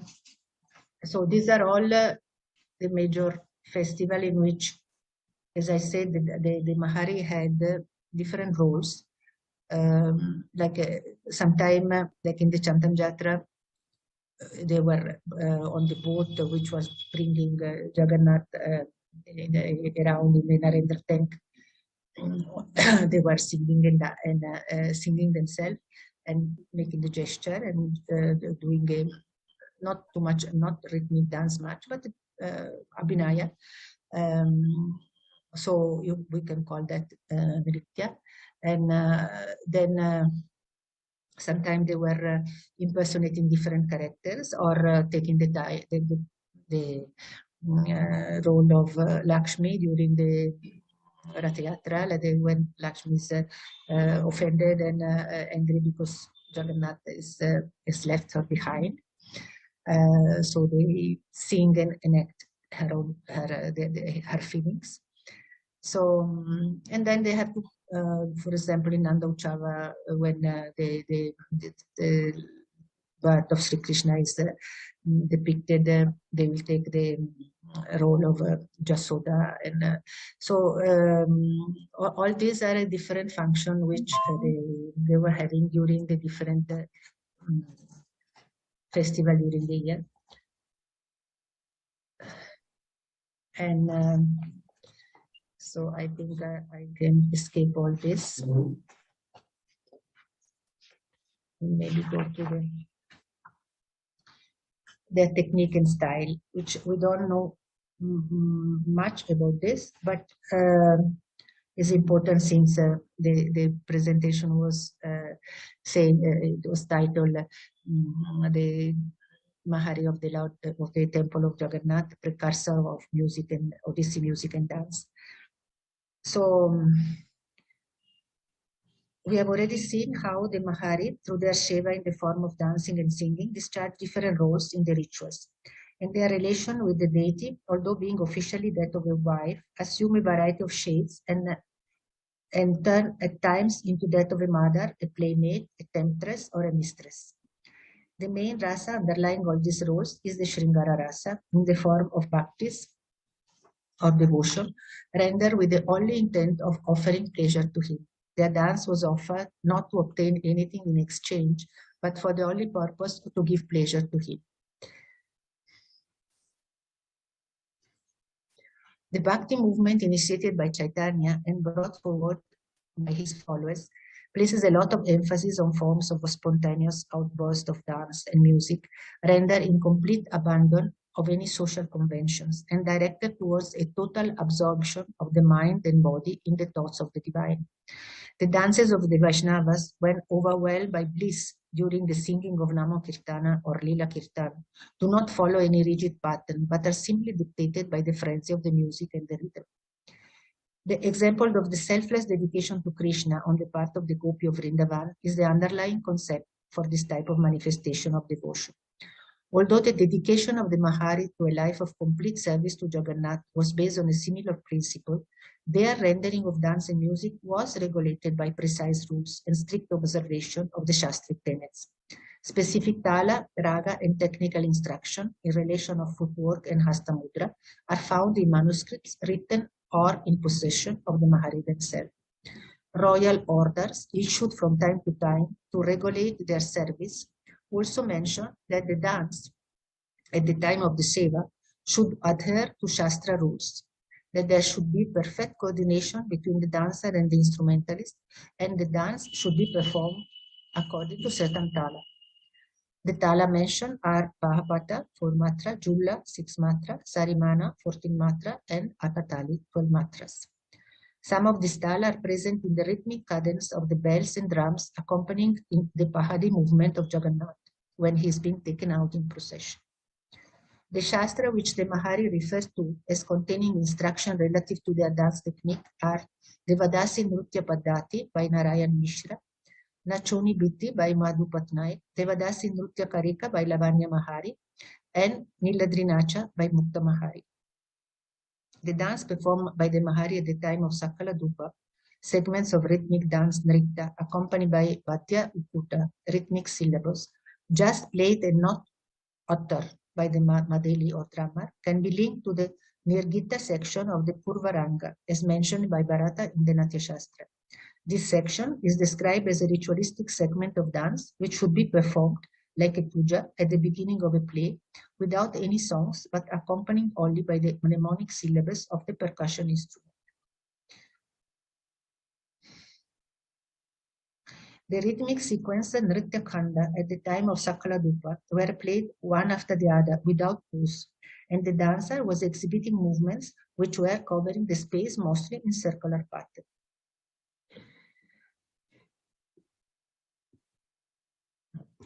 So my time is almost over. So I'll just conclude. The seva performed by the Mahari on the Chapa during the Chandan Jatra involved the singing and dancing to Oriya song belonged to the Vaishnava in the literature of the 16th century.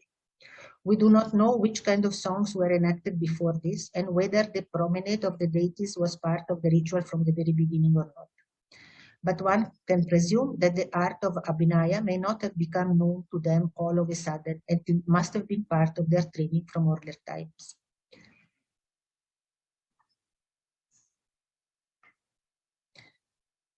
So the dances have survived while the people who used to offer them to the deity have vanished. In the secular world outside the temple, the style of dance known as Odissi has been enriched by refinements and embellishment, and its popularity as performing act of entertainment has grown by day. But the sacred flavor imparted to it is the great contribution of the Mahari of Jagannath. Harapriya Devi once told me that all the people who were now proclaiming to have been the first just took of the Odissi dance what they saw, understood, experienced, or absorbed, and went away to sell it to the world. But it was like picking a flower and thinking of possessing his fragrance too. In the same way, like the prasad cooked at home never tasted the same as the one cooked in the temple, these dancers and dance masters, according to Arapriya Devi, may have taken away the outward structure of the dance, but not the core, because that belonged to the temple dancer and would die with the last of them. So I would like to conclude with this word by Arapriya Devi, and just adding that during the revival from the middle of the last century, when the dance was reconstructed, and there was all the movement to make it as a classical, and there was hardly any interaction with the last of the Mahari which are existing. So this is probably explaining why this kind of sort of bitterness, or which they might have, which Arapriya was telling, that everybody may have taken, thinking to have taken from us whatever they understood, and expanding to the world, but the same flavor of the food cooked in the temple is not the same like the food cooked at home. Thank you very much.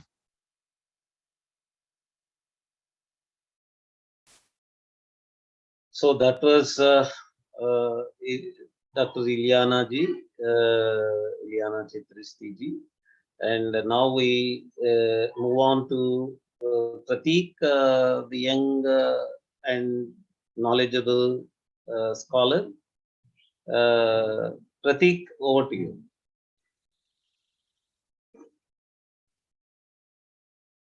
Pratik, are you there? Yes, sir. Hello, namaskar. Namaskaram to everybody present. I will just take into my presentation halfway after I speak. I'll begin by saying that the puja paddhatis of Jagannatha, we have all spoken about dance, and Dr. Ilyana mentioned about the rituals and everything. The core concern with the puja paddhati of the Puri Jagannatha temple, of the many manuscripts that we find that detail how the puja is to be performed, upacharas are mentioned. Among them, there are certain upacharas which are called rajopacharas, which are royal offerings. In these rajopacharas, systematically dance, song, then mardala, which is the traditional percussion instrument, the classical drum of Odisha's music, and the mahuri, which is a wind instrument, then the veena and venu, and along with that singing, which is only Gita. They have been offered each using one shloka. For example, Nritya was offered in the Puri temple with the shloka Baro Mukhya Jana Krutang Lasyang Netra Sukhaspadam Angi Kuru Mahabaho Deva Deva Jagatpate. The dance performed by Vara Mukhya, the Mukhya of the Vara ladies, which is Lasya and which is pleasing to the eye, Angi Kuru Mahabaho, please accept it. Similarly, Gita was offered saying, Geetang Geeta Priya Shriman Suswaram Parameshwara Manasah Priti Janakang Shravane Kalaya Prabhu. I am singing Shravane Kalaya Prabhu. Please listen to it with your ear. Similarly, Veena and Venu, everything Veena, it was a Veena Yantram Maya Dattam Kalayashu Shubhanana. Likewise, these shlokas are from the Neela Chalesh Archana Chandrika, which is a unpublished palm leaf manuscript. Similarly, therefore, this was not only just it was not only just performed without any shastrik, it was performed with proper shloka and everything offered to the deity, and proper Sanskrit it was offered, then the dance and everything began. Of course, this is detailed in the paddhatis. How, to what extent it was implemented practically is another question. But we find that the Shastrik authority has recognized this as an element of the upacharas, which is not a small deal. The Puri temple, Puri Jagannatha temple, one of the four dhamas, almost the cultural heartland of Odisha, we can say, had the most prominent Devadasi culture. This is not to say that it was found only in the Puri temple. The Puri temple being the largest temple and supporting the one of the largest communities in any parts of entire ancient Odisha, the parts Utkala, Kalinga and Udra, If we take everything starting from parts of southern Bengal, which were under Gajapati territory, to if we go to the Srikakulam district, which even now is more or less affected greatly by Kalinga, then you will find a certain distinction in the culture of Srikakulam district of Andhra Pradesh compared to other districts, because that was in Kalinga territory for a very, very long period of time. So that whole area, in that whole area, if we had to find the single major tirtha, then it will be the Puri temple. Second, if we go, it will be the Simhachala temple, which is the Varaha Narasimha temple of Simhanchalam. Simhanchala originally was also constructed by the shrine was supported for a great deal of time by the Eastern Ganga dynasty, which ruled over Odisha. And there also the Devadasi tradition was there. So these are two prominent Vaishnava shrines where a large number of Devadasis were engaged. In Puri tradition, Devadasis were known as Mahari. The term Mahari is interpreted various ways. Some people say Mahanari, etc., etc. The most logical and sensible explanation that I have come to hear from traditional sources is that the word Maharo is used to refer to a group of cowherds in southern Odisha. This is ancient Odia, archaic Odia. The word is still in use in southern Odisha. The female of that is Mahari, so cowherd woman, which is a direct translation of Gopi, if you were to say. Therefore, the word Devadasi or the word Darika is a very or Devaganika, what we say. These are very general words, but the word Mahari becomes very unique to the Vaishnava Parampara. Therefore, it is much in use in the Puri temple tradition, in the chronicles and records of the Puri temple that detail what are the functions of each of the Sevayatas or servitors. There it is always mentioned Mahari. The word Devadasi is not as preferred as the word Mahari is. So there in the Madala Panji or the chronicle, it's a chronicle book of the Puri temple. An account is maintained. It has various parts. It has historical parts. It says, for example, so and so king constructed the palace, constructed the palace or constructed the steps, or he dug so many ponds. That is written. Another chapter, the Seva Vivarani is given. So these are all very old. There it is written in the functions of the Devadashi. It mentions the words Nachuni and Gayani. The word Nachuni comes from Nacho, which is the dancer, and Gayani from Gita, which is the singers. I will just read, then I'll translate the line. ए तिनि धूप बेले जगमोहन मंडपरे जेउ समयरे संगीत शास्त्र प्रमाणे जेउ नाट ताहा नाचिबो. From the very first line, it is clearly mentioned that संगीत शास्त्र has to be followed. Jagannath Ballabh अवकाशरे रात्र बड़ सिंहार अवकाशरे जेउ नाट ताहा नाचिबो. The Bada Singhara, which is the last ritual of the Puri Jagannath temple, in which Jagannatha is put to sleep. Bada Srungara, Bada Singhara is the local word. In that last, which is the night sleep ritual, that time the dance is the most crucial. Parava Jatra Manankare Khatani Khativo. In all the various festivals, they will have to perform. A Natta Vele, Jeun Nattaku, Jeun Samare, Jeun Gita se gaibo. The song that has been fixed for whatever traditional function, for each function there is a traditional melody or song that has been recognized by the Puri temple some point in history. It's almost codified that that is the song that you have to sing. There is no flexibility allowed with respect to that.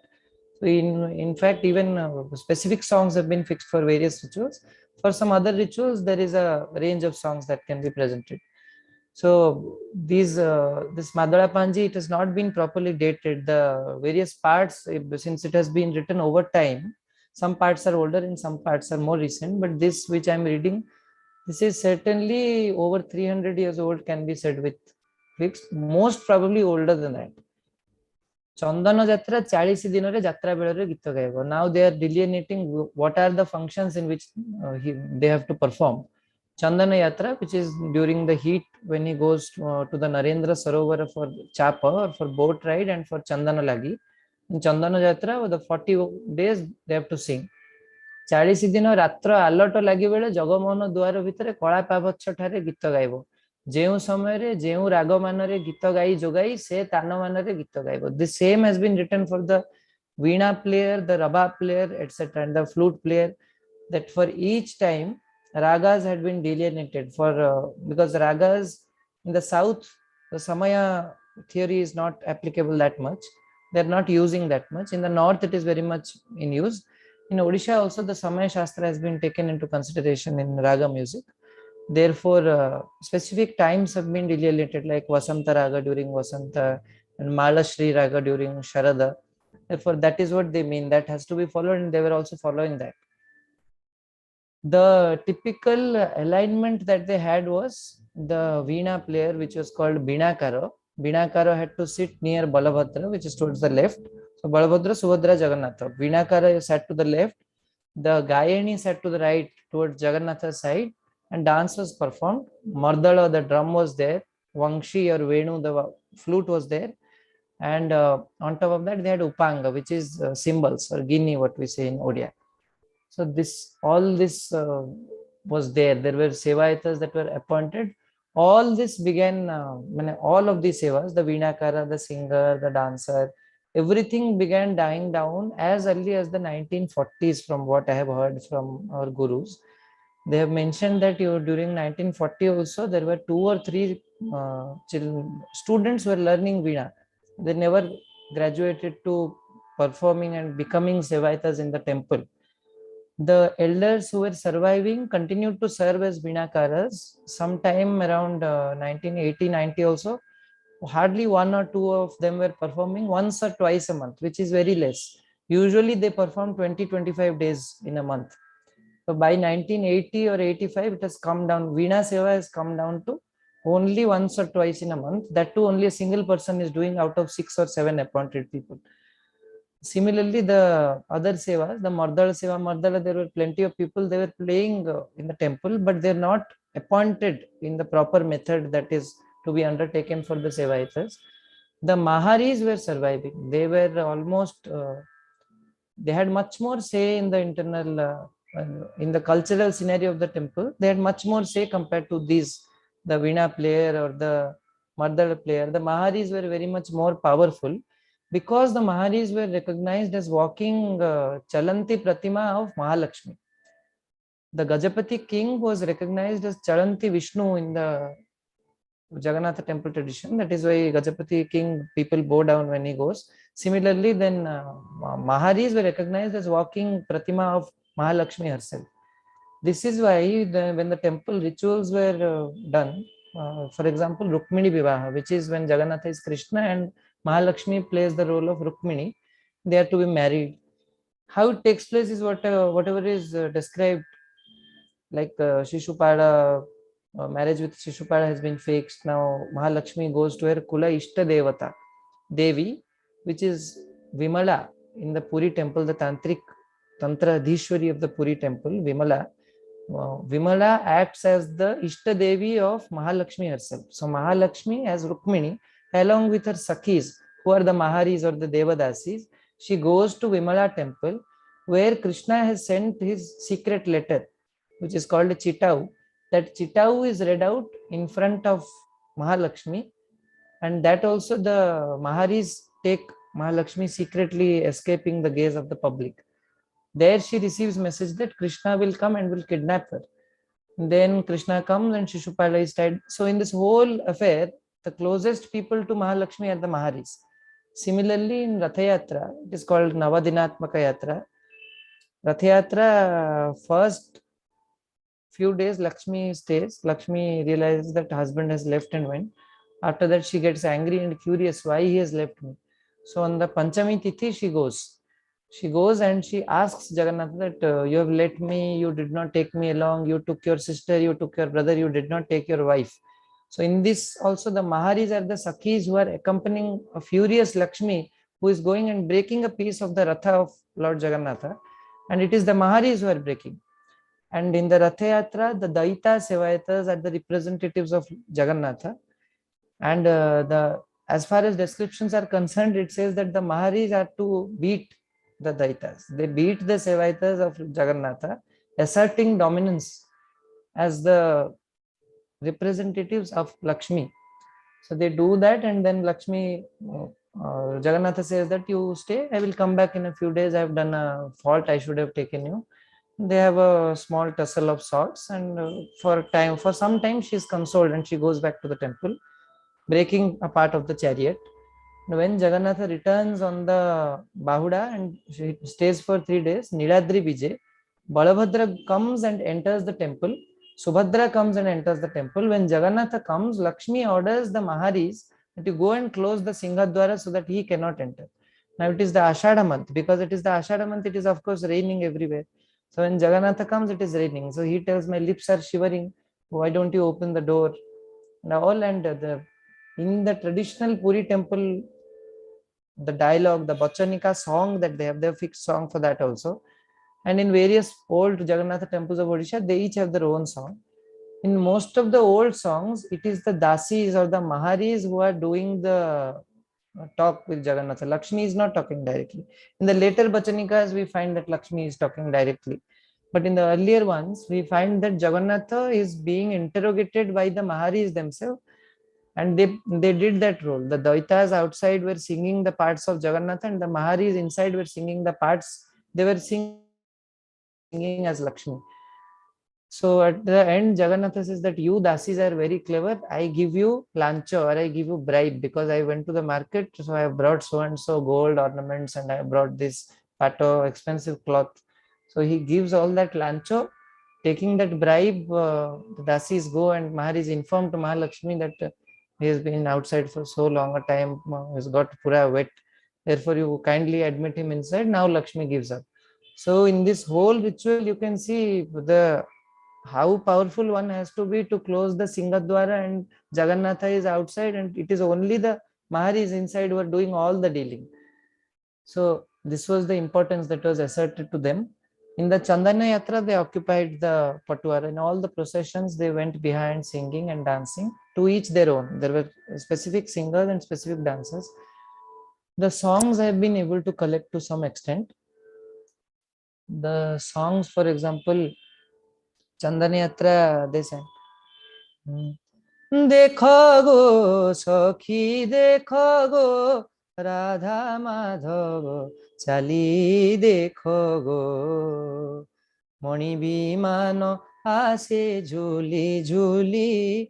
Modern day Odissi dance repertoire has taken a lot of songs that were very popular among the Maharis and among the public as well, because the public would gain primary exposure to these songs only through the Maharis.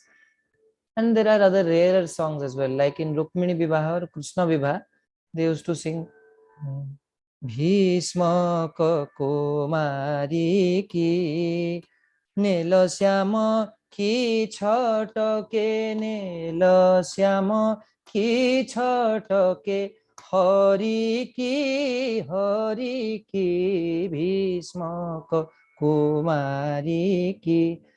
These sorts of, even in the Madala Panji, it is properly mentioned that they have to sing in so and so ragas and so talas.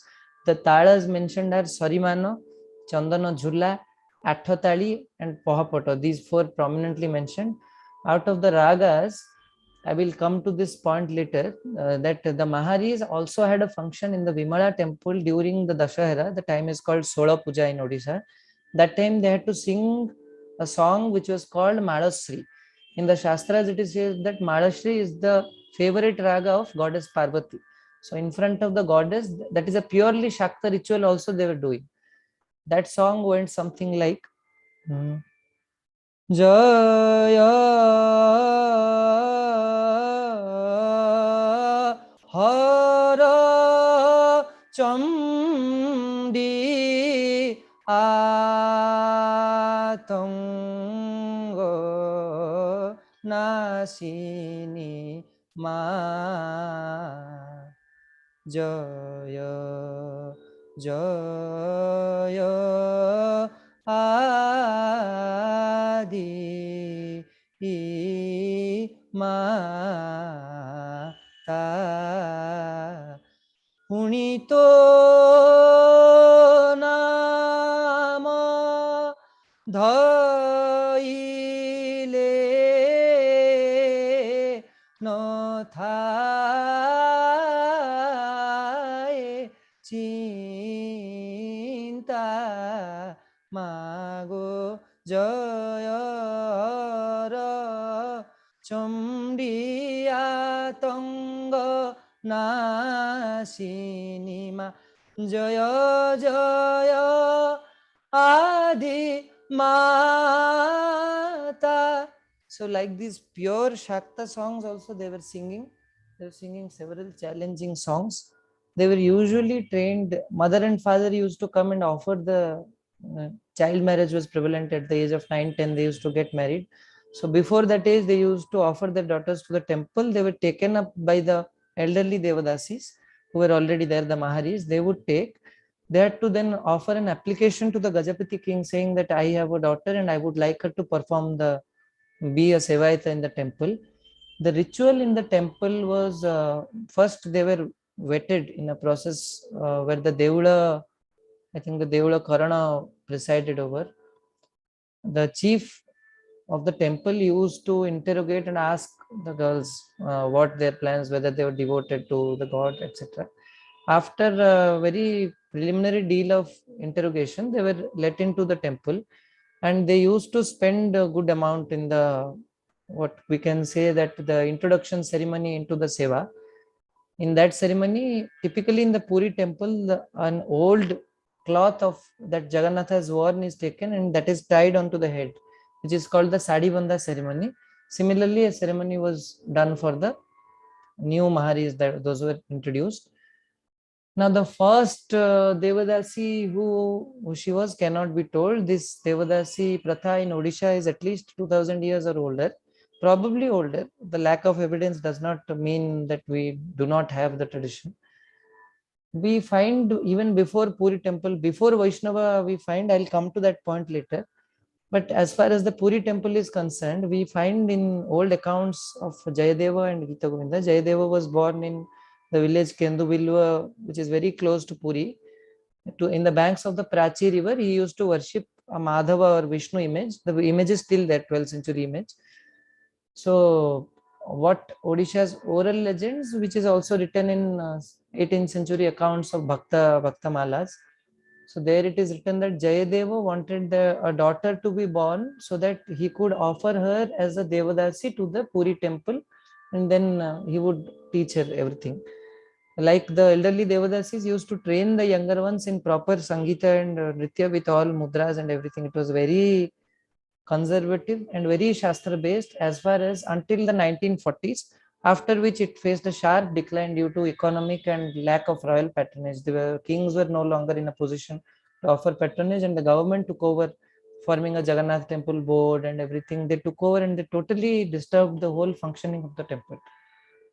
And the Devadasis were more or less overlooked by both the royal authority as well as the modern IS officers and OS officers who took over the temple.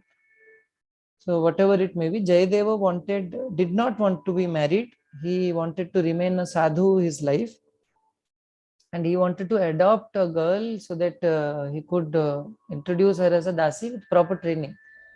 However, one day a Brahmin came and offered his daughter Padmavati and he said that Lord Jagannath has come to me in a dream and said that you go and offer this to Sadhu Pradhana Jayadeva and he has to offer her as his wife.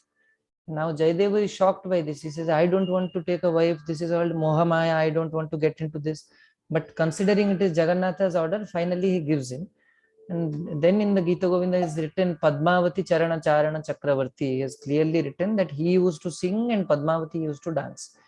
In the early inscriptions, it is properly mentioned that by the 12th century, the Gita Govinda performance by Devadasis was a core ritual which could not be overlooked.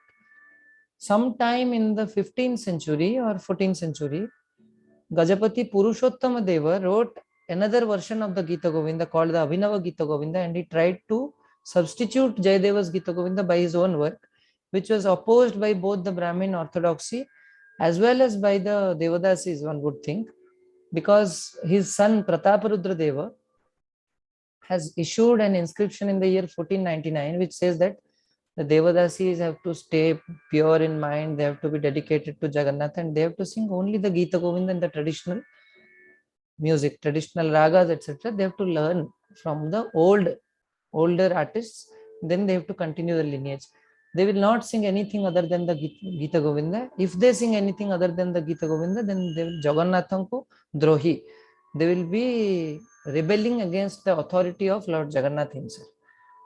This is how it is mentioned. One would think that this inscription, the warning against anything other than the Gita Govinda, the story goes that King Purushottama Deva wanted to substitute Jayadeva's work with his own Abhinava Gita Govinda, the new Gita Govinda. And as a test, both the manuscripts were placed in front of Jagannatha and the door was closed. The next morning, it was found that Jayadeva's Gita Govinda Pothi was kept on top. This was below. So it is recognized that Jagannatha wanted this to continue so that Purushottama Devas would not be emotionally hurt. Jagannatha ordered in a dream that one shloka of your work will also be included, but Jayadeva's will also always be given prominence. Apart from this, there are stories in Odisha's oral lore. One such story is that in a field of brinjal cultivation in an area, a lady was plucking brinjals, and while plucking brinjals, she was singing the Gita Govinda. Enchanted by her rendition of Gita Govinda, Jagannatha comes, and when he comes in the thorns of the brinjal plant, his yellow cloth gets stuck. And the expensive yellow cloth, patta cloth, gets torn by the thorns of the brinjal plant. And when it is time for the niti, when the puja panda looks into his arms and palms, and Jagannatha has to be visible in the palm, knowing that the puja panda has arrived, he rushes back to the temple so that nobody will come to know that he has come here. So he rushes back, and when he goes back, it gets torn. So the puja pandas notice that it has gotten torn, and that night they receive a dream that no, such and such lady was singing in the brinjal that field, and you bring her. It is said that she also got introduced as a Devadasi. So this is few of the legends concerning Devadasis. There was one Fakiri Mahari, some part of the 18th century, and she is known to have surpassed even the greatest poets of then classical Odia literature and classical Odia music, Odissi music. Odisha's music, I might mention, is separate from the North Indian and South Indian traditions. It is mentioned in Bharata's Natya Shastra as an independent pravritti. So that pravritti, the Odissi music and Odissi dance, with its own raga, tala, mudra, etc., it was functional in the Puri temple very strongly. The Devadasis were almost the main authorities of this music and dance. So it is known that Fakiri Mahari surpassed even the greatest classical poets of her time and musicians of her time, so much so that people were afraid of talking to her. It is known that few poets went to her and gave her stanzas to interpret, which she discarded, saying this is only child's play, this is no big deal. So like these stories are there. However, even one of the earliest exponents of stage, theatre, drama and all, they came from Mahari families. She was the daughter of a Mahari, Manchashri Radharani Mishra, I think she took the title. Guru Pankaj Charan Das, who was the first Guru who brought Odissi dance onto the stage outside the Puri Jagannath temple, was the adopted son of Ratnaprabha Mahari, and he very strongly held on to the authenticity of the Mahari way of dancing and the mudra and the general aesthetic associated with the Mahari dance compared to the somewhat extrapolated from it Odissi dance. The Mahari dance had a very subtle feel to it and a bhava of samarpana, which was, as Ilyana ma'am mentioned, Harapriya Devi mentioning that that inner soul is lost somehow when it becomes lokabhimukhi or manchamukhi. So similarly, Pankaj sir used to insist on preserving whatever was of his Mahari lineage, and the Mahari Vidya was not given to gents or the Purusha members of the family, but he acquired it by pure emulation, by looking at his mother and everyone. So he used to insist very strongly, and until the end he used to insist that this is only the core dance because it is offered completely to the God. Another interpretation of the Mahari term, as I said, the Mahari term they used to mean cowherd or gopika. In Madhava Patnaik's Vaishnava Lilamrita, which is an 18th century account of the Puri temple's functionings, certain anecdotes associated with the temple, it says that Jayadeva's wife Padmavati used to perform Rahasa dance. So The dance they are calling Rasa Leela. So Jagannatha is Krishna and these are gopis and they are performing Rasa Leela. In the Odia tradition, the yogic and the tantric and the Shaivite, Shakta heritage, even the Buddha heritage that was alive from the 5th to 10th century, the remnants of that. 11th, 12th century Vaishnavism became very prominent, and majority of the public accepted Vaishnavism, mostly due to the influence of Jayadeva's Gita Govinda. And even then, even in that light, the earlier remnants or the rituals, those were not modified completely. It is said that Ramanujacharya came to the temple and expressed surprise in how these tantric and all these remnants are surviving even under the influence of Vaishnavism. And he tried to apparently change it and make it purely Vaishnavite, on which the next morning he found himself awake in Sri Kurmam. Sri Kurmam was also a place of Odia worship, which we know now is in the Srikakulam district. Sri Kurmanatha Swami. He found himself awake there, and Jagannath told to him in a dream that don't try to change what is there in my ways. And in Sri Kurmam, you do whatever you want, but in Puri, don't you dare to touch what is there. So they were that conservative. Due to that, certain remnants of Tantrism and the Shakta remnants survived even in the dance. As I was telling, the earlier Devadasi were found in inscriptions in the Shaivite temples of Odisha. If you see the inscriptions, Kakatapur Mangala temple, which is Mahamangala, I can show you a picture of her.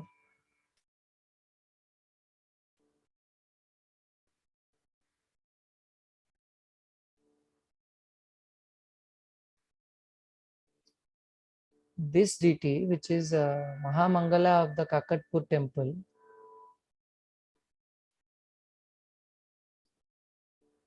Mahamangala or Sarba Mangala as she said. In front of this deity, the Mahari dance was performed. Apart from this, there is one Brahmeshwara temple where also it was performed, and there is a Shobhaneswara temple in Niyali. These are all Shaiva temples where the rituals were performed. Now the question is, what dance was performed? The Gita Govinda was not written.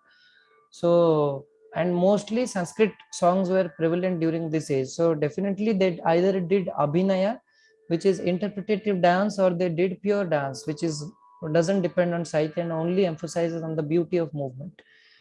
We see even in the latter Mahari dance, it was classified in the Puri temple. There are two rituals, one in the morning, one in the evening or the night. In the morning ritual, there was no accompanying music. There was only Mardala, and the Rajaguru, the royal guru, who was one of the most important people. His main ritual was to stand with a golden stick Sunabeto beside the Mahari when she was doing the pure Shuddha Nrita, when she was doing near the Garuda Stamba. Scholar Frederick Maglin, she mentions that dance was done facing south, not facing the east where the deity is there. So facing south means it is clearly not an interpretative dance, and they are not telling some Vaishnava lyrics. Bhakti movement has not become prominent by this time. So this dance is clearly a remnant of the Tantra dance, in which the Panchamakara worship, what was there in the Kaula Achara Pratha, it was subsequently concealed in Vaishnavachara in guise of the yogic things, like how they used to say, for example, mother. They used to say by doing yogic khechari mudra, whatever the amrita is there from the Brahmarandra, drinking that amrita, that is the mother. Similarly, in khechari mudra, the tongue is to be turned in the opposite direction and swallowed. So swallowing the tongue is equated with mangsa or meat. Similarly, Maithuna they used to identify as the Atmarati, or the union of Prakriti and Purusha within the body itself. Matsya they used to do with the Sushumna Nadi inside the body, the Pavana that is there in the Sushumna Nadi they used to identify. All this, even when 15th century Vaishnavism was in its peak, this yogic double-fold interpretation was emphasized by the Panchasakha of Odisha. They did not want to discard this heritage. So they made it a kind of collective heritage. It kept adding on. It was never subtracted. So therefore, the Mahari dance also, it is something of this sort. As she mentioned, Dr. Ilyana also mentioned, one of the interpretations offered by the Rajaguru of the Puri temple to Frederick Maglin was that the Raja or the Pada Raja, which meant dust, which also meant the menstrual discharge. The Raja, on the Raja that would be left after the dance of the Devadasis, that is the dust, which is also equated in Tantra with that. That too, the people would roll in the dust. This is something that is not documented by other authorities, cannot be confirmed, but the equalization of Raja with both meanings is something very typical to Tantra. Tantra, of course, emphasizes these things. So therefore, in the Mahari or the Devadasi rituals of Odisha, there's a very strong tantric background, which perhaps will be very difficult to find outside Odisha. And this thing was still there. In the night ritual, they used to do the Gita Govinda and they used to enact the Gita Govinda, which is a pure Vaishnava thing to do. For their services, they enjoyed land and they enjoyed lots of royal rights. People, of course, revered them. They used to receive daily food, Mahaprasada from the Puri temple. And when they passed away, they used to receive Vaishnavagni from the Puri temple kitchen. Now we can talk about the earliest mentions as we are concerned with British literature, which is when everything came to be disrupted. The earliest records that we find in Odisha, there was an Sevayat of the Puri temple called the Meena Nahaka, whose function was to supervise the personal life of the Devadasis, because they were married to the god himself. They were not permitted to have any partners. They were not permitted to have even royal partners or even Brahmin partners. So there was a Sevayata appointed purely to oversee that they are not having any partners. They used to live, most of them were distributed throughout, but due to this Tantra association, the Chudanga Sahi, named after the 11th century king Anantavarma Chodaganga Deva, who was the constructor of the present Jagannath temple, that Chudanga Sahi was hugely occupied by the Devadasis. Sir, I can hear some. Should I stop? No, nothing. I can hear some echo. No, I think you are coming to your conclusion now. Yes. So I just wanted to remind. Sure. So in that the Sahi, the street which was named after a king who constructed the present day Jagannath temple, the king was known for being a master of Tantra. In some parts of Odisha, the Devadasis are also known as Goni, which is a word which is associated with mystics of Tantra mystics. And the simple people used to believe that dance used to cast a spell on them, therefore they called magician. Therefore they used the word Guni. But how it has been, the whole thing has been misrepresented by the British missionaries. First, they documented that Devadasi Seva is there sometime in 1804.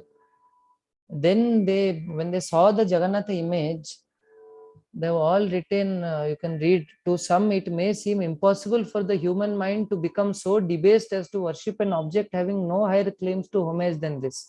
Strange as it may seem, the monstrous form has received and receives the adoration of a large portion of the human race. They were shocked to see the image of Jagannatha. And similarly, they have written a few lines. In the two adjacent buildings, morning and evening, dancing girls displayed their professional skill for the amusement of the idols enthroned in the large edifice. This is 1848. Similarly, later also they have mentioned that Jagannatha has about 600 servants.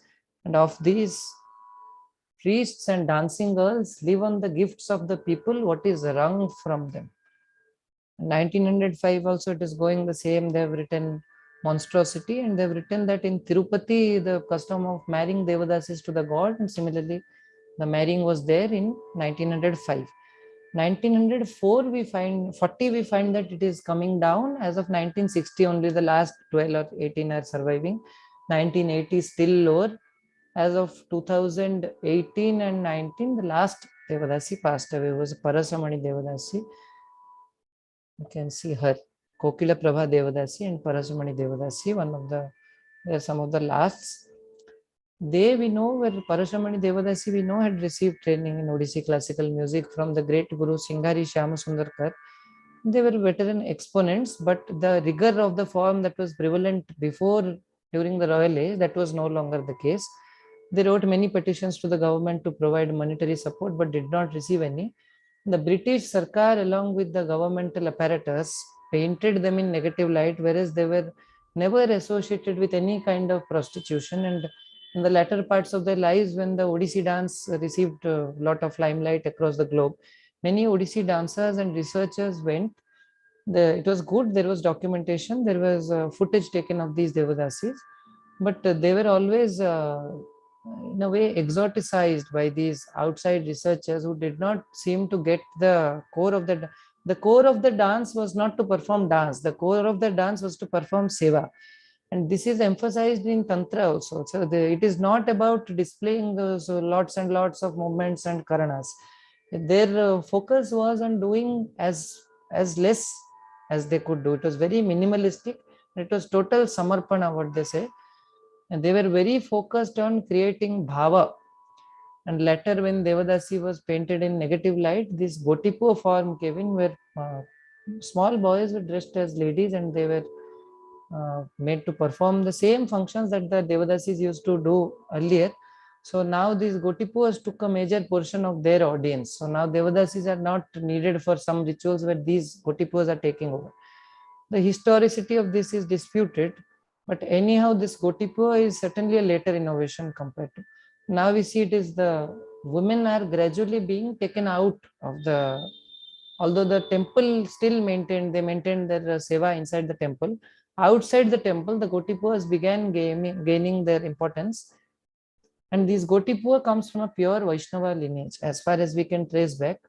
Whereas the Devadasis, historically, the Tantra lineage, it clarifies that it is certainly an older ritual. Therefore, presence in these Vaishnavite temples. In southern Odisha temples also we found Devadasis, but Vaishnava association was certain limited in southern Odisha. This is Tikiri Chandrapatra, one of the Devadasis of the Jagannath temple of Dharakota.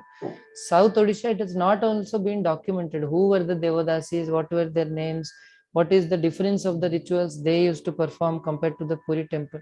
It has not been documented. Unfortunately, Puri, it has been documented, but it has been so exoticized, and the Tantra and the erotic element, even when the Devadasis themselves were denying certain things, it has been unnecessarily glamorized. That has happened. This kind of thing Shashimani Devi often used to tell, Guru Pankaj Das often used to tell. But unfortunately, whatever we have, we didn't get enough time to talk with them and take their point of view. The polished culture took over. And outside culture, the Pradarshanaatmaka culture of showing so many mudras. That's why Harapriya Devi and all used to tell until the last that the soul and essence of the minimalism has been lost. So I think I'll end here. Okay. Thank you very much, Ratik. Actually, you are a treasurable asset for entire India with regard to the studies of our culture.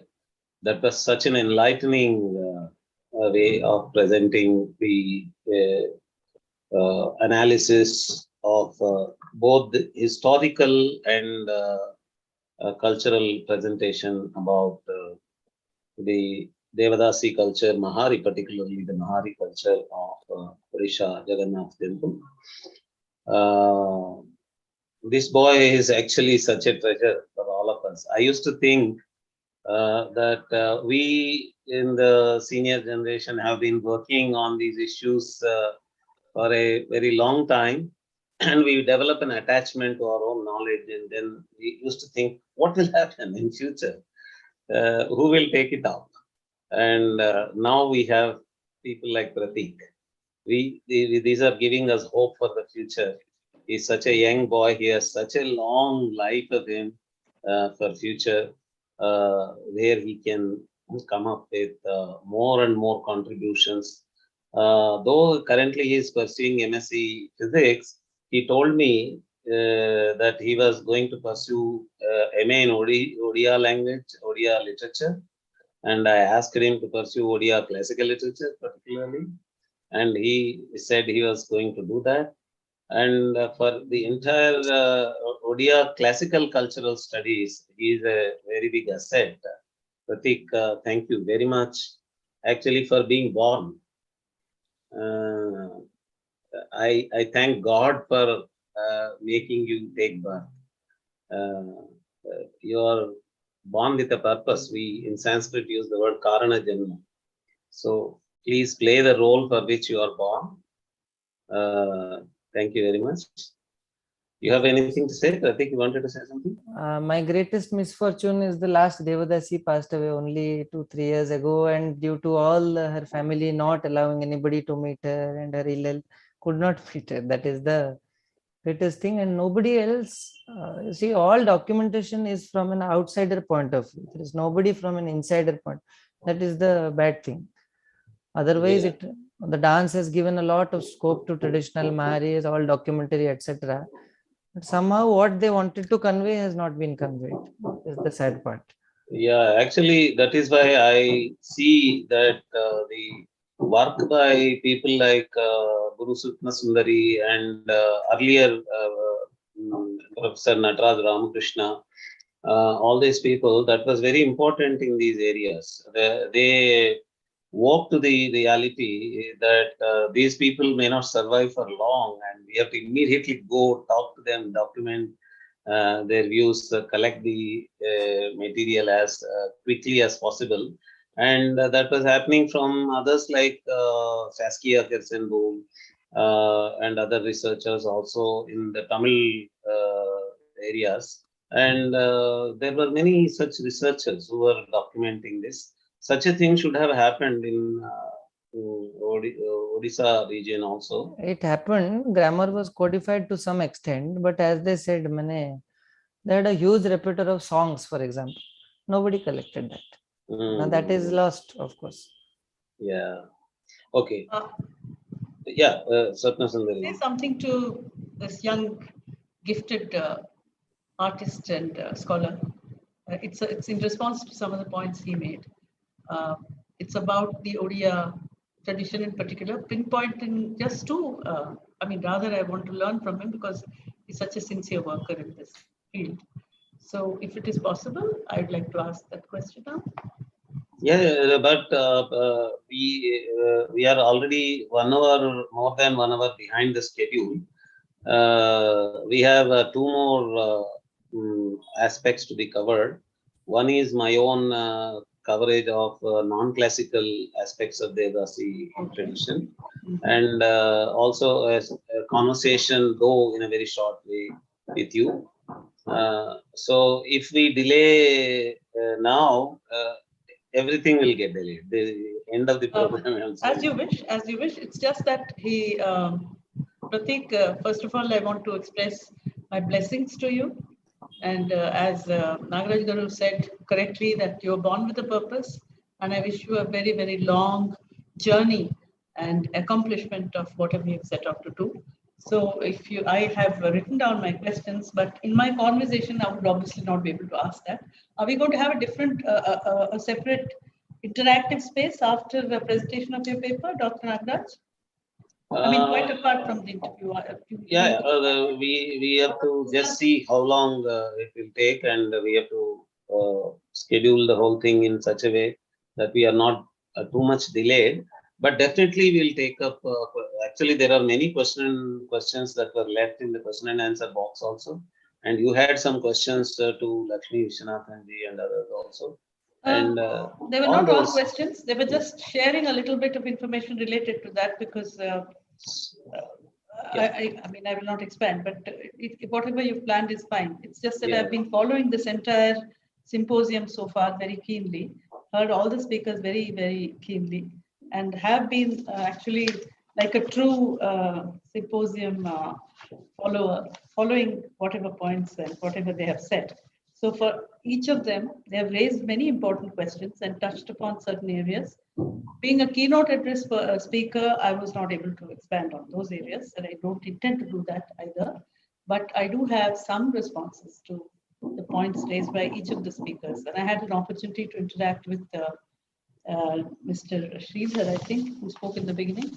And after that, I still have to would like to interact with Yeah, you. we have one Whenever- option, probably after my brief presentation about the non-classical aspects, instead of having a conversation on Vilasani in detail, maybe we can take up this part that you have, what you have to say about the other presentations and all that. And that's a good suggestion, except that there is, since I had been asked to play both the roles, that is to do an overview of the Devadasi tradition and then later explain specifically about Vilasini Natyam. I think a number of people have been sending me messages asking when the interview would start. So it's your choice, but I would say it's a difficult decision. yeah. So once you take a decision, please convey it to No, me. it's your conference. Yeah. You take a decision. Yeah, But it's really a very thought-provoking session so far, and I'm sure what you're going to say is going to add one more sheet of paper to my queries. So, would you consider having a sequel to this symposium? Certainly. Actually, Because then we received many other names also of some non-Indian scholars, foreign scholars also who have been working on this topic. And Saskia ji herself is very keen to come, and she said that she would come on a separate date, another date. So with all these, we are going to have definitely a sequel to this. Another symposium of almost the same size on this topic with a different focus. Definitely, except that will give rise to a new set of queries, but never mind. I'm sorry I've made an intervention, taken 5 minutes more. Please carry on. And I will, if possible, raise these questions. Otherwise, we'll find some other way. I think I will still have to speak about Vilasini Natyam because I have been getting a number of messages here. So let us take up that, ma'am, and I think I would suggest to the audience to interact with Sapna Sundariji, and with Sapna Sundariji herself can continue her interaction with Prateek and Lakshmi that is what I was and all that after the symposium also. Yeah. Okay. Okay. Okay. So now let me, in the script of this drama, I have been playing one role till now. Now I'll get into the other role of being a speaker. So let me take up that role of a speaker. I titled my talk as Jogin and other non-classical traditions of Devadasi, ideal and real. Let me just start by sharing anecdotally how I entered this area in my research and study. Those were the days, early 90s, 91, 92 time, even earlier to that, 87, 88 time, when I was interested in working on, there was a question in the question and answer box about whether males are dedicated as Devadasis. So that was the topic that interested me. I was born and brought up in my childhood in the borders of Karnataka and Andhra Pradesh. In that area, there used to be people who used to come in front of houses begging with a basket in their hand. They were males dressed as women, and I did not know who they were, why they were coming in front of houses for that kind of begging. And then later, by interacting with senior people in the locality, I came to know that these people were dedicated to a goddess called Yellamma.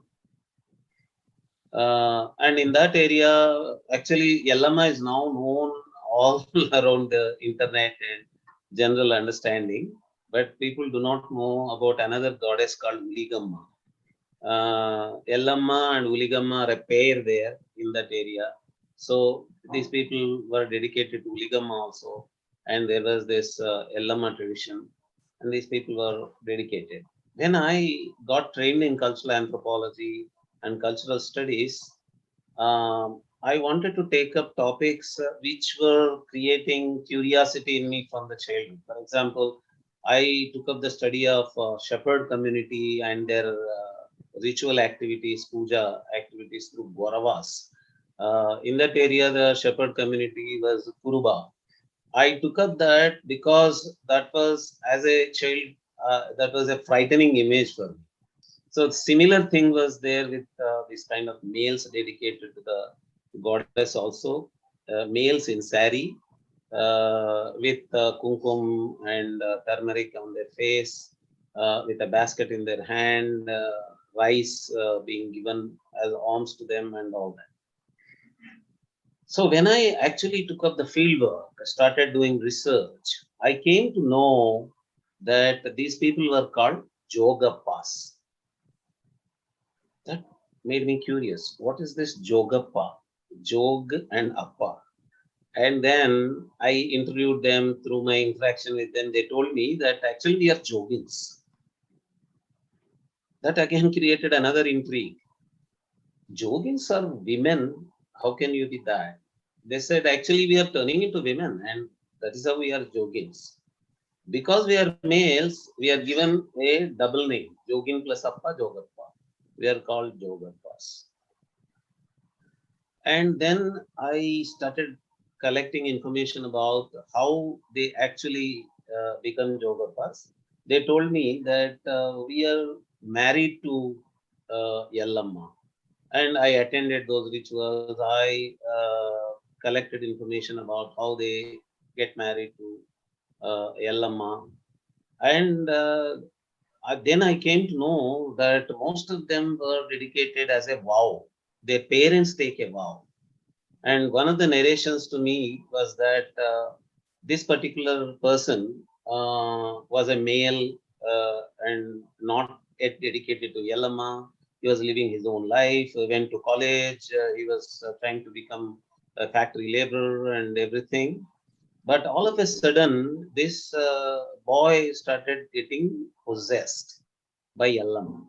And Yalama started speaking through his voice and was reminding to the parents of the family that they took a vow that they would dedicate this boy to Yallamma. Not exactly this boy, they promised to the deity Yallamma that they would dedicate one of the male boys in the family to the deity. And then he was asking, he himself was asking to dedicate himself to Yallamma, but it was spoken as though Yallamma was speaking through his voice. He was saying, you dedicate this boy for me. And gradually, when these possession events repeatedly were occurring to him and his health was appearing to be deteriorating, then the family thought that they have to give up and allow him to go. And he went all the way, all alone, to the Yallamma temple up in the hills, up in the hilly area, in a very lonely forest area in the Yallamma temple, and attended the dedication ritual all by himself. Now, all by herself, we should say, because now he has become a woman and he became a Jogin, and now Jogappa. And he joined a very big team of such Jogappas who were already there. All these people are wandering people. They don't live with their family anymore. When they go back to their families, the family doesn't allow them inside the house. They, even if they want to feed them, they feed on the platform outside the house, and they just greet them and go away. Otherwise, all their life is a wandering life. They go around singing songs and all that. During the field work, I saw them dancing, singing in the railway platforms, in front of temples, on the stage to the temples, all kinds of songs, including Purandaradasa lyrics. Bhagyada Lakshmi Barama also was part of their song repertoire, and they used to sing all kinds of songs, dance, and go around. But for them, the journey, annual journey, used to mainly get focused at Saundatti, one of the main Yellamma shrines in Karnataka. But they used to have Kolhapur in Maharashtra also as one of their shrines to visit, and Tulja Bhavani of Maharashtra also. They used to go around and keep their life dancing and all that. Then, when I came to know that this is part of Jogin tradition, I wanted to understand what Jogin tradition itself is, why these males are getting into Jogin tradition. So for that purpose, I started interviewing Jogins themselves. And then I came to know that that was a dangerous area for research, because already governmental regulations were there banning Jogin tradition. And there were NGOs working to rescue Jogins from the Jogin tradition. And if you are actually meeting these people, actually there were already issues with meeting transvestite Jogappas also. So people were threatening me that these people are mantric people, they have mantric powers, tantric powers, please don't go to them and all that. And again, another risky area that I'm meeting Jogins and trying to know about them. But after some years, I moved from that place for my studies and livelihood to Hyderabad, which is part of Telangana. By that time, I was already 19, 20 years old. And then I started studying the Jogin tradition and the male Jogins of Telangana also. Here I understand that these people are not wandering people. They live with their families. The Yellamma temple, biggest Yellamma shrine in Hyderabad is Balkampet Yellamma. I used to go there. I used to watch these people, how they live. Some of them live alone, but most of them live with their families. And when I attend the Bonalu, now it is the season, Bonalu season. Bonalu is happening in Hyderabad and Secunderabad now. During the Bonalu festival, I see in the processions of the Devi, Ammavaru, Amma processions, the paraphernalia, the festivity, the celebrative mood comes from the drums, the neem leaves in the hand, and the turmeric, and all the fragrance and all that. But more than that, what is important is that you have to have a jogi. And if there is a Jogappa available there, even Jogappa participates in it. And they use another word called Sivasattulolu. These Sivasattulolu are the people who professionally get possessed. Their occupation, their lifestyle itself is to get possessed. So they form part of the procession. The Sivasattulolu also get possessed with the drum beat, which is a typical folk drumming style. It's not classical at all.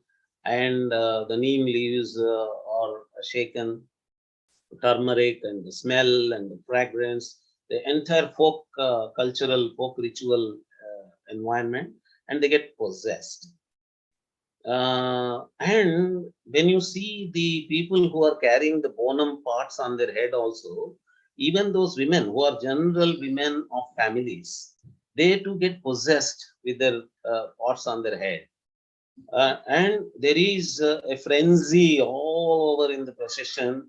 There is a frenzy of dance, dance, dance, but it is a dance of possessed. It's a possessed dance. And this dance includes the dance of the Potraju also. Potraju is a clear male person, no binary gender aspects in it. He actually even shows off his masculinity. He holds whips in hands and has a very ferocious look. He is considered to be the brother of the goddess, making way for the goddess in the procession. And there is his dance also. This dance cannot be considered to be having abhinaya, hasta mudras, or karanas, or anything. It is pure folk kind of frenzy dance of spirit possession. And this is actually considered to be dance only. people, general public also participate in the folk drumming, dancing, rituals for the folk festival of Bonal. And I observed this in so many places. And then during my other studies, I came to know that it is all over India. It's a pan-Indian culture. In Bengal, they call it Bhaur. In Rajasthan, they give some other name. So Matajis, instead of Ammavaru, Ammoru, in South India, they have Matajis and Moncho Devi in Bengal and all that. So this spirit possession is a culture.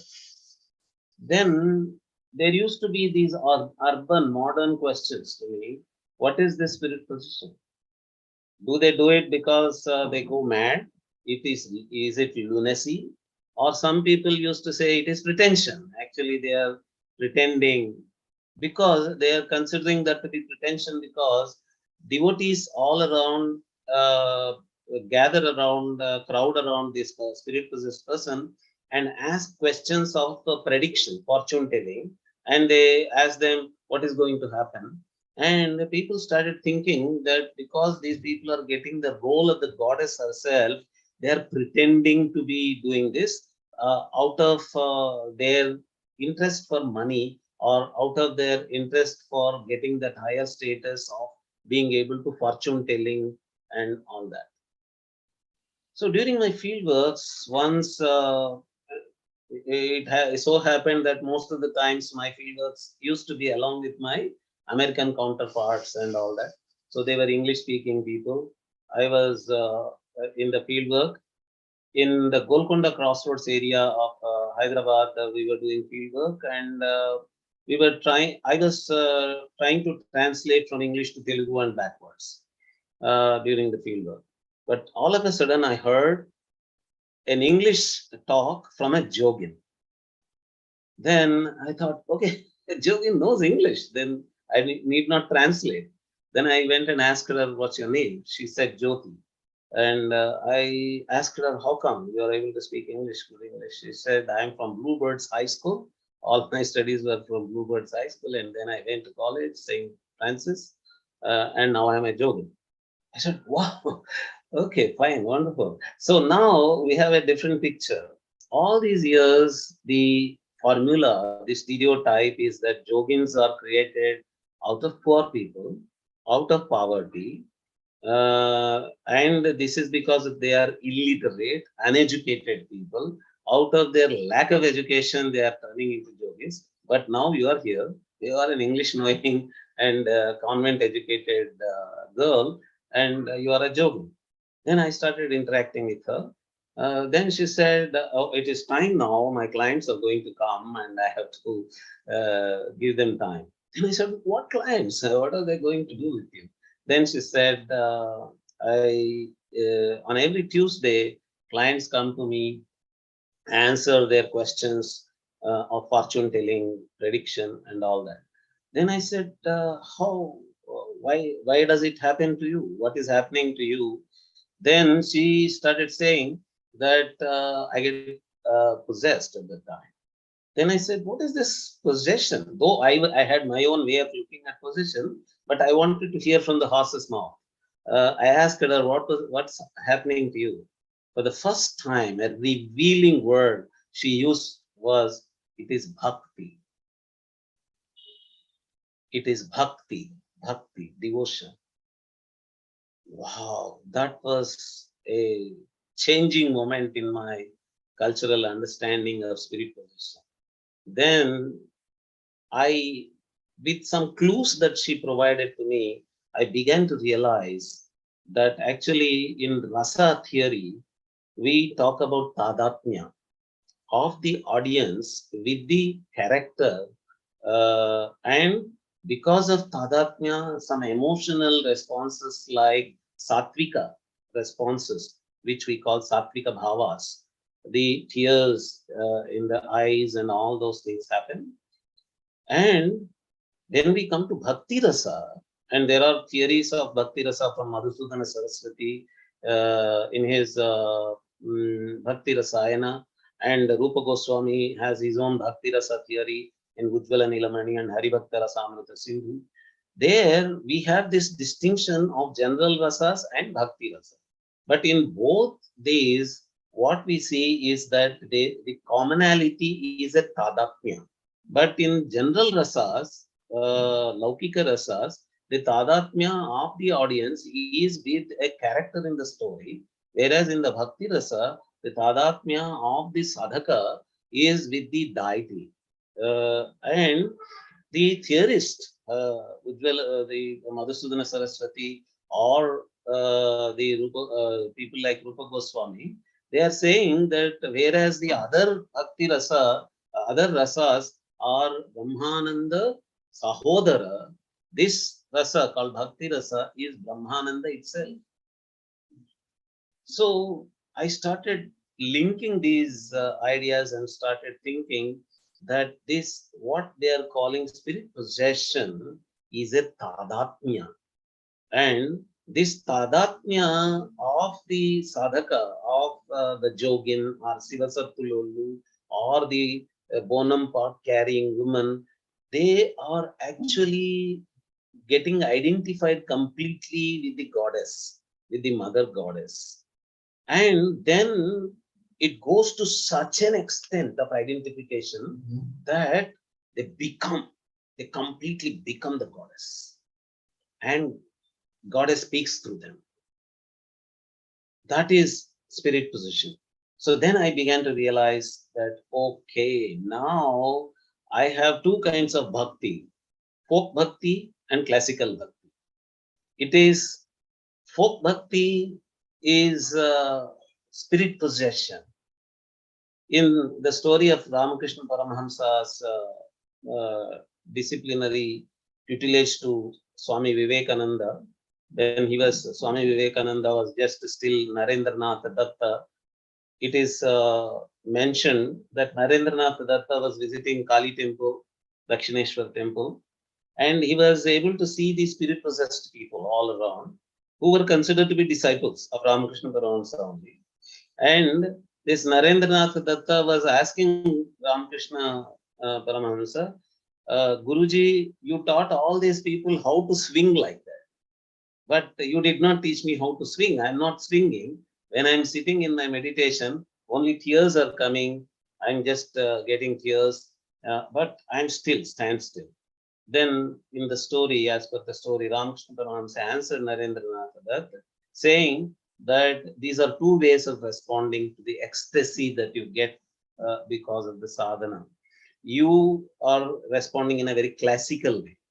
They are responding in a folk way. It is their ecstasy, their way of showing ecstasy. They are getting ecstatic, and their ecstasy is showing in the form of their possessed response. And when I visit Amrita University and talk to the brahmacharinis and brahmacharis of Amma cult there, they actually, because these are all modern educated people, they use both the words. They say, oh, this is the place where Amma was getting the bhava. And then they say, oh, okay, see, what you call spirit possession, right? In the common language, in common parlance, what is called a spirit possession, that was used to, that was happening with Amma. And in a very classical vocabulary, we say that she was getting into bhava at that time. So this bhava, bhakti, all this way of looking at a different kind of folk response.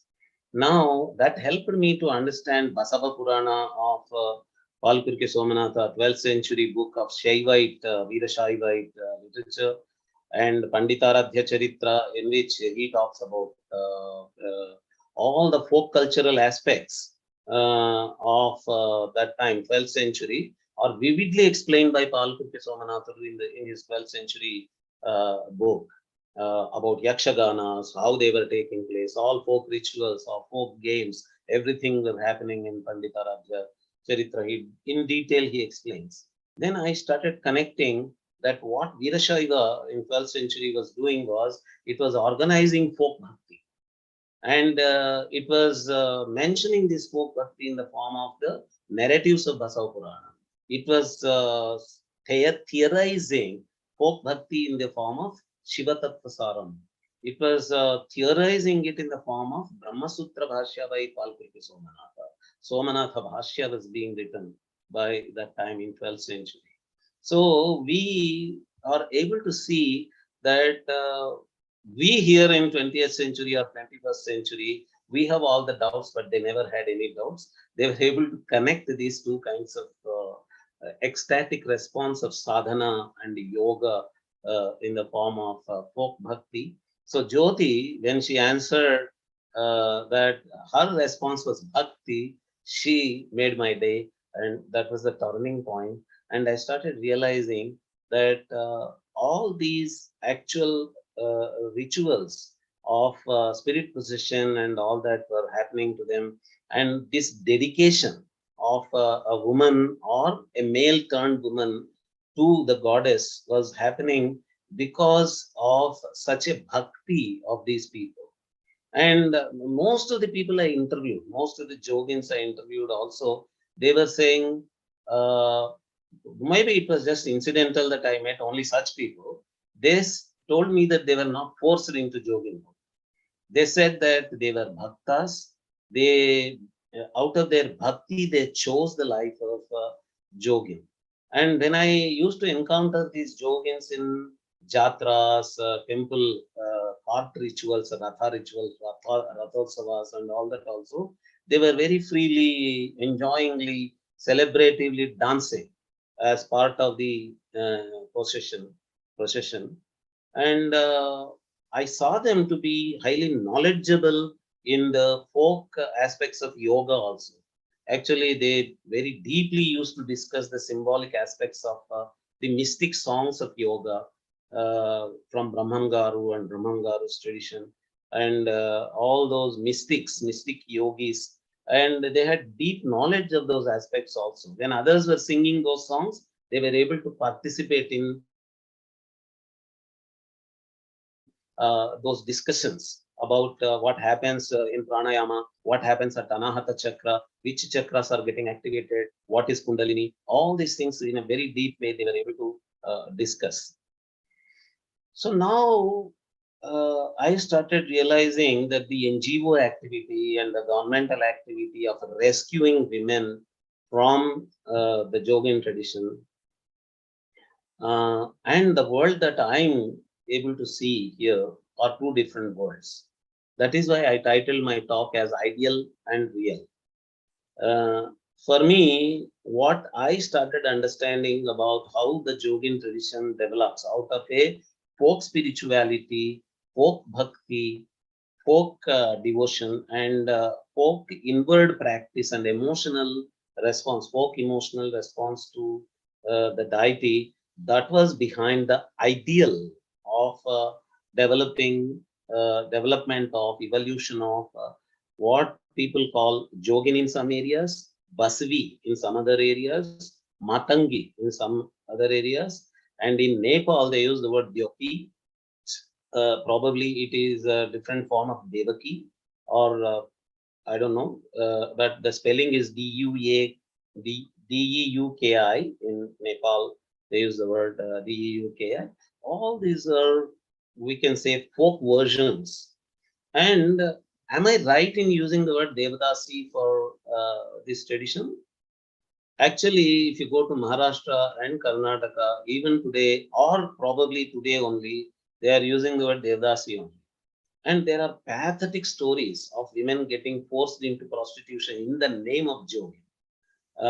There are pathetic stories of sexual exploitation of women. So in those stories, if you watch them, they say, oh, I don't want to become Devdasi. This Devdasi is being dumped on me. I'm completely getting forced into this Devdasi life. We are poor women. Our poverty is being used, exploited by the landlords of the place and other family members.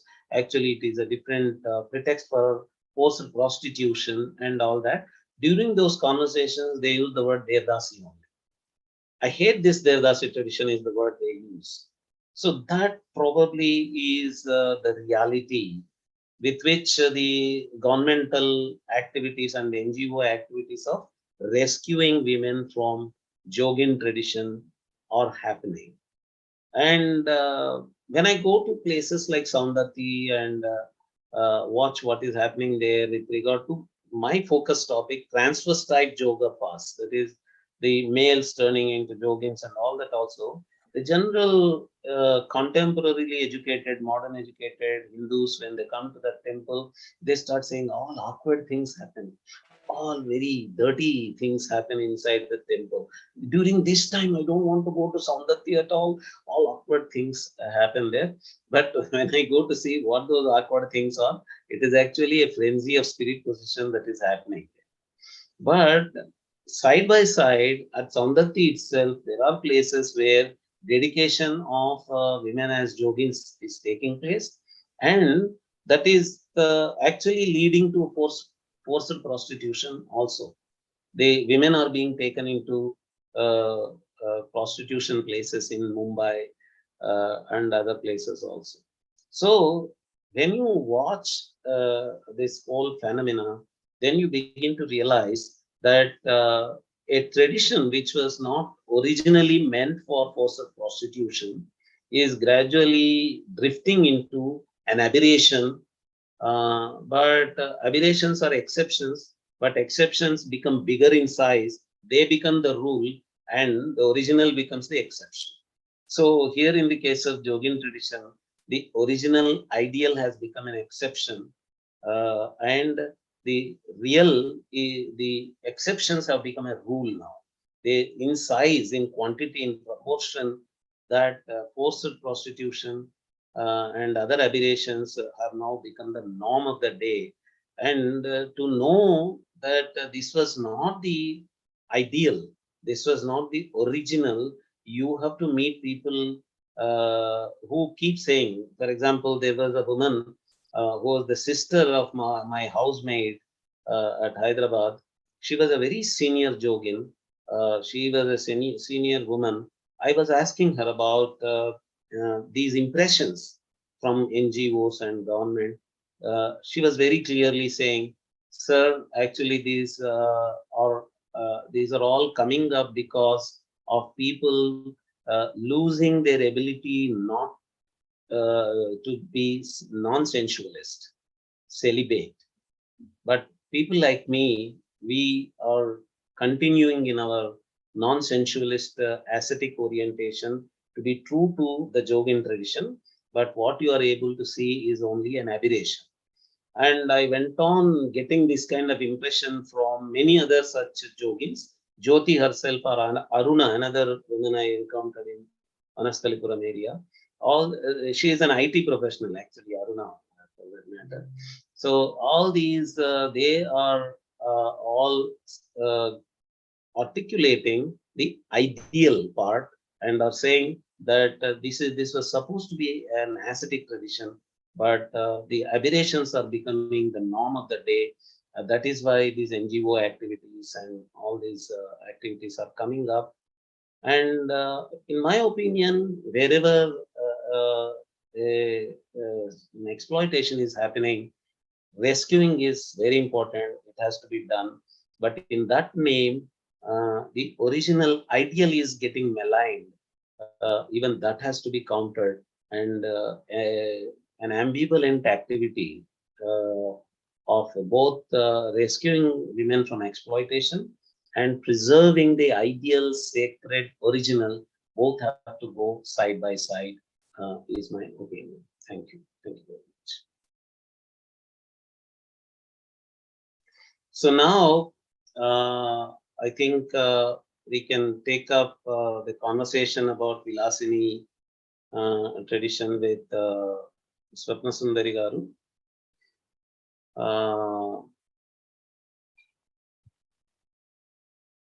Swapna Sundari Garu named her form that she reconstructed from her study of Rajadasi. She calls them Rajadasis. I call them Rajanartaki. Rajadasis and Devadasis as Vilasini Natyam. So, shall we start discussing Swapna Sundari Garu? Sure. Yeah. So now let us start with what motivated you to give a new name and create a new form and a new movement for as Vilasini Natyam, while already by the time you entered your research, there were forms similar to that, like Bharatanatyam, Odissi, and some other forms. Andhra too. Yeah, Andhra Natyam was already. I will ask that because I am most often asked that question. Yeah. May I reply? Yeah, please. So we touched upon this. When I went into the study of Devadasis, it was not a conscious decision. I do believe you have spoken so well about Bhakti. You've also spoken about the way that the yogins transcend their physical consciousness and reach a state of Bhakti, reach a state of ecstasy. And that is a kind of a union with the spiritual power. I mean, for want of a better term. I'm just trying to come back to that and link it from there. So within every woman, within every individual, there is a bhakta. And within practice of dance and music, like Sangita and Natya and other forms of are called yogas. They're also forms of yoga. So when through a continuous engagement with dance and music for a period of 25 years prior to my entry into Vilasini Natyam, I did feel closer to the state of communion with the higher spirit. But then the question was raised at that point of time that there was a forum for this to happen, and there were people who were doing it. There was an institution which facilitated that communion, and I had already obviously read and seen a lot of Bharatanatyam, and Odissi was also revived by that time. And of course, I was aware that Dr. Natarajan Ramakrishna had already also researched on similar lines the areas of Telugu speaking Devadasis, or wherever they worked. And incidentally, I must also say here that many of the areas that were covered in today's discussion about various aspects of the Devadasi tradition were already touched upon by Dr. Natarajan Ramakrishna too in his books, which I have read. Now, what led me to go and do independent research? The question is that I felt that whatever theoretical research, whatever theoretical knowledge we might have, I wanted experiential knowledge. The difference is that I was not satisfied with receiving a body of information, no matter how well founded, from those who had gone before me into communication and contact with the Devadasis and then represented it. I sought experiential learning. And so I think the space was already there for me. I believe in karma. I think it must have been my karmas, my previous births. I do believe in the cycle of birth and rebirth and death.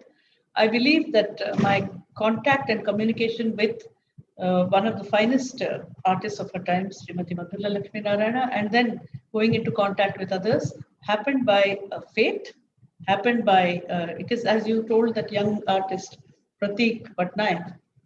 I felt it was the calling of my life to go and gain the experience, gain the knowledge from them when they were still there, and then incorporate it, imbibe it, and internalize it, and make it a part of my dancing voice.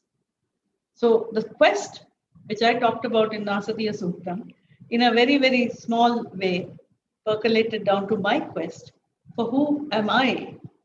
Who am I as a dancer? Who am I as a woman? Who am I as an individual in society? To define and locate myself. So it was a very personal search.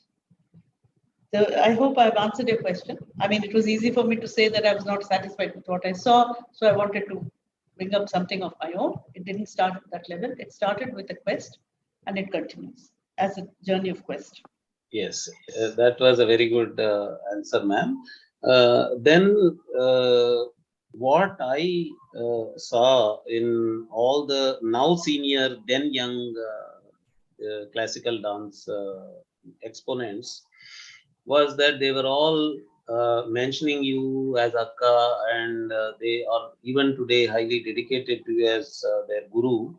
And their mention of this Ranganatha temple event Jagannath Swami temple. was actually, that was a change in their life itself, their way of looking at Bharatanatyam type dances, Eka Haryaka, solo dance, that they were trained from their childhood. How did you get that idea of going back to the temple, and what actually you think is the change from proscenium stage kind of performance and the temple performance? I'll have to combine the narrative as well as the experiential in this case too. So please give me the opportunity to do so. While I was deeply engaged with recalling, I don't call it revival. There was nothing to revive. It is all there, as you rightly said. It is all there. It's a question of our perception of what is happening. So whatever sevas were done in the temple, they have been recorded in various shastras, and they have been, I mean, the descriptions of them, the agamic dancing, everything has been recorded. Everything has been written about. But I did not see any factual, I did not see any representation of those agamic dances in any dance form, if I may say so. Whatever dance forms you have named, and also the dance forms which we have known have attempted to revive or recall the Devadasi dance of Telugu speaking areas. I want to go back to this Telugu speaking thing at the end of this small interaction. But coming to this question, so I wanted to see them in its locus, and there was nobody around who would do it because the Devadasis were not doing it. In the case of Ranganatha Swami temple, my contact with the temple trustees happened again by, I think it was a question of karma and divine intervention. I had been invited by Kottakal, the famous Kottakal temple in Kerala. They were having their annual Utsava. So they called me to give a lecture demonstration on the rituals, traditions of Andhra Pradesh, because my work was getting known those days. And they called me, they were very, very curious to understand this. So I turned my performance into a lecture demonstration and gave examples of all the rituals, some which I mentioned today and some more. And I performed a few of these. There was a gentleman and a lady there who had seen it. And at the end of the performance, I was approached by them to meet them for a few minutes if possible. I met them and they invited me to visit their temple in Andhra Pradesh, especially specifically the Ranganatha Swami temple, which is a few kilometers. At that time, it was considered on the outskirts. Now it is, of course, part of the city. So I went there, and then they were very, very fascinated. They invited me to the trustees invited me and asked me to elaborate a little more about my understanding of the rituals. And I described it, and they volunteered. They said, why have we lost such a rich tradition? Why have we lost it? Why is it not possible to reinstate it? So they took that step, because I explained the factors, the legal aspects and various things. They took the step to reintroduce the worshipful dancing in the year 1996. And from that year onwards, every year I've been doing it. And there was nobody was interested in, none of the people you refer to as my shishyas were interested. They probably did not even hear about it because there was already a more well-known interpretation of this particular Devadasi tradition of Telugu lands earlier. So nobody knew about it. There was a lot of interest. There was also controversy. There was also criticism. There was also praise. Regardless, I went on with this presentation, and the then governor of Andhra Pradesh and the judiciary, everybody was present. I was particular that the senior members of the judiciary should be present, because I wanted to bring home exactly the point which we spoken about, which is that what is the sullying element, kalmasham? What is the kalmasham in the ritual worshipful dances of the Devadasi? It's another thing that the institution suffered. So I wanted to demonstrate this. I did. The members of judiciary, the collectorate, the law enforcers, the executive, political executive, everybody was there. They saw it. And then, of course, it became a matter of discussion. It was covered very widely. That is the narrative, and insofar as the process of reinstating is concerned. The reason why I continue to do it is that it has made an internal difference to me also. Everybody talks about I'm married to dance. What does that mean? When we say we are married to dance, it is not that we're taking up dance as a profession and pursuing it as a career. That doesn't mean that. It means deeply engaging with the core of dance, which is really spiritually connecting through your actions, the rhythm, the song, the music, the melody, the movement, everything, and allowing yourself. I want to connect this with your Jogin statement. Allowing yourself to be elevated to a state of ecstasy and uninhibited dancing. And where that state of union of our individual spirit, can be experienced. And I experience it year after year when I dance there. There have been people who have seen performances which I've given on the proscenium stage and come back and see there, and they say the same thing which is presented by me on the proscenium stage, and they feel a difference. Why is that? Because of the vibrations that are created when one dances in the temple. And I've been very fortunate that is possible. Now, for the first 9 or 10 years, I lived in the temple. I sought permission that I should live there. It was not simply trying to become a Devadasi. I was trying to get to another point. I was trying to get to another point that one should realize the purpose, the central purpose. And for me, the purpose was to, again, it's yoga, to harmonize my external and internal self. And that happened only when I danced in the temple. And it happens each time. Then you forget who you are, what is your identity, what is your, whatever is your external persona. You kind of engage with your inner self. And that happens. And that has happened to me. Perhaps that is the reason why, after a period of 10 years or so, some people came locally to come and learn. And some of them have, of course, spoken very highly of me, and I'm grateful to my students of those times. Many have gone away, many still stay together, many have tried to reinvent what I have taught them. Whatever that is of no concern to me. The central point is, to put it very simply, I found myself. Oh, excellent, ma'am. And this is a laboratory type question for his cultural study, for heritage study. You have done it in the way the Devadasis were doing in the time of yore. And with your experience, with your experiment, I should say, in the Jagannath temple, did you get a realization of probably what would have been going through for the Devadasi in her own experience during the traditional days, ideal days of Devadasi dancers inside the temple? Or do you think it was your own personal experience may not be connected to the original Devadasi experience? Okay, please bear me out if I have to analyze and break up this question. There are two approaches to this. One was through information collection. We have had plenty of information today also from the young scholar and also from other senior scholars. So I will not go into that. But one is gathering collation of information and reconstructing what the form might have been. This kind of work has been done in the past. It has been done in the past by very senior dancers, as well as by Dr. Natya Ramakrishna as well, which by this reconstructed Perini Shiva Tandava from Jayapasenani and other sources of Kakatiya times and other textual sources. So that's one way of doing it. The other way of doing it, of course, is that apply what you have. I have to clearly state, I've said this again in the keynote address also, that there is no interpretation today that can actually claim authentic replication, because the last Devadasis were dead. By the time most of us went to this tradition, they were not living anymore. So the question of replicating what they did does not arise in the case of any of the reconstructed forms, regardless of whoever says that so-and-so said so-and-so thing. Whatever it is today, every form, including Odissi, Bharatanatyam, Mohiniyattam, Kuchipudi, all of them are really recast by visionaries.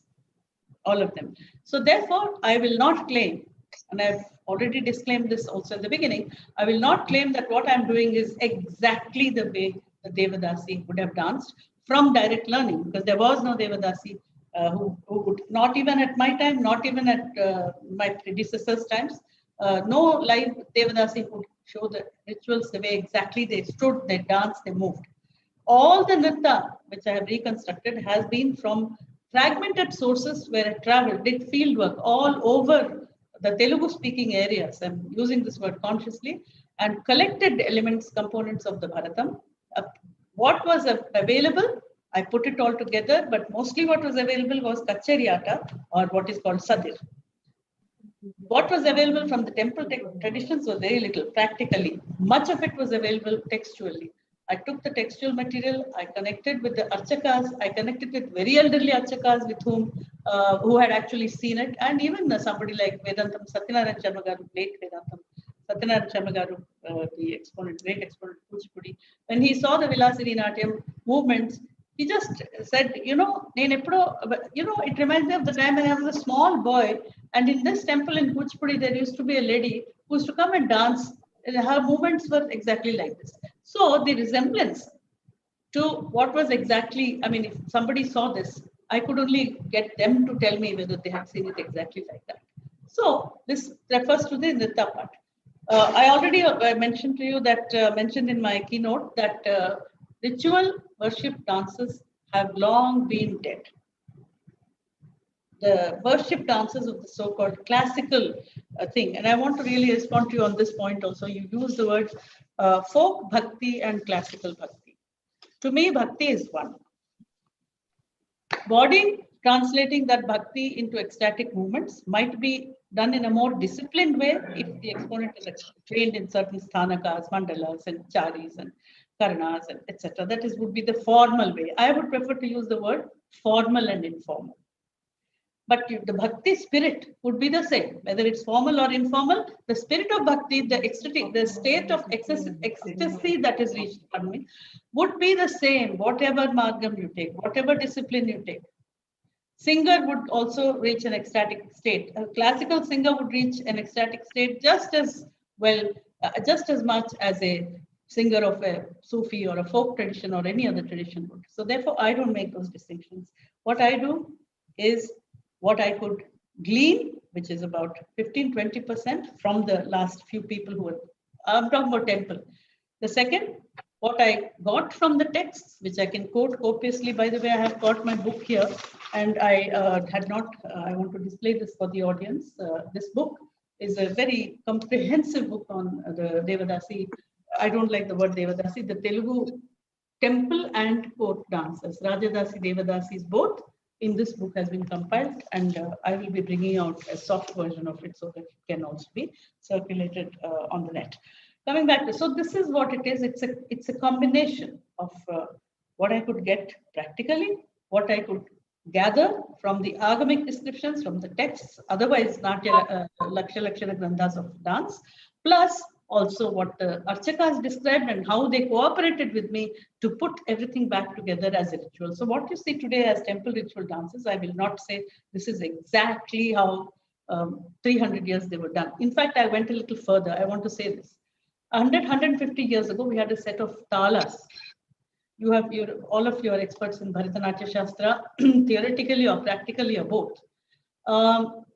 There are more than 130 talas, marga talas, which have been described in Natya Shastra and which have been also commented upon and elaborated upon in the other commentaries.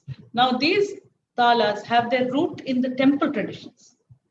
Agamic, I call them agamic talas. So I have reconstructed all the agamic talas and taught the disciples 40 or 50 of them.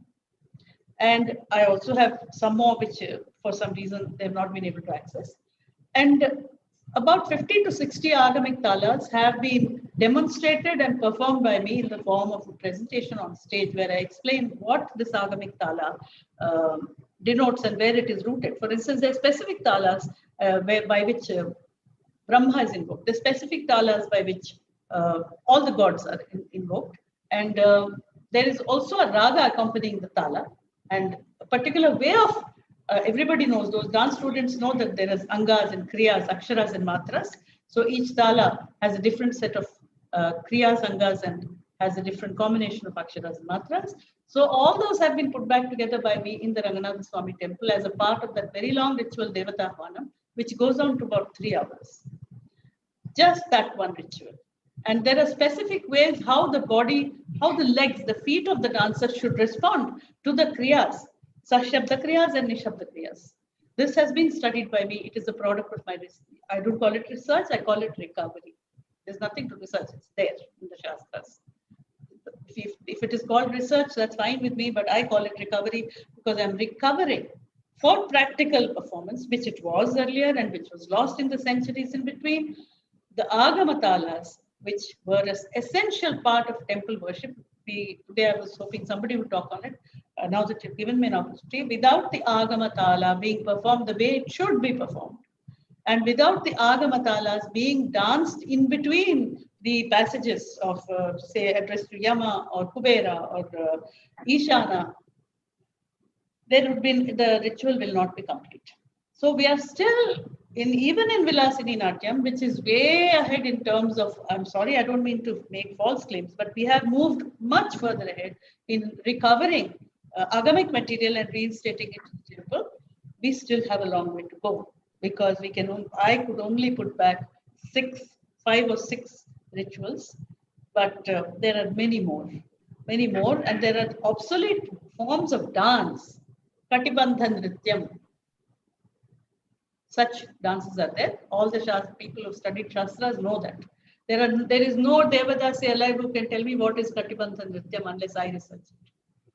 So this is a very, very, very large and complex task which I have taken up, and I find that engages my mind far more than merely performing the Darbar dances on the stage and getting applauded for it, which I have done.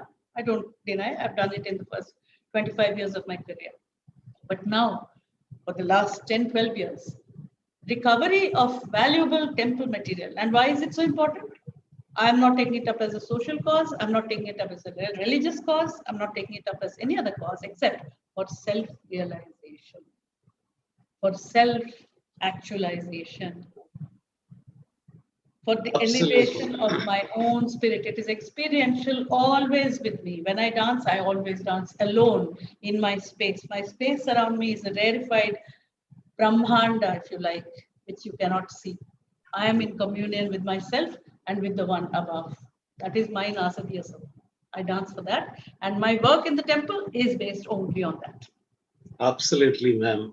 That was such a revealing way of putting it. And for many of us, actually, the words like Agamic Talas itself is something new. This is highly revealing to any student of Indian classical dance. And you're explaining it, that you are doing it for your own self-actualization is, you are actually in the line of all the ancestors like Tulsidas or Potana or any of these authors, whoever. No, all of them said the same. Everyone said that they were writing the book for their own self-actualization. But I mean, I'm sorry to interrupt what you're saying. Please tell me, in the first 9 years of my dancing in the temple of Jagannath Swami, not a soul was there. Not a soul. There was no interest. No, you said, some speaker said, I don't know who it was. I've noted.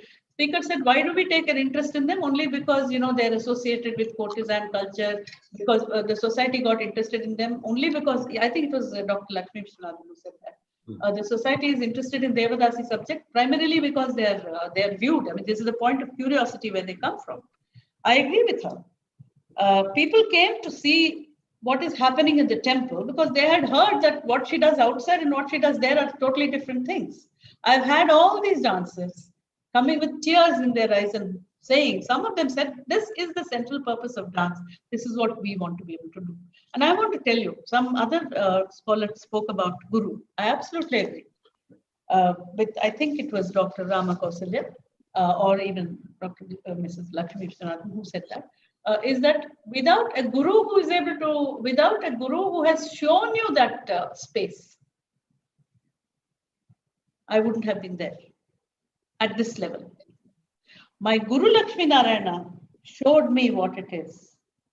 Showed me that space which goes beyond age, looks, other, accoutrement, without money, without any formal support, without even society's support.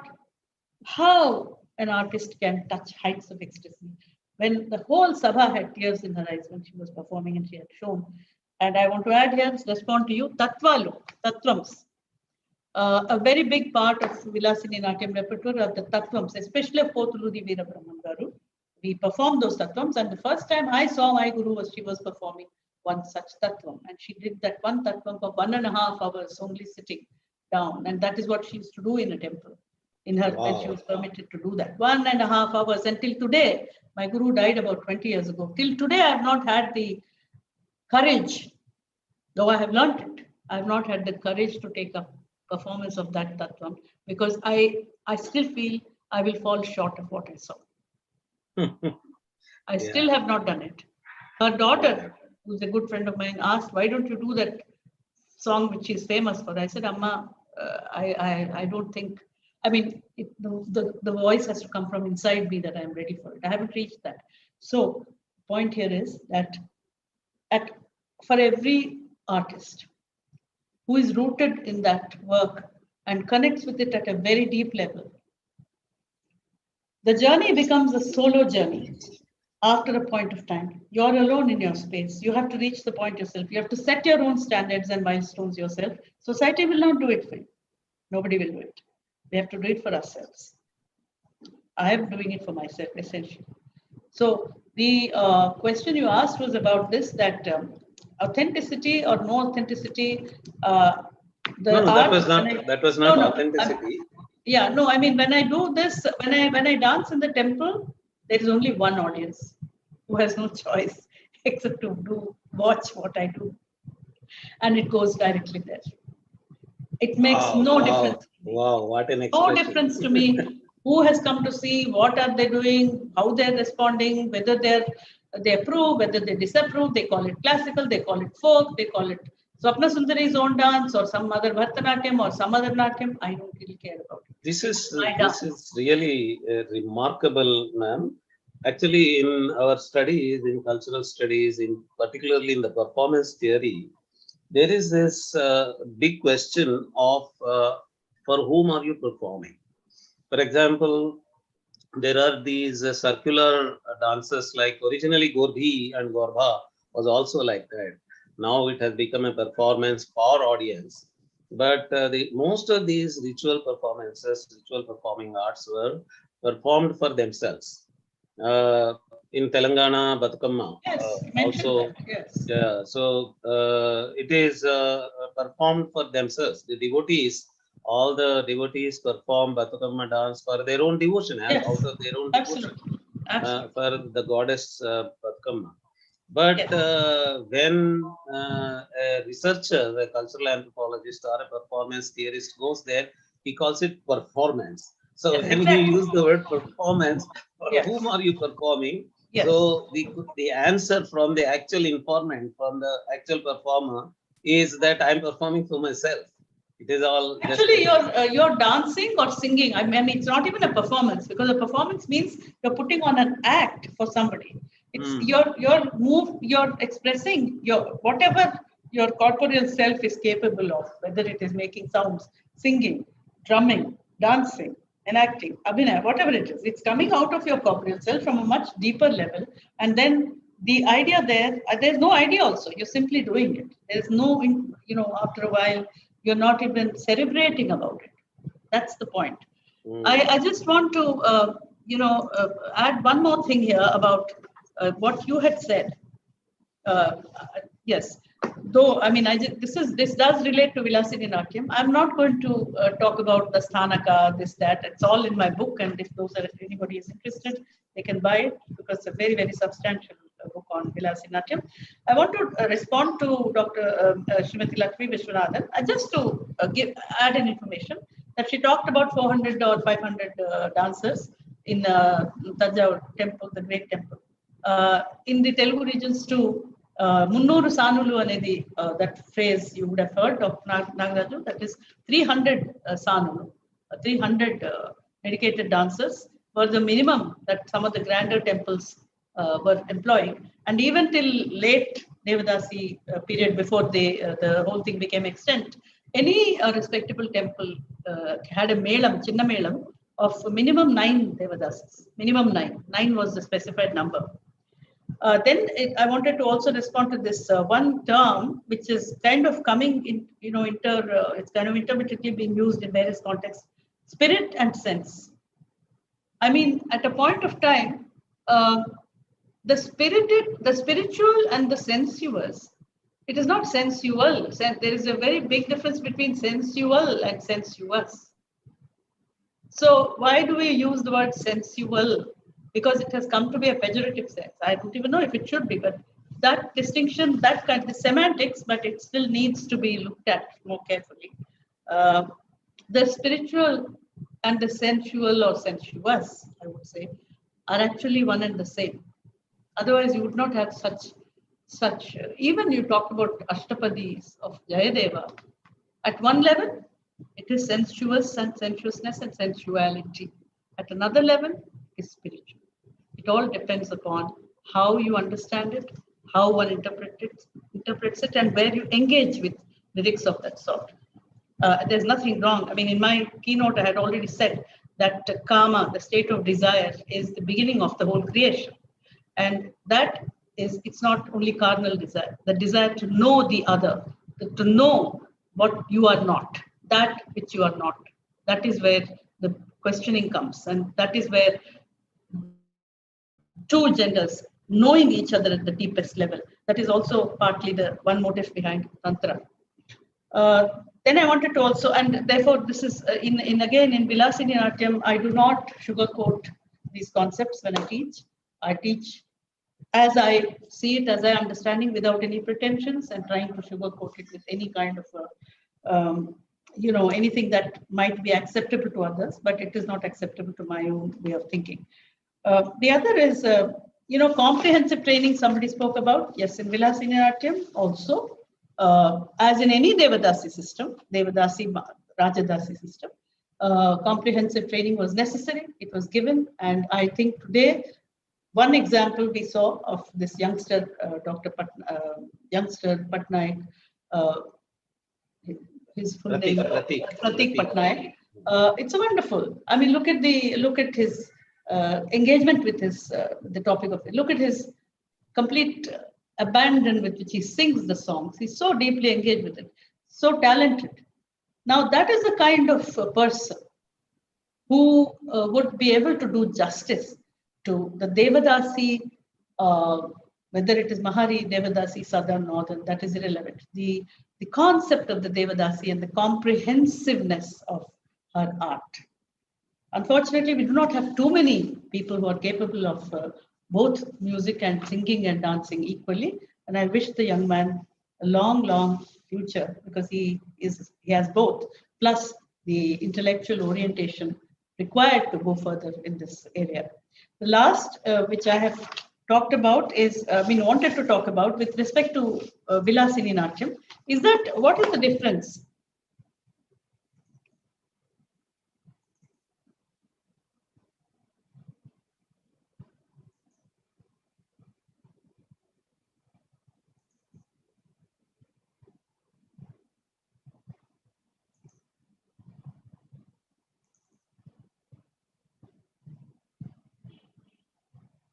Is there any disturbance, ma'am? Yes, I'm just coming. I think we have. I am going to conclude now, because I think your this thing. The timing. You will have to do something about it. I have lost the link.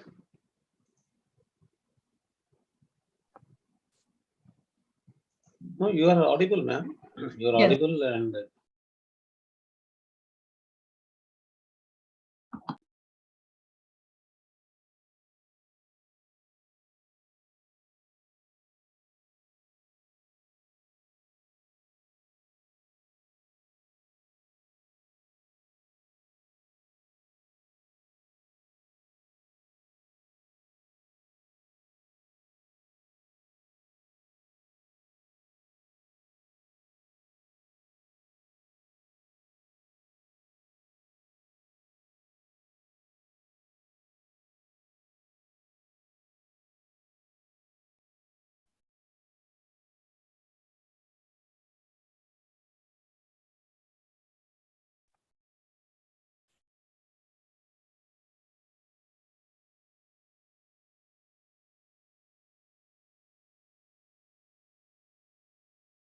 Srinivas garu,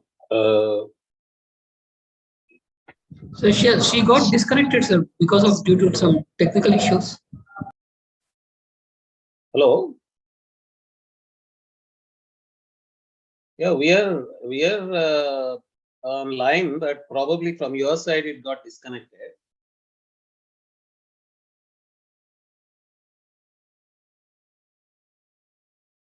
Yeah. You may get connected again through your mobile phone.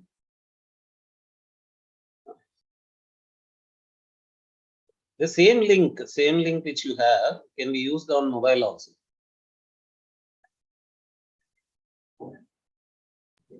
I'm sharing her through WhatsApp, sir. Okay. I'll ask him to do that. Yeah, I'll ask him to do that.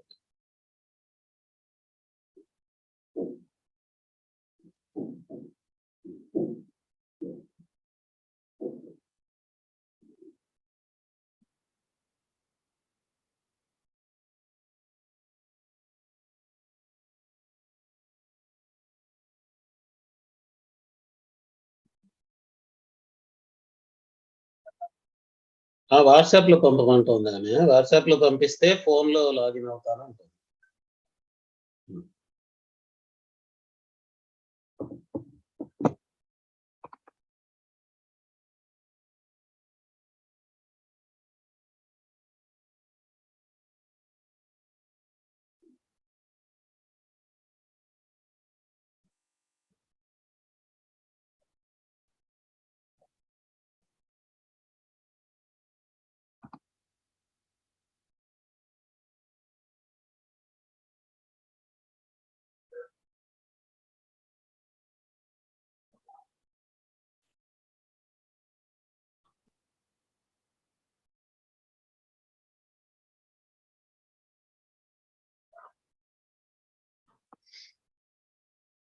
There are some questions, probably I can take up those questions.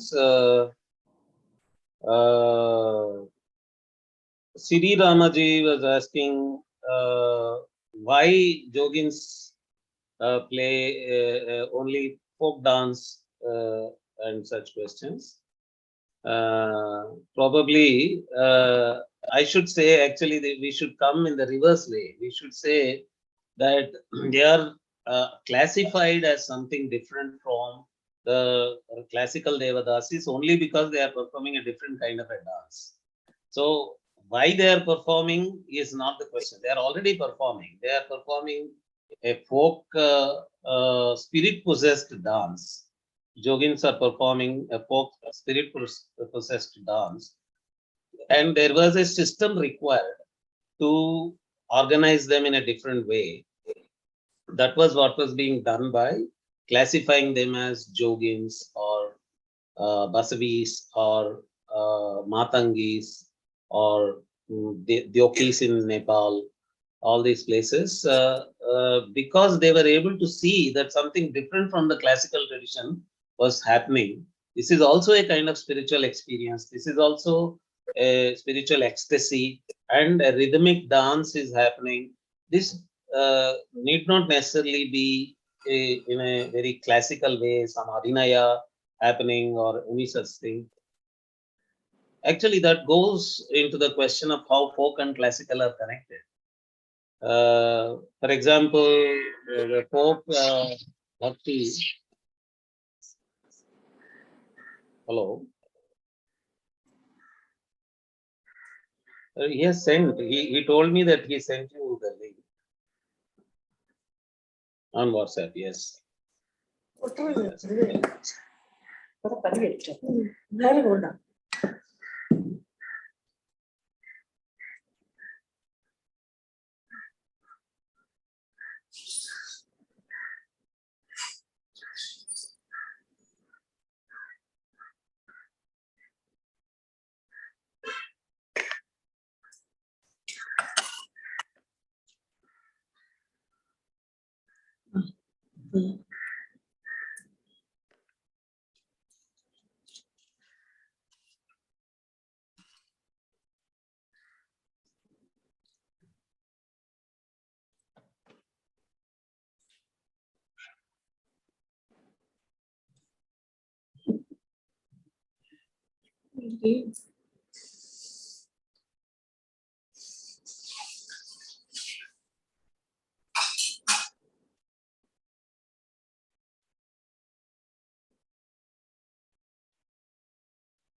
Swapna Sundari ji is trying to connect through phone. Meanwhile, I will answer some questions.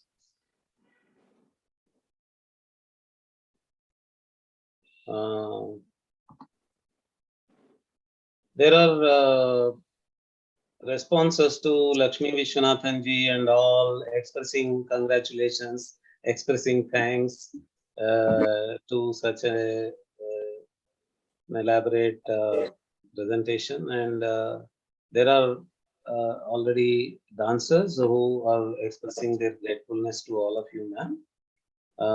Some people are saying, Janardhan Ghosh ji is saying, my sincere pranam to PD. Swapna Sundari ji sir was talking about bhava and experience beyond. So I have joined on my mobile, Nagaraj Garu. So now we have Swapna Sundari Garu back. So ma'am, please conclude. You are in the process of concluding. Yeah, basically. So with your further conclusion, we will close the session. Yeah, so I'm pretty, see, look, on Vilasini Natyam, any amount can be spoken, but today the discussion has gone much beyond that. And I'm really happy that you've given me the opportunity to do the keyword, because I could then go beyond specifics of Vilasini Natyam. But since you asked me a question specifically related to my personal engagement with the Devadasi tradition, I answered that particular, that question. It was very, very much about my personal experience and my engagement with it at the individual level and at the artistic level, but at the individual level primarily. I just want to say that we'll make the distinction here. It's very important that I should register this distinction. Your initial question was, when I knew that so many other interpretations of Devadasi tradition existed, why, what motivated me to start this quest? I also answered that it is an individual quest. It started as an individual quest, went on to, in my journey, to make it a quest of a dancer, a jivatma, looking for meaning, looking for relocating and engaging with something higher and over and above myself. That is the second part of it. The third part of it is again a practical one, which is that since Telugu speaking, because you did make this point, Dr. Nagaraj, in your moderation while you were moderating, that the Telugu speaking Devadasis assume importance only because, as Lakshmi Vishwanathan ji said, Telugu culture had already spread to various areas far outside what we consider Andhra Pradesh today, and now we have two states, Andhra Pradesh and Telangana. Telugu culture had established itself. Telugu Dasis, Telugu Devadasis and Rajadasis were already appointed more than 400 years ago, and they had already traveled. In my book, I have talked about the reasons for that. Many were historical reasons. There is a very, very big presence of the Telugu tradition also in the Chudanga Shahi that was mentioned by Pratik Patnaik. I'm sure he's aware of it. But what happens is, I can cite any number of examples. And in this book, there's an entire chapter which talks about the contributions of the Telugu Rajadasis to the Maratha and to the Nayaka courts. And since the Nayaka courts, the time of the Nayaka courts, it was the Telugu culture which was predominant, and today's Bharatanatyam rests. Now there is a resurgence to bring back Sangam literature and other things, but for the major part, Sadir rested totally or almost 90% on Telugu literature. Now that is a cause for celebration, not to point a finger at anything. The question is, this is a historical fact. It wasn't emphasized enough. Why? Because Madras presidency, naturally, because it was the locus of the Madras presidency, it functioned. Fort St. George was the place from where the administration happened. So naturally, the Devadasis, Rajadasis of those, the Notch, the Melam, whatever we call it, they were all, that the focal point was all the areas around that part. And so the border areas, where you find the amalgamation of the both traditions, the Telugu traditions or the Tailanga traditions and the local Odia traditions in that case, and the Karnataka traditions, which you have spoken of, and then there is also the neighboring Tamil. For Kerala, even in Kerala, one would go to that for at least these three areas called provinces. These three areas have not been looked at very carefully. And I was concerned also that a lot of writing took place which was inaccurate. Inaccurate insofar as the Telugu culture was concerned. Telugu Dasi, Rajadasis and their art was concerned. It needed some amount of rectification, at least to bring to knowledge to the public at large what actually happened and how these forms were amalgamated. That was also a concern in Vilasini Natyam. That was not addressed enough in the previous forms which you referred to. Because why? It's not, one doesn't blame the gurus, one doesn't blame the Devadasis or the Rajadasis or the interpreters or the scholars. The reason for this really rests with administration. Cultural administration, the pattern, the ministries and academies and other organizations which were actually formulated sometime in the 1950s after independence.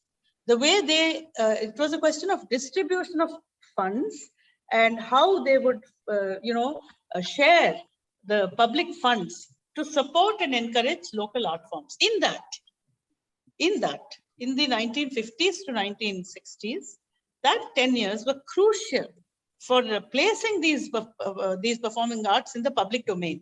Foremost in that was the attention paid to Bharatanatyam, which is itself a reinvented form, and to Kathakali. There was a big representation of that. Northeast found a large representation and lot of allocation of funds. Manipuri, for instance, was brought into limelight for the first time, and Kathak, of course, occupying the largest state in terms of population at that time, Uttar Pradesh, before it became fragmented into so many other states in more recent decades. A point is, because of that, the Dasis of these bilingual areas, there is a large Telugu Dasi tradition in the Ganjam district, for instance. Today, Ganjam is in Odisha, but in Ganjam, it is a Telugu-speaking area. So there is I will oppose that. I will oppose that. I am myself from Ganjam. There is no Telugu culture in whole Ganjam. Telugu, and I'm not attacking anybody. I'm just trying to complete the picture, the gaps. There are gaps. Today, we are all talking about Telugu tradition because this has been commented upon by someone. I don't know. I've noted it. We don't have time. No, ma'am, if you will permit me, the same thing that you said about administration, same thing happened in Ganjam. Ganjam Odisha part came under Madras presidency. Yes, therefore, exactly. Telugu culture was imposed on the area. Even now, there's no. I'm sorry, Pratik. Okay, thank you very much. Okay, fine. That's a final point. We should engage with this individually, Pratik, because and it's very interesting you say that, because I have letters where people, I have reproductions of in my research where the Telugu speaking population of that area did not want actually to, they wanted to remain in Odisha. What you call Odisha today. They wanted to remain in that province. They did not. The opposite has also happened. This is politics. What actually. have happened? Be getting Okay. One more thing. Last but not the least, Dr. Nagaraj, the idea of a symposium is to have interactive this thing. I mean, all of us can deliver papers and go away, but the productive end of it is that we have to engage with each other and look at the larger picture. The larger picture started with how to bring to light facts about the Devadasis as we understand them from various perspectives. Wonderful presentations have been made, and I'm absolutely happy that I have been a part of this. However, I have to say that there are many things, perhaps in what I said, perhaps in what others have said, which require further engagement. Definitely, ma'am. And we need to do that because it cannot be that I deliver something and go away. Yes, I must back up what I have said. Actually, it's a university proverb. It's a university proverb that all seminars actually conclude that they require another seminar. So today also, the conclusion of this symposium is that we require another symposium, ma'am. Thank you very much, all of you. Sorry. Necessary. Well, I wish to thank you and also congratulate all the scholars for taking so much effort over a subject which has no ending, really speaking. Absolutely. Because it's such a vast subject that more and more scholars will start delving deep into it and come up with new ideas. I wish to thank you, sir. I feel very Namaste. proud. Thank you that very you much. Thank you. invited Actually, me it for is such you a- who made this I'm symposium so a successful. performing artist. I'm Hmm. hardly known as a scholar, but somehow I wrote a book on Devadasis, which is selling very well for the last 20 years or so. Thank you so much. Yeah. Thank you very much. Thank you very much, all of you. We were, I think, successful in highlighting the sacral aspect of this artistic tradition and the importance of the sacred aspects of it. Thank you very much. Thank you.